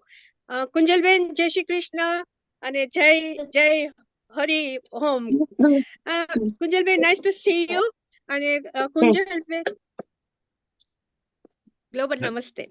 Thank you so much for including me. Global Namaste, Talaji. So, okay, Kunjal Ben, it's nice to see you. You were together in a Kumbh. The one thing I would just want to tell everyone, Kunjal Ben has been my mom. She looked after me. She held my hand. And whenever I fall down, she picked me up. That's the main thing. She has done a lot of things for me, and I will never ever forget that. If Kunjal Ben was not there, I won't be able to go to the Kunj. I was thinking I can't go alone. And then then I went to Ahmedabad. They have done everything for me. From say I was a baby, and they look after me, feeding me, giving me everything. I can't even forget that because I was only empty-handed there, and they says no, we must go. So it is best thing in the world, and I pray all their healthy life, both of them. And Kunjal, your name is with the Kunj, so it is a very nice name, and that one I will remember forever. So thank you very much for that, and we had a good time. Okay, I think Tarlaben is very gifted lady. She can she can create poetry and starts reciting for Swamiji's and saints we met. She wrote the poems and recited them. So she's a radio jockey. She would do. Honey, what you could tell? You could tell Tarlaben. I don't think she's got a speaker on. She's not listening to us. Yes. Maybe the speaker are not on. But don't worry. Talaben, please look, here she is with her lovely, I thought I must share that she also had a lovely snan at the Maha Kumbh. So, and isn't it wonderful? Yes. She enjoyed it very much. Maybe if you could tell her to, she might have got the speakers muted, so she is not able to hear us. Hitendra, are you ready with your video? It's quite interesting because people will be surprised. So select the middle video where you are all immersing the murti in the nadi that is created in America, okay? So is it possible for you, Neil Kumar, to share it from your end? Because when I am trying to share, it is coming with the other part of the... Okay, email me on my Hotmail account and then wait for 10 minutes. Okay, no problem. All right, and we'll try to play that. And so let's go back. Anil, let's go back to the story and the perception that you have got over there. When you came back to London, to UK, I mean, you are up north. I think you are in Manchester, the north. Manchester. Yes. And as you came back, I think for the few days you must be missing the cacophony of the Kumbh Mela. Absolutely. I mean, the whole trip in itself was incredibly, well organized and well enjoyed. Actually, after the Kumbh Mela, the trip itself, I actually worked from home for 2 weeks in India to extend my break, and did other things within Gujarat itself in terms of pilgrimage and everything. So, let me just pause you, Anil. Let me just pause you. Hitendra, send it to Honey. Okay. Our Honey is a tech savvy right now while I'm engaging with people. Honey, keep this ready and we'll play. It will be nice, exciting to show. Thank you very much. So, Anil, I want to come back to you. Let's go to Riddhi and Meeta, who missed out on this and how they feel or to have they missed it out. Riddhi, you were there before, you were looking at the YouTube and on the website, and then you came when Shantanu was there. We had a good insight. Don't you wish you were there as well?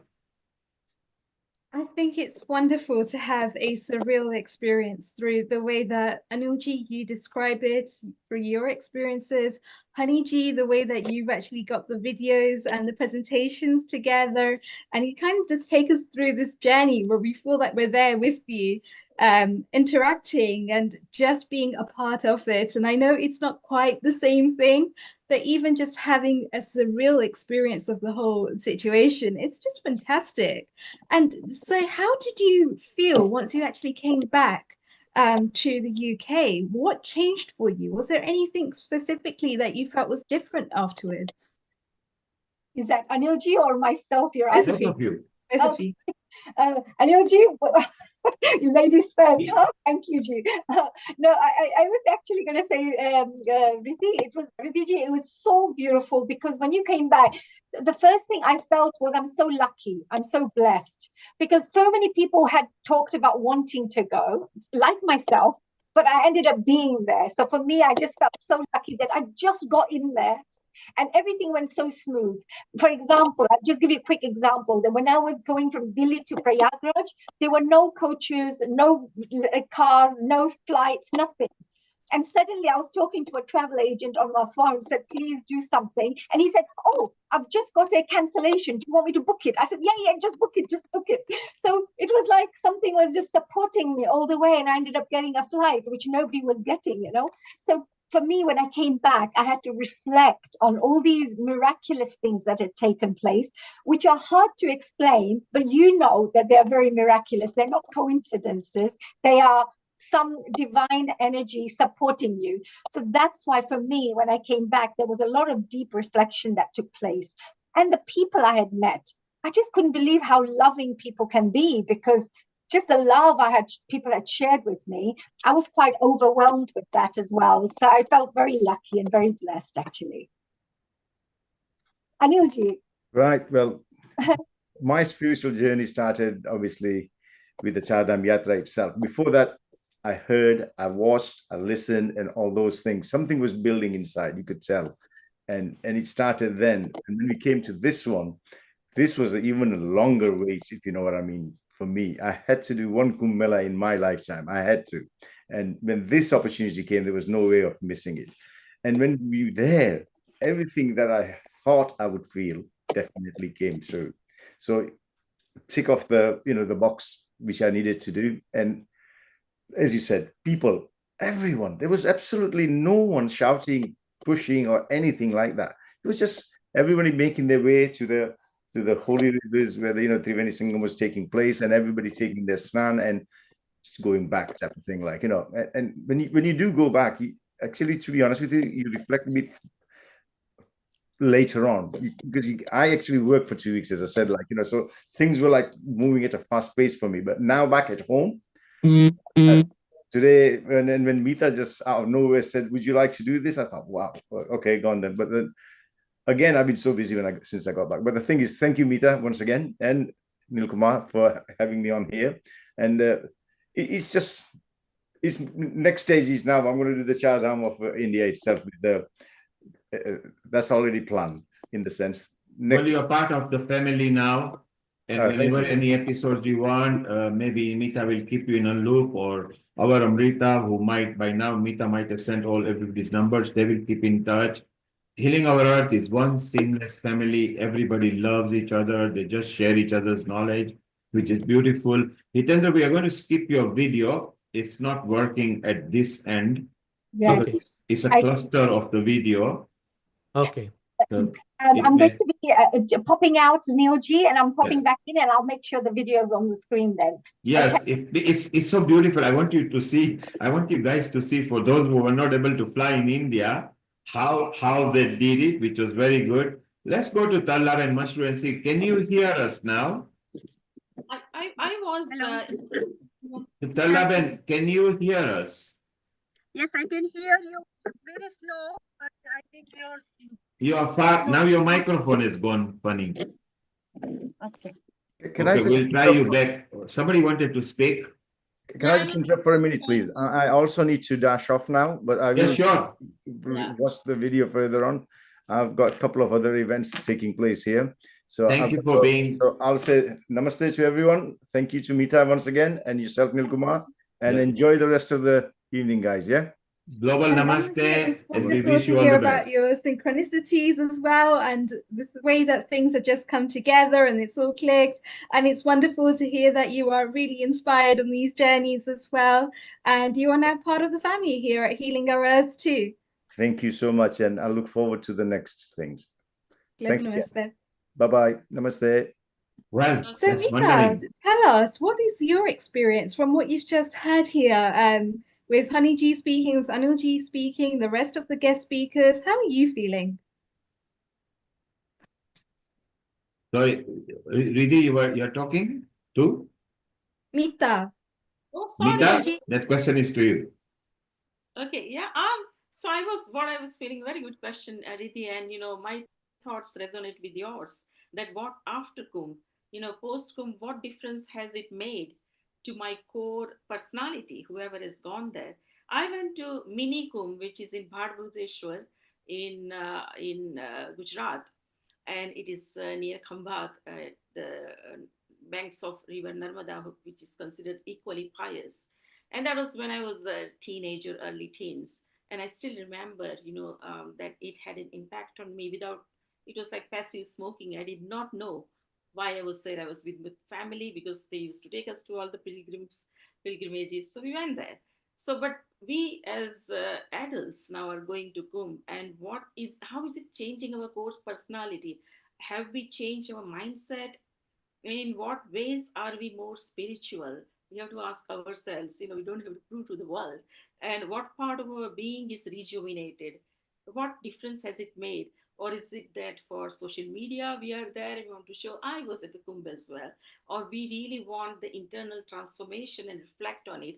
So what sort of rejuvenation is, and what sort of day-to-day life applications we are doing as a result of being to this once in 144 years event, and in Prayagraj, in these three pious rivers, Ganga, Yamuna, Saraswati, and absorbing that within yourself during the constellation, during the right time of the year, and how that has influenced you yourself in transforming, how you become selfless in your seva to the community, or you treat everyone at the same level, or human beings at privileged position, you will look there, you'll respect them more, adorn the privileged ones.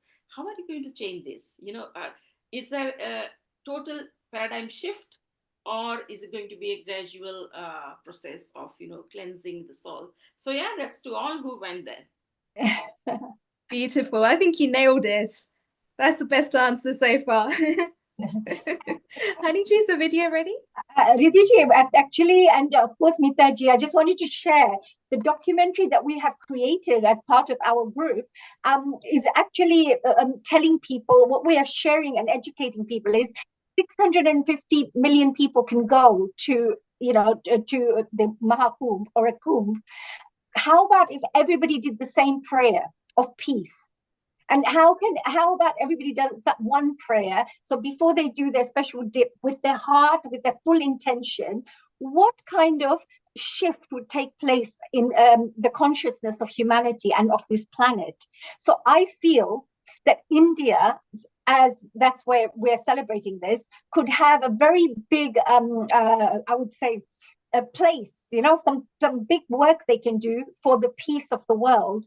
by bringing this special prayer into the Kumbh every year. So every time this Kumbh is taking place, every person would be told beforehand that when you go, can you say this same prayer?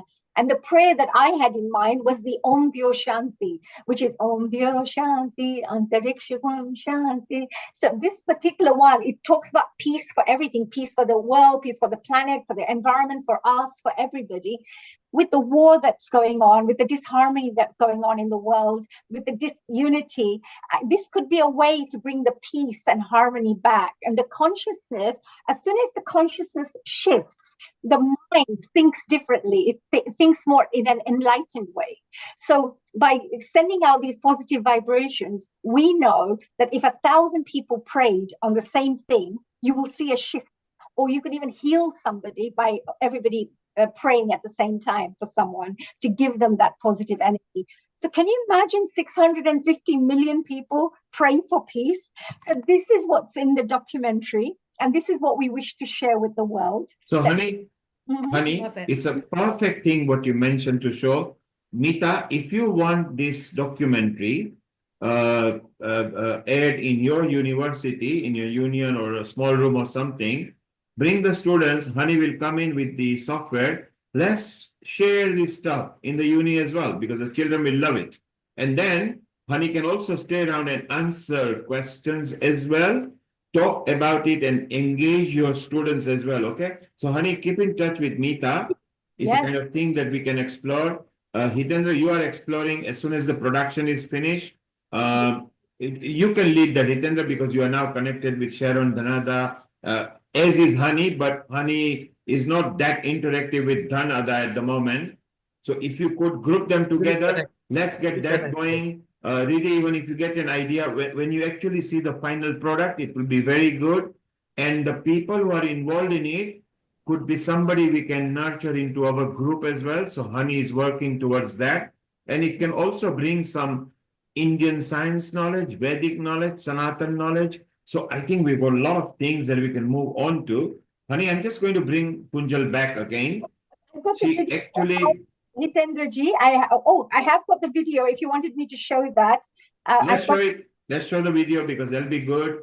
So people will love it. For those who are watching on our YouTube website and social media, this is how they created in America, and our Hitendra Rana was actually, you will see him actually in the stuff. You've got the same montage there. Yes, this is the montage that I've been sent just now. Yes, so this will not, you can't see much. It's very thumbnail. But look at the middle, focus in the middle.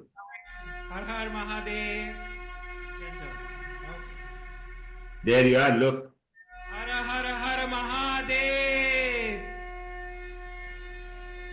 So it was this group who follows Shiva Krupananda Swami.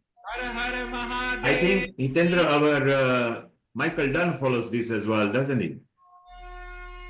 There you are. That's our Hitendra Rana. This is our Guruji. Yes.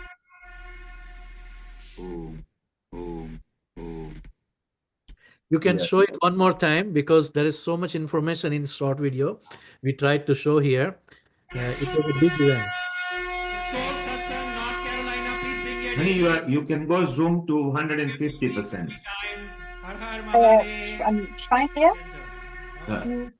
Not in there. On the okay, don't worry because this is why I use it. It's fine. Nityanand Paramasivam की जय हर हर महादेव की जय. And below you can see people enjoying and rejoicing, dancing as well. So we have the Aarti also, like Ganga Aarti. Yes. That's beautiful. That's lovely. What a great idea, Hitendraji. Yes. And that person in the white with Mara is our Hitendraji, our very own. Isn't that right, Hitendra? Yes, yes. And we did, I was able to join Healing Our Earth live program on that day when we were correct. So we brought you live on there. Yes. And it was so beautiful. And in fact, this episode is also being broadcast on Soul Satsang right now. Absolutely. So there are viewers who are watching over there, and after recording, they will be watching over there as well. And good news I want to share with you, honey, your documentary has been viewed by more than 100 viewers on Soul Satsang, and they really like that. So I am inviting you on Soul Satsang to share your documentary, because it is going to be loved by many people who are common to both of us, because our guru is same. When Hani was talking about, my Swamiji gave me the mala that I was wearing, my Swamiji gave me this shawl that I was wearing, I felt so much love, because we both have the same guru. And as Hani, you could see there, in the Kumbh Mela, generally the Naga sadhus are the privileged to take first holy dip in the Triveni Sangam. When this global Kumbh Mela was organized in LA, our group, Soul Satsang, was privileged to have the first holy dip for Shiv Krupanand Swamiji and Shiv Baba, our Dada Guru, in this water. So I guess that, as you are saying, there are some divine forces, there are some Guru Shaktis, there are some spirits who are helping us in making this mission more popular and more reachable to many people. So this platform is doing the same thing, and I want to say thank you from the bottom of our heart to Nil Kumar, Healing Our Earth channel, and all the guests and hosts who are doing excellent job in volunteering and bringing this information to everyone. And Thank Hitendra, at this point, Nilji, you Yeah. mentioned about the screening. We can do a whole tour which Healing Our Earth will be presenting to the world, and I'll be more than happy to do even Zoom calls where we can do questions and answers. But we can do a screening around the world as Healing Our Earth initiative. So let the final product come, then everybody will help. Honey, you may not be aware, as soon as I send the promo reel, Hitendra was the first to put it in the YouTube of the Soul Satsang, and he made it viral then and there. So kudos to you as well, Hitendra, because you always support. And it was Honey who brought you on the channel for full dedication of Samarpan episode that we started. And now for the world, Hitendra is our coordinator there in North Carolina, and is also dealing with so many people from Healing Our Earth directly. So we are very proud of you. And we've used our Swamiji's prayer, Om Dio Shanti, the way we sing it. We have that added onto the documentary. And you did something in USA. I just added it into the documentary. So there's some similarities that we are working on.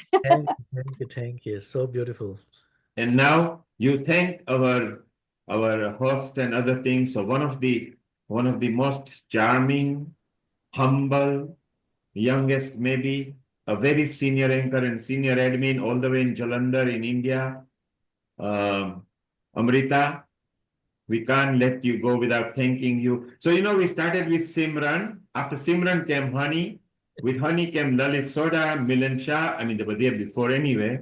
And these have all been a senior anchor part who are still here. Simran might be coming on our celebration episode where Amrita is going to meet directly to Hiral and Bindu in Mumbai. People are mixing with each other.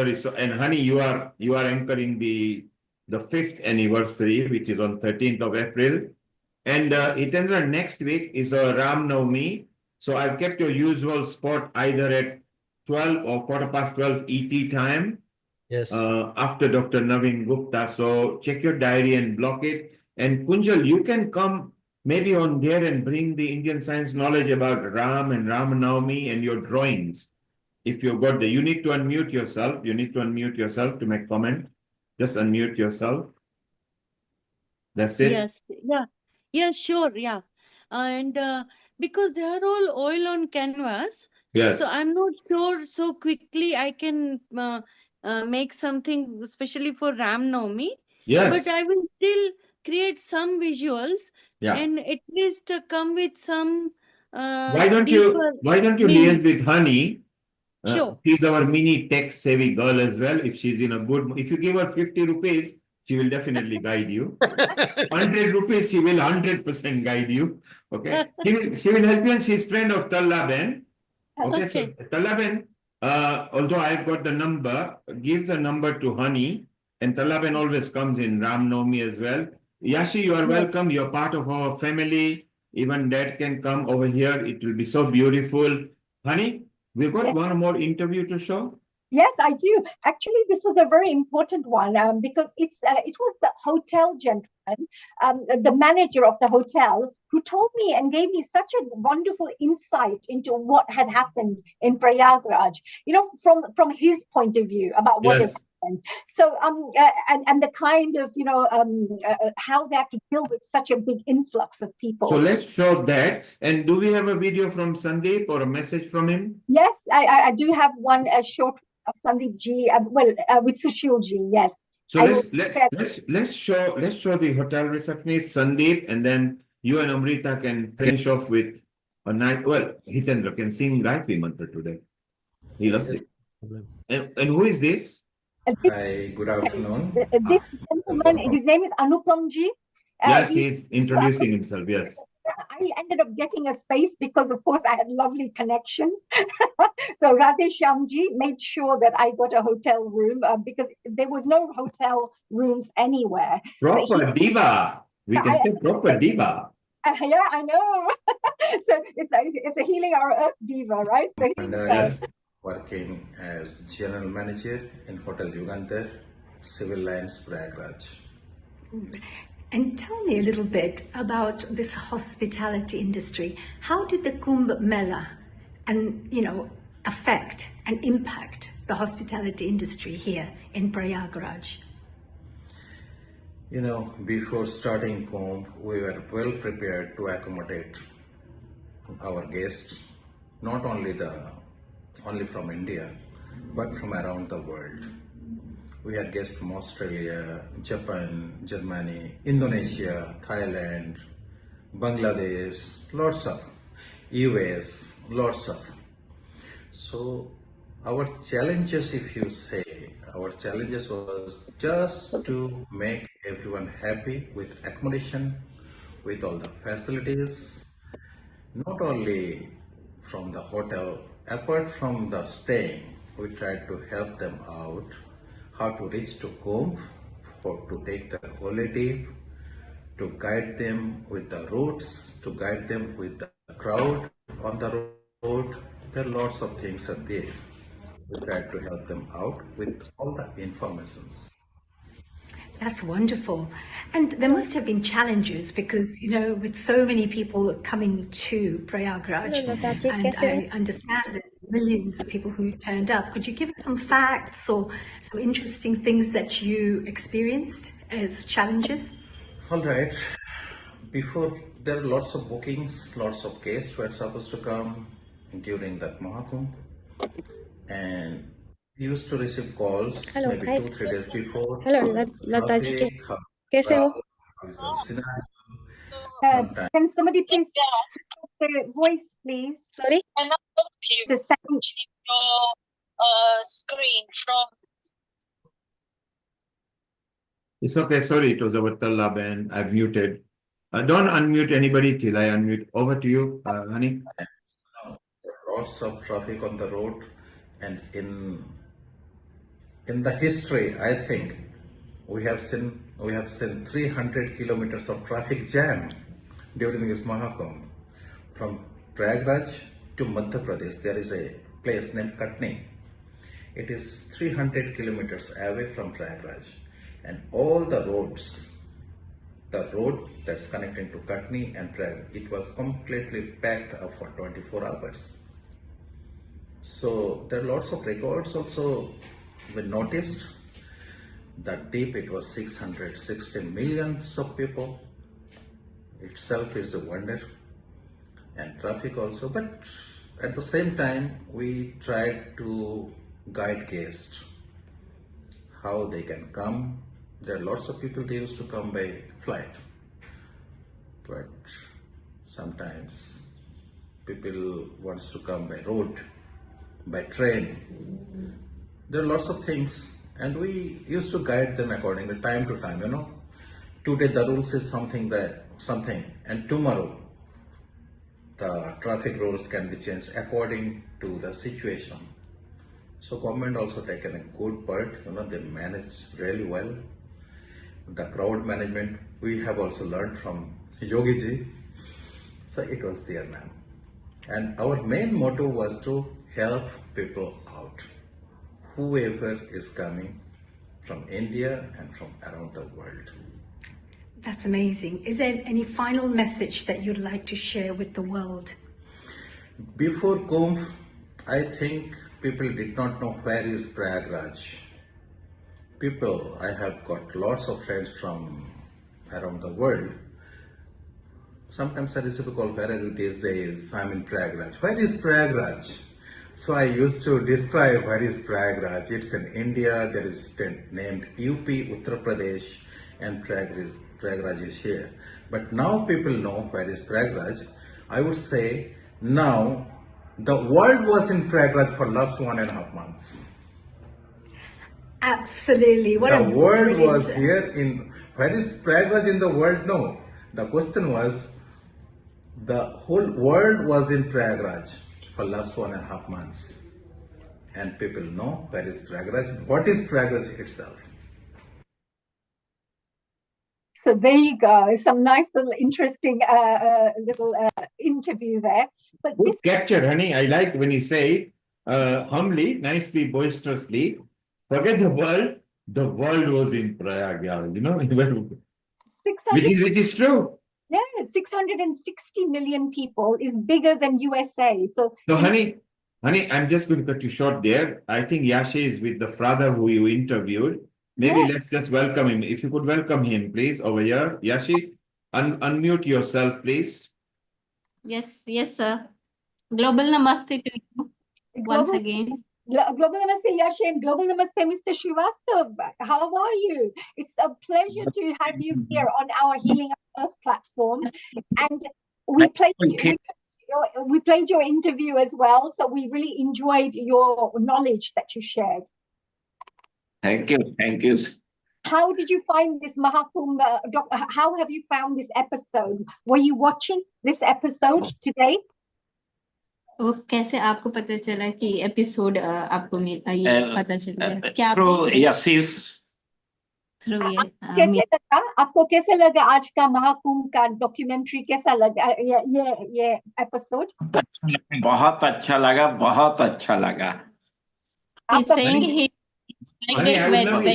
I would love you to speak Gujarati, and he speaks Hindi, and Amrita speaks Punjabi.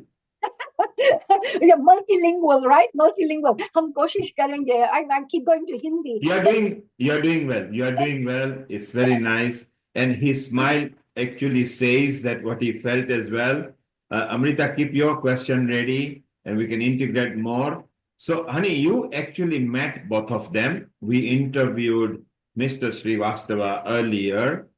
Yashi also enjoyed and discussed about. Yashi obviously speaks quite well because she's there, as does the dad, but maybe Hindi is the command, which is very much. Yeah. Let's ask Mr. Srivastava. Amrita, you've got a question ready for him. So let's talk in Hindi. It's fine. We'll translate it. And your Hindi is good as well. So you, Amrita, and Mr. Srivastava are now going to talk in Hindi only, okay? Over to you. Sure. Amrita ji, all yours. Thank you, Hani ji. Well, first of all, thank you, Hani ji. This was really a very good episode because Hindi. Only yeah, Hindi. ये episode is been fully on your contribution. बहुत ही बढ़िया है. And Mr. Srivastav ji, बहुत अच्छा लगा आपसे मिलकर के online भी. And मैं ये भी जानना चाहूंगी कि जिस तरह से भारत प्रगति कर रहा है, हमारा देश प्रगति कर रहा है, हमने एक महाकुंभ का मेला शुरू से जाना जाता है, सदियों से जब से कहानी बनी है कि कुंभ के मेले में खो गए भाई बहन, तो तब से ये आज तक जाना जाता है. पर अब लॉस्ट एंड फाउंड और बहुत सारी टेक्नोलॉजी एडवांसमेंट हो गई है. तो आपको कैसा लगता है कि इतना सारा चेंज भारत ने प्रगति की है, इस पे आप क्या सोचते हैं? धन्यवाद. देखिए, सबसे पहले तो हीलिंग आवर अर्थ की तरफ से सभी लोगों को नमस्कार. और मैं 1978 में पहला कुंभ स्नान किया था, 1978 में, और तब से कई कुंभ में स्नान करता चला आ रहा हूं और एक एक करके बदलते हुए रूप को मैंने देखा है। लेकिन इस बार का कुंभ बिल्कुल अद्भुत था और ऐसा लगा कि बिल्कुल पृथ्वी पर स्वर्ग उतर आया।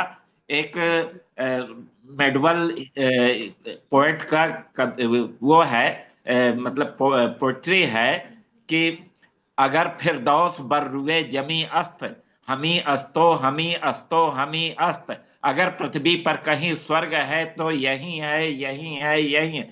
तो ऐसा लगा कि ये प्रयागराज के लिए बिल्कुल सच साबित हुआ और हमारी गवर्नमेंट ने इतना सब अच्छा किया।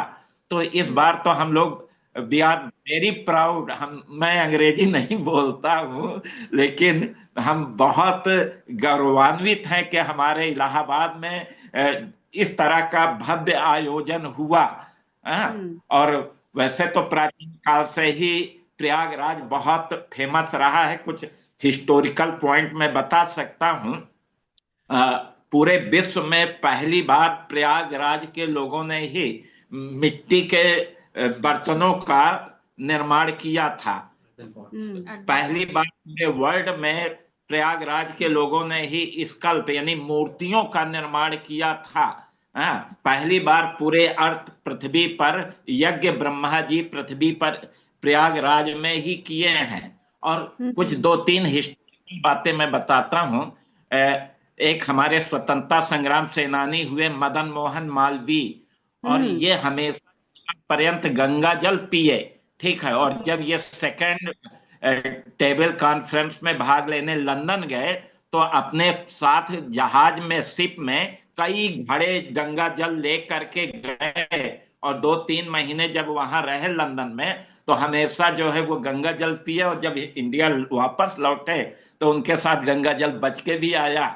और जो मुगल एम्पायर अकबर और आप देखेंगे कि तुगलक एम्पायर मोहम्मद तुगलक भी जल पीते थे, वो इसके महत्व को समझते थे।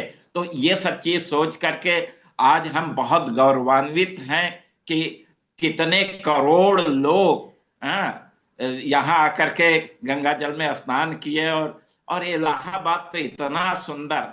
अच्छा, एक चीज और मैं बताना चाहता हूं कि ये रिसर्च का विषय है कि यहाँ जो है सोशियो इकोनॉमी कल्चरल दृष्टि से रिसर्च किया जाए तो निश्चित रूप से इंडिया में जो डेवलपमेंट निकल हुए हैं वो बहुत व्यापक, इस पे जबरदस्त हिस्ट्री लिखी जा सकती है प्रयागराज के महाकुंभ पर। मैं तो हिंदी में कुछ प्रयास करूंगा क्योंकि ये हुआ है, तो मैं हिंदी में इस पे कुछ रिसर्च करके कि इसका इकोनॉमिक लाभ क्या हुआ और इसका जो है सोशल प्रॉफिट क्या हुआ या कल्चरल क्या हुआ, ये सब एस्पेक्ट मैं देखूंगा।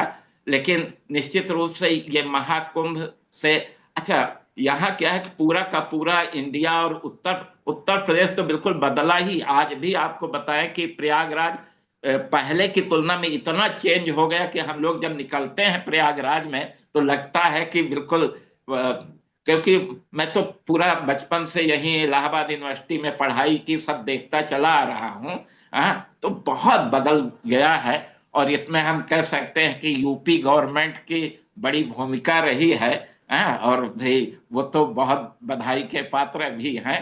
और कोई क्वेश्चन मैम हो तो मैं तो बदलते हुए रूप पर और इस पे एक बात की मैंने कि इस पे रिसर्च करना चाहिए। भाई साहब, सबसे पहले तो लंदन से नमस्कार। मैं नील कुमार बोल रहा हूँ। आपकी स्पष्ट और शुद्ध हिंदी सुनने में मजा आई है हमें। आपकी बातों से मैं बिल्कुल वाकिफ हूँ, तो मजा तो ये आया। और हमें जानना है, आप यूपीआई थे या एमपीआई थे? आप कहाँ? मैं यूपीआई। मैं यूपी से हूँ। No wonder his Hindi is so spust and sooth. It is so good. So Amrita, do carry on. I just wanted to know because इनकी जो भाषा तौर तरीका था ना वो बिल्कुल स्पष्ट और शुद्ध थी। अरे इलाहाबादी और लखनवी भाषा तो प्रसिद्ध भाषा है, हिंदी की सबसे शुद्ध भाषाओं में से माना जाता है, इसीलिए ये इतनी शुद्ध भाषा का प्रयोग कर रहे हैं. Hindi professor Amrita ji, he teaches Hindi. You can feel that that. also the dialect of like the people from UP, especially the Allahabad and the Prayagraj. Amrita, the energy he was dissipating the language in had that, and when he said कि स्वर्ग यहीं है, बात खत्म, आगे कुछ बोलने की जरूरत नहीं है. So we actually felt that, because for a moment I being in London, Hani being in London, Hitendra being in North Carolina, Talaben being in London, I think we all felt that चलो स्वर्ग की share करने चलते हैं फिर. Yeah, carry on, Amrita, carry on. There had been a lot of transformation ever since Yogi government has come, and that transformation is like amazing change that nobody expected. Amrita, can you introduce yourself to Mr. Srivastava, that you are also a professor and a teacher, and in IIT as well? So maybe you two can chit chat. We are enjoying, aren't we, Hani? Yes, absolutely. Very interesting. And later on, I can also show a little bit of Sandeep Marvaz, the one who's helping us with our documentary. Actually, let's do that. Srivastava ji, आप रास्ता कायम रखिए, यहाँ पे रहिए. Hani, let's show Sandeep's, because Sandeep is a good energy who brought us into this production. Then you did it because later we want him live as well. Let's show that, and then we get both the professors talking with each other and bring out some nice taglines or salient points. Yashi, we are going to be back with you in a moment. Please, नहीं यशी, आप एक कोई हिंदी की कविता तैयार रखिए, तब तक हम हिंदी में कविता सुनेंगे सभी. आप पापा को बोलिए कविता तैयार रखें, हम कविता सुनना चाहेंगे एक हिंदी की सभी. I have no idea why my video is coming upside down. So please carry on with the story and I'll just get it straightened out. I'm sorry. Yeah, so Yashi ji, my lovely, let's see if Amrita ji has just asked you to share a story. If you'd like to do that, that would be wonderful. कोई poem, अगर कोई कविता या poem आपके पापा के पास है, क्योंकि वो हिंदी साहित्य पढ़ाते हैं. हाँ, unmute yourself. Unmute yourself. You have to unmute yourself.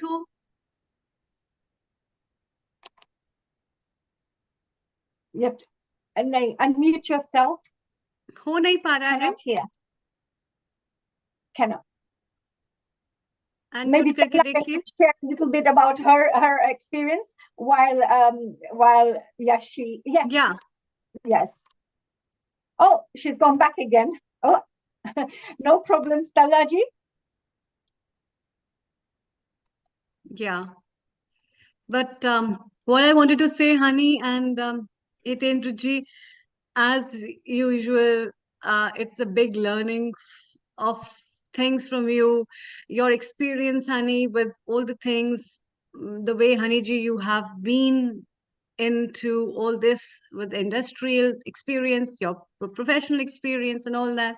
Putting together the spirituality of life is really a great thing for all of us. And same to Hitendra ji, you brought India over there, and I think that is also equally very important, because people miss the country, people miss the culture, people miss these things which is unique about India, which cannot be shared, and which I find so many people around the globe who are not even Indians, who don't have even the idea about anything, and when they come, they just come with an idea of spirituality. That's a great spiritual land. It's just a great spiritual land. And so giving the color of that spirituality and making people feel beyond the land or overseas so much is really a creditable job from both sides. So thank you, Amrita. Thank you so much to both of you. मुझे एक बात जोड़नी है, just to add humor to everything that is happening.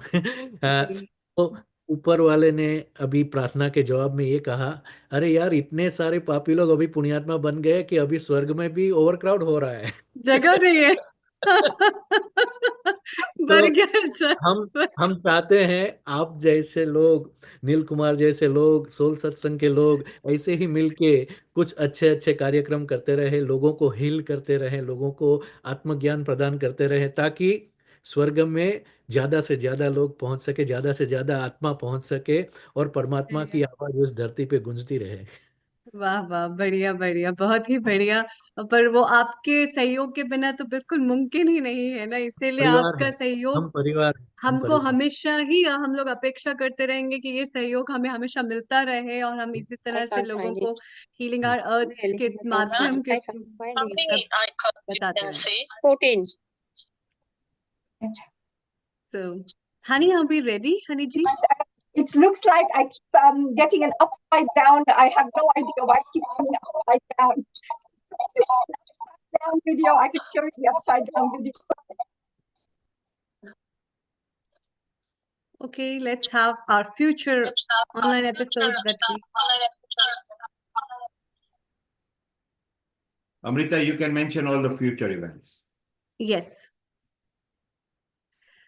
So we look forward to see each one of you again and all our lovely viewers at Ramnami Special, where we'll have celebration of bhajans, kirtans, and much more on 6th of April 2025 from 2 p.m. British Summer Time onwards, as the clocks have shifted in many of the countries after this.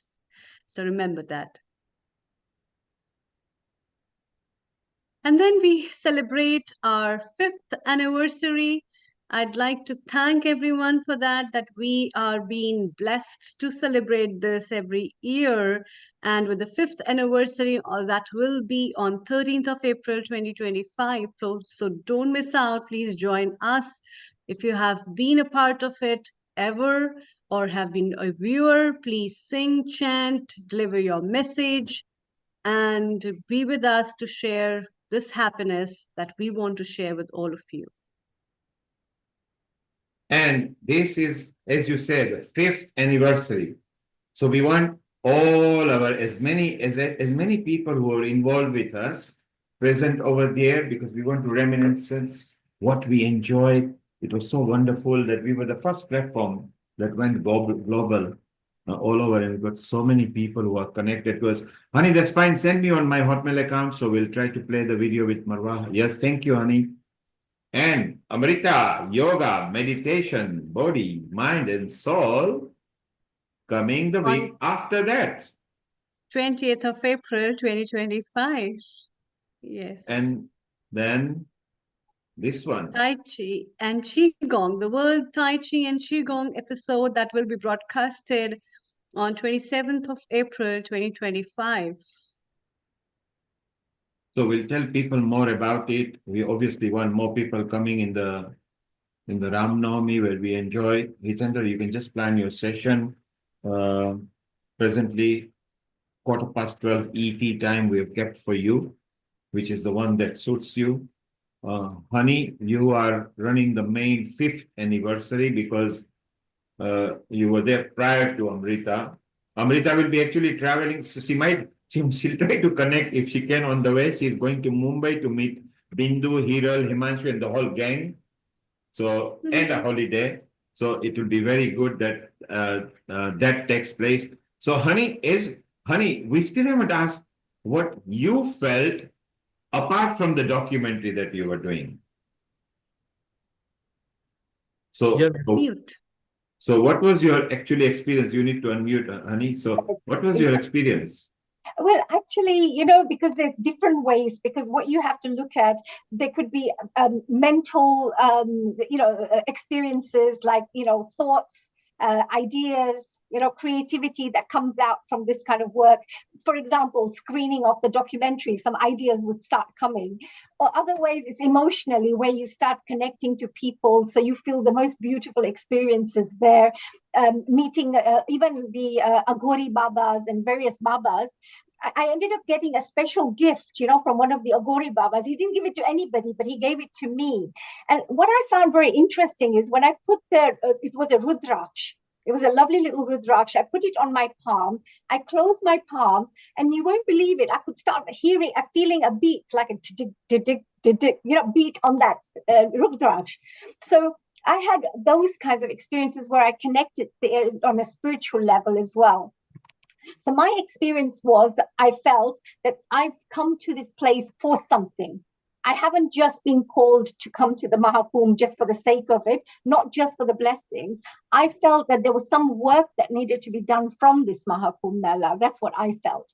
And that's why everything kept pulling me into this documentary side, that I have to capture something that has been there for the first time after 144 years.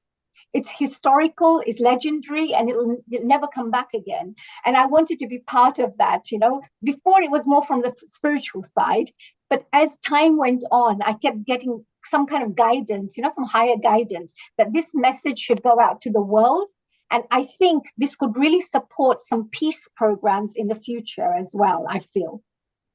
A very surprising thing was, you were in a culture which is not your natural culture. You are Hindu, but that's not your natural land and natural culture. Language, communicating with the people. But you know, like a little girl, you were traveling along and confident and happy.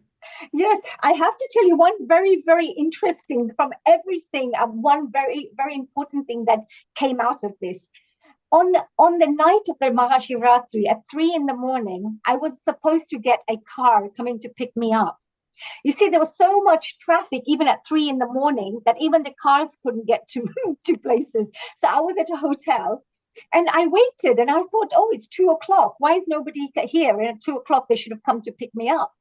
At 2:15, I went to the hotel reception and I said, you know what, do you have a taxi? Because I need to get to this place and I have to go for a special snan. And they said, oh, you're never going to get inside there. It'll take you 3-4 hours just to get to that place. So I went, no. I said, I have to get to the snan at 3 o'clock. So the only thing he suggested to me, because I'm a, you know, somebody like, you know, would like to find solutions. So I said, I don't care how I get there, but you have to find a way how I get there. So he goes, have you ever been on a motorbike? He goes, I can wake someone up and they can give you a lift. So the poor hotel reception guy phoned up somebody, this red-eyed guy, you know, came, and he looked like Nandi, you know, like Lord Shiva's Nandi. He was like big, and it really reminded me that when he came in, he was a Lord Shiva Bhakt himself. So he said, let's take you to the place, you know. So I had my Google. I must have spent 200 pounds on my Google because it was abroad. But I sat there and I told him, right, left, go here, go there. And we went through the back routes. And this gentleman got me there at 1 minute to 3. 1 minute to 3, I got to the place. And the first thing that happened as I put my foot down is this Swamiji's head came up from his tent because they could hear us talking. And he said, oh, are you okay? He said, would you like to come in and sit down? He said, because it was nighttime. And he ended up being a Swamiji, and he was a Shiv Bhakt. I had this guy who looked like Nandi who took me there at night at 3 a.m. And then I met the Swamiji. That's how, you know, my adventures took place here. How to get here. So you also had an adventure as well. And were you stressed? Or you surrendered? You surrendered to the spirituality? I always surrender. That's one thing I am very, you know, like I've always leave it to the universe, because I always trust and 100% have faith that my Guruji, the universe, the divine energies will look after me. I always So for everybody listening to us, if you are a good soul and you knowingly haven't done anything wrong, surrender. If you know you are malicious and you are wrong, don't surrender, apologize, find a solution, because that's the karma coming back. Honey, your video hasn't come, but luckily, my Telegram allowed me to send it because it wasn't heavy loaded. Let me see if I can play the video. Sure. Because it's a good news to share that. Yes. Sandeep, actually, he's the one I want to say a very big thank you to while we're here on Healing Our Earth. he's the one who ended up agreeing to do this documentary with me. And that also only 6 days before the Mahashivratri, I was having a Zoom meeting with him regarding a different project. And I just said, wouldn't it be good if we did a Maha Kumbh Mela, I said documentary? And he went, why not? He goes, I run a TV and film institute.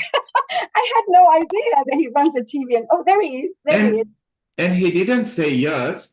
He actually enjoyed when he said yes to you and said, come on, let's do it. And when you see this video, you will understand why he consented. And Honey did very well in the short time. And did she not do well? If you missed out, go to the recording. You will see a snippets of it. And let's listen what Sandeep has to say and what is happening in this short video reel. Over to everyone. Yeah. Let me take this wonderful opportunity to extend my heartiest congratulations to Honey Ji from London for the wonderful work she's been doing to promote peace in UK. I'm feeling honored in presenting this life membership of World Peace Development and Research Foundation to Honey on this very auspicious day. All the best. Congratulations. And Sandeep Ji, I just want to say a very big thank you to you and your team. You're doing an amazing job here, and they're transforming so many people's lives here through the Film Academy here. So I'm really proud to be part of your team here now from today onwards. So thank you for being part of the family. Thank you. And for those people who don't know who Sandeep Marwa is, he's a very big production house, the CEO of the production house, and have struck a good friendship with Honey. So Healing Our Earth, Honey, and other projects of Honey where Healing are part of anyway, would like to join collaborations and projects together. So again, it's beautiful that Honey not only went for something else and got something else out, and you did very well. Honey, we are proud of you. Thank you so much, Neilji. I just wanted to say, you know, they're connected to 17 universities, all media students, etc. They run their own institution. Sandeep Marwaji, he had set up Noida Film City. So many years ago in Delhi, he's the one who set up all the Bollywood studios and things. And now he runs his Marwa Studios, which is the institution to train young people. So we are going to be doing many more projects together. And he's also invited us to create our own television program with them, you know. So I'm working on that right now, and I'll come back with some more details. And Amrita, what Honey is talking, when the Hindi versions, because India will want that as well, someone like you would be a superb anchor in both the languages. So we will provide them multi-service, maybe translation into African languages, others. So Honey, that's your project. You're going to lead. I've already told you that at Healing Assets, they can start creating other assets they can create. And it'll be so wonderful to exchange ideas and get the students making real life, real project assets, and Honey, by the way, is from media. One of the subjects she loved was media as well. So it's so good. Our multi-talented little toddler of Honey rushed up into Maha Kumbh Mela and did such a good documentary that we all really enjoyed. Maybe it's time to say good night to everybody, and good morning, good afternoon, wherever you are from. Just to tell our audience, they saw Sharon coming in the middle. Sharon and Danada are in Houston, where Sharon got accredited for his movie for coming. It was Dan Ada who made it with the Wellness Center. So those two have, and they are good friends of Hitendra as well, because they are all part of one group now. And it's so wonderful that our Healing Our Earth gang is gaining momentum. It takes time, but I think now nobody can stop us. And what an accolade that Sharon is going to get in that big conference which is to do with the Chinese integrated knowledge in Tai Chi and Qigong. So we love everything at Healing Our Earth. Why? Because we just want to give love, spread love, harmony, unity, liberty, and we all grow like a family as Healing Our Earth. Now, we do want our Gayatri mantra and everything, but Hitendraji, while you are here, we want one chanting as well. Honey likes saying one mantra as well, and then Amrita, you do as well. Yashi is waiting there, maybe with a poem or something. she's waiting there with her poem. And let's take a very short quick Lata, a quick comment. Yeah, unmute yourself, quick comment, then we get on with what we, yes, go on, Lata, quick comment, go ahead. I just want to say it's been a real pleasure to have Honey give her experiences. And she's so bubbling today, full of that. As always, Lataji, as always. Pardon? As always. And Amrita, As Lata is always, bubbling but as well today, Look, Lata I is must bubbling as say, well. I have to congratulate you exceptionally more than always, because you are, you know, you have you really had a wonderful experience. Like at the last minute, you know, you could see that the universe was blessing you all the time. Yes, I really am feeling that. I just loved it, you know, the energy and the strong vibes. They were just overflowing. And, you know, I've had experiences like that, so I could relate to you, you know, how. Thank you for appreciating that. Nice to see. Thank you, Lata. And you can see Lata is beaming and we smile as well. So it wasn't just you. Your smile rubbed onto her. Lata has been there in the sun. She's always there as a background as well. She also likes bringing guests and contributors. Everybody loves bringing people at Healing Our Earth because it's the healing platform. So now, finally, what we want, Hitendra, we come back to you. Hit us straight. Close your eyes, hit us with your sur and tal. Then we go to Honey and Amrita, you can finally close. Over to three of you. First, Hitendra, go. So I want to ask you, do you want me to chant this slok or you want me to read a poem? Close your eyes and do whatever you like. Just do it. A poem as well as the shloka, both of them. Just start. Just start. We'll talk later. Start. So this poem is by one of the famous writer, Harivansh. You can tell us at the end. Just start, please. लहरों से डरकर नौका पार नहीं होती, लहरों से डरकर नौका पार नहीं होती, कोशिश करने वालों की कभी हार नहीं होती। नन्ही चींटी जब दाना लेकर चलती है, चढ़ती दीवारों पर 100 बार फिसलती है, मन का विश्वास रगों में साहस भरता है, गिरकर चढ़ना न अखरता है, आखिर उसकी मेहनत बेकार नहीं होती, कोशिश करने वालों की कभी हार नहीं होती। वाह वाह। डुबकियां सिंधु में गोताखोर लगाता है, जाकर खाली हाथ लौटकर आता है, मिलते नहीं सहज ही मोती गहरे पानी में, बढ़ता दुगना उत्साह इसी हैरानी में।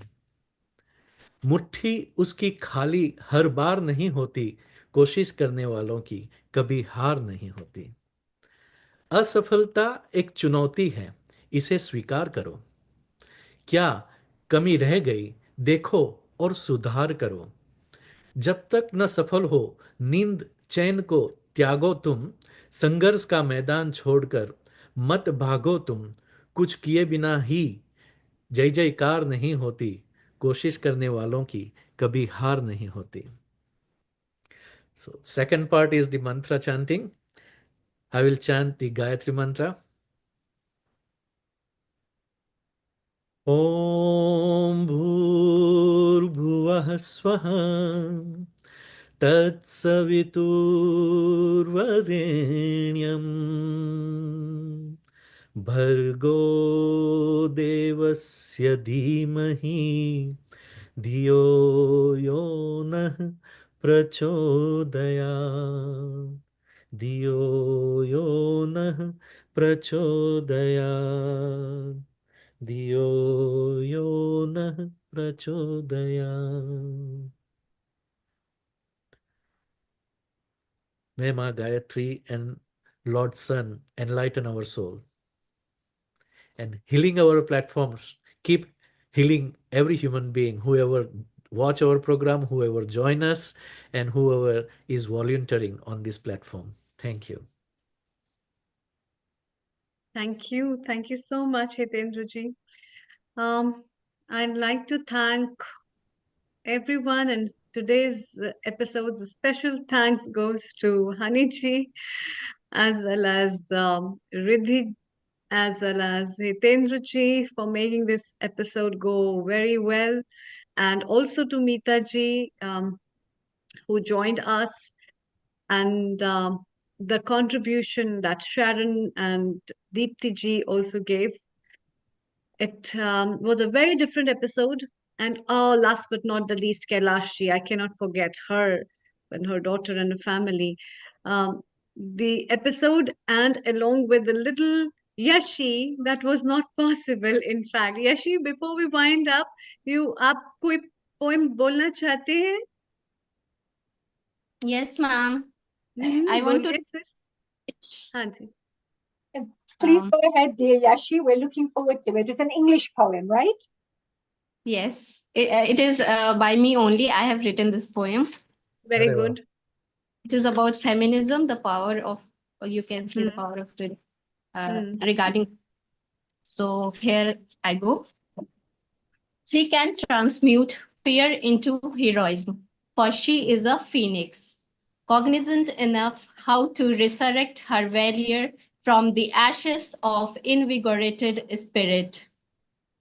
No witch's rampart is robust enough to block her alley, because she is not just a melting ice, but a scorching fire. She is not just an alluring lassie, but an insurmountable warrior. That's it. Very beautiful. Wow. Yeah, that's like very nice. Jamna Saraswati, you have the feminine power there of, so every time we think about going for the Maha Kumbh, there is a feminine energies, that are connected to it. So this is such an appropriate poem that's been connected there with the power that's there as well within the female energy and the feminine energy. And now that Yashi has done, Professor Srivastav decided, hey, my Betty, मुझे भी कुछ कहना है. तो आइए, आपको क्या कहना है? Excited to recite the poem. चलिए, प्रस्तुत कीजिए. जी, सुनाइए. धन्यवाद आपसे मिल करके. ग्लोबल नमस्ते पर एक संस्कृत श्लोक है. I love this. This is customized for global namaste. हाँ, सर्वे भवन्तु सुखिनः, सर्वे सन्तु निरामया, सर्वे भद्राणि पश्यन्तु या मा कश्चित् दुख भाग भवेत. ये ग्लोबल नमस्ते पर ही ये संस्कृत का श्लोक है. यानी सभी सुखी हों, विघ्न रहित हों, कल्याण का दर्शन करें तथा किसी को कोई प्राप्त ना हो. ये ग्लोबल नमस्ते का सबसे बड़ा संदेश है. अभी अभी जब आपने कहा कि एक कविता हिंदी में सुनाएंगे, तो मैं टूटी फूटी एक कविता अभी बिल्कुल लिखा हूं. अभी ये देखिए, ये मैं अभी कविता लिखा हूं और वो मैं आपको समर्पित करता हूं. ये आपकी टूटी फूटी कविता बिल्कुल जुड़ी हुई थी, बिल्कुल कंप्लीट मुकम्मल थी. सो हमें बहुत मजा आया. कविता जो मैंने अभी लिखी है, ये मैं सुनाना चाहता हूं. पूरे वर्ल्ड के लिए ये बिल्कुल महत्वपूर्ण है. कविता है, हम है प्रयाग के वासी, हिंदुस्तान हमारा, पाक वतन है कौम का, जन्नत से भी प्यारा. तो यहाँ पाक वतन का मतलब होता है कि पवित्र देश, और जन्नत का मतलब होता है स्वर्ग. स्वर्ग से भी प्यारा है हमारा प्रयागराज. ये है हमारी मिल्कियत, हिंदुस्तान हमारा, इनकी रूहानियत से रोशन है जग सारा. जो प्रयागराज की आत्मा है, ये पूरे संसार को जो है मतलब रोशन कर रहा है. कितना सुंदर, कितना प्यारा, सब दुनिया से न्यारा. ये है प्रयागराज हमारा. करती है स्पर्श जिसे गंगा जमुना सरस्वती की धारा, ये प्रयागराज है हमारा. ये है महाकुंभ का पर्व, इसे नमन हमारा. हम हैं प्रयाग के वासी, हिंदुस्तान हमारा. आए श्रद्धालु दूर से व्यापक पुण्य कमाने, हम गौरवान्वित हुए दुनिया के लोगों का स्वागत करने से. ये हम हैं प्रयाग के वासी, हिंदुस्तान हमारा, पाक वतन है कौम का, जन्नत से भी प्यारा. बहुत बहुत धन्यवाद. आपने हमारी कविता को सुना, इसके लिए बहुत बहुत धन्यवाद. हम प्रयाग के लोग हैं, हम दुनिया को स्वागत करने के लिए बिल्कुल हाथ फैलाए हुए हैं। बहुत बहुत धन्यवाद। प्रोफेसर, वाकई काबिले तारीफ है आप, बहुत मजा आया। स्पष्ट शुद्ध हिंदी मजा ही आती है। आपको हमारी अमृता कांटेक्ट करेगी। Honey, I think Yashi is from your thing, if you could connect them to Amrita. Professor, हमारी एक ख्वाहिश है कि आप रामायण को लेकर दिवाली तक, रामायण को लेके दिवाली तक एक पोएम लिखे, और ऐसे लिखे कि दुनिया में किसी ने कभी ना लिखी हो। ये अर्थात ये पोएम अगर अच्छी निकली तो हमको उसको इंटरनेशनल दिवाली फेस्टिवल जहां पे हम इन्वॉल्व है उसमें वहां पे वो प्रस्तुत करना है। जी जी जी।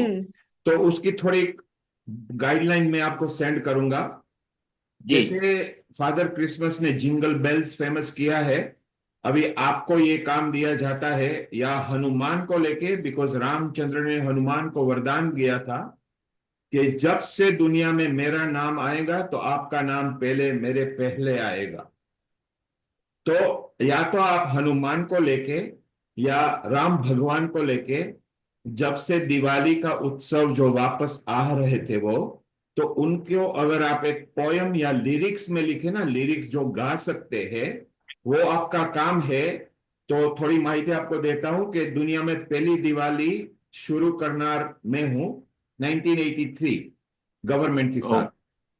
वो पहली दिवाली थी जो दुनिया में हिंदुस्तान को इंक्लूड करके, लेकिन अभी अयोध्या की दिवाली सबसे बड़ी है, बिकॉज योगी जी ने आके उसको बहुत बड़ा कर दिया। बट दुनिया की पहली दिवाली 1983 में की गई थी। पर उसको ध्यान में रख के आपका काम यह है कि जो जिंगल बेल गोरे लोगों ने फेमस किया है ना, आपको मुझे दिवाली का कुछ करके देना पड़ेगा, लिरिक्स फॉर्म में या पोएम फॉर्म में, ठीक है? जी जी जी। Okay, honey, if you understood that. Mister Shrivastava ji, आप सबको होमवर्क देते हैं ना आपका स्टूडेंट्स का? आपको होमवर्क दिया है अभी। Honey, I love it. Exactly what professor does. कल ये करके, but this professor Amrita, he will be able to bring out the essence in a pure Spuds Hindi, so it will be fun. It could be that it's a lyrics that Sairam or Anuradha Podwal or somebody can sing. So if you could digress that information better, because the transmission may not be clear. Honey, you know what I'm getting at? I'm getting at a signature jingle, just like Healing Our Earth. So honey, it's your task as well, with the professor, with Amrita, digressing to create a signature song for a Diwali that can become a world famous, that media would want to sing. It can have Ai Diwali or Deepak Sang Na Ke Maja or Har Ghar Ghar Pe Khushiyan Lai, whatever it is. Easy to sing. Yes, easy to sing, easy to poem. If it's and we will render it, we'll make it go into the studio. So this is a real requirement, please. We got enough time for Diwali. Hitendra ji, thank you very much. Honey, wonderful. Amrita, you are always there now with every episode. Honey, you will contact, because the 5th anniversary, you will be leading with the others. Ram Navami, it will be beautiful. Professor, Ram Navami again, you can just talk about Ram because you got a lot of history. It's okay to speak in Hindi. आपका बहुत बहुत धन्यवाद। हम उम्मीद करते हैं आपका आगे का टाइम सुखद रहे। And Amrita, let's have Honey, because Honey likes now, you know now Honey is nearly a singer for us. She likes reciting some sort of bhajan poem or a simple skit of prayer. Honey, over to you. Thank you so much, Neilji. Thank you, Yashi, and of course, Mr. Srivastavaji. And Neilji, I would like to finish off with a prayer, which is the peace prayer that I've been speaking about. Go ahead. You can recite this in different ways, but as you know, we follow Shiv Kripanand Swamiji's teachings, which they teach us about Atma Gyan, about the soul knowledge. So this is what we follow. And the way he's taught this and the way we sing this particular prayer, I would Please like go ahead. And Honey, just before I forget, Professor just now did a global Namaste poem as well. So Hitendra, Honey, and Amrita, if you could capture that, like, I think it was very nice. If you, Amrita, if you can put it in a same Hindi, but in a simplistic form, let us also put below our mission statement or a mission statement, because he has done a work. Everybody who does good work for healing, we want to promote them. Over to you, honey, to your Thank prayer. you. Thank you. So, ladies and gentlemen, we're coming, of course, to the end of our program. All our Healing Our Earth family members from every part of the world, whether you're from Malaysia, from Africa, from USA, I know there are people from all over the world who have tuned in today, and I know there'll be many more watching this program. So I just wanted to finish off with a quick request to say, as we screen this documentary around the world, please help us spread the message of peace. And I would like to finish off with this peace prayer.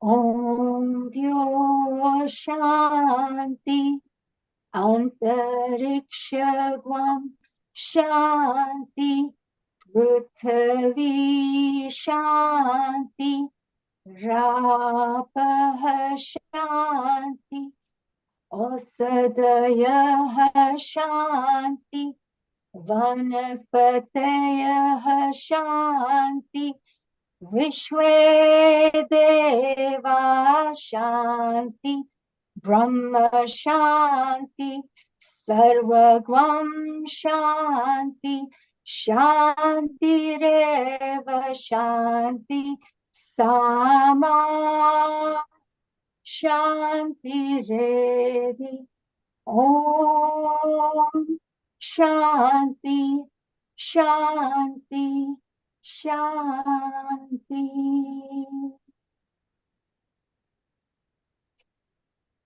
Very beautiful. Beautiful. Very beautiful. As beautiful is your name and your work.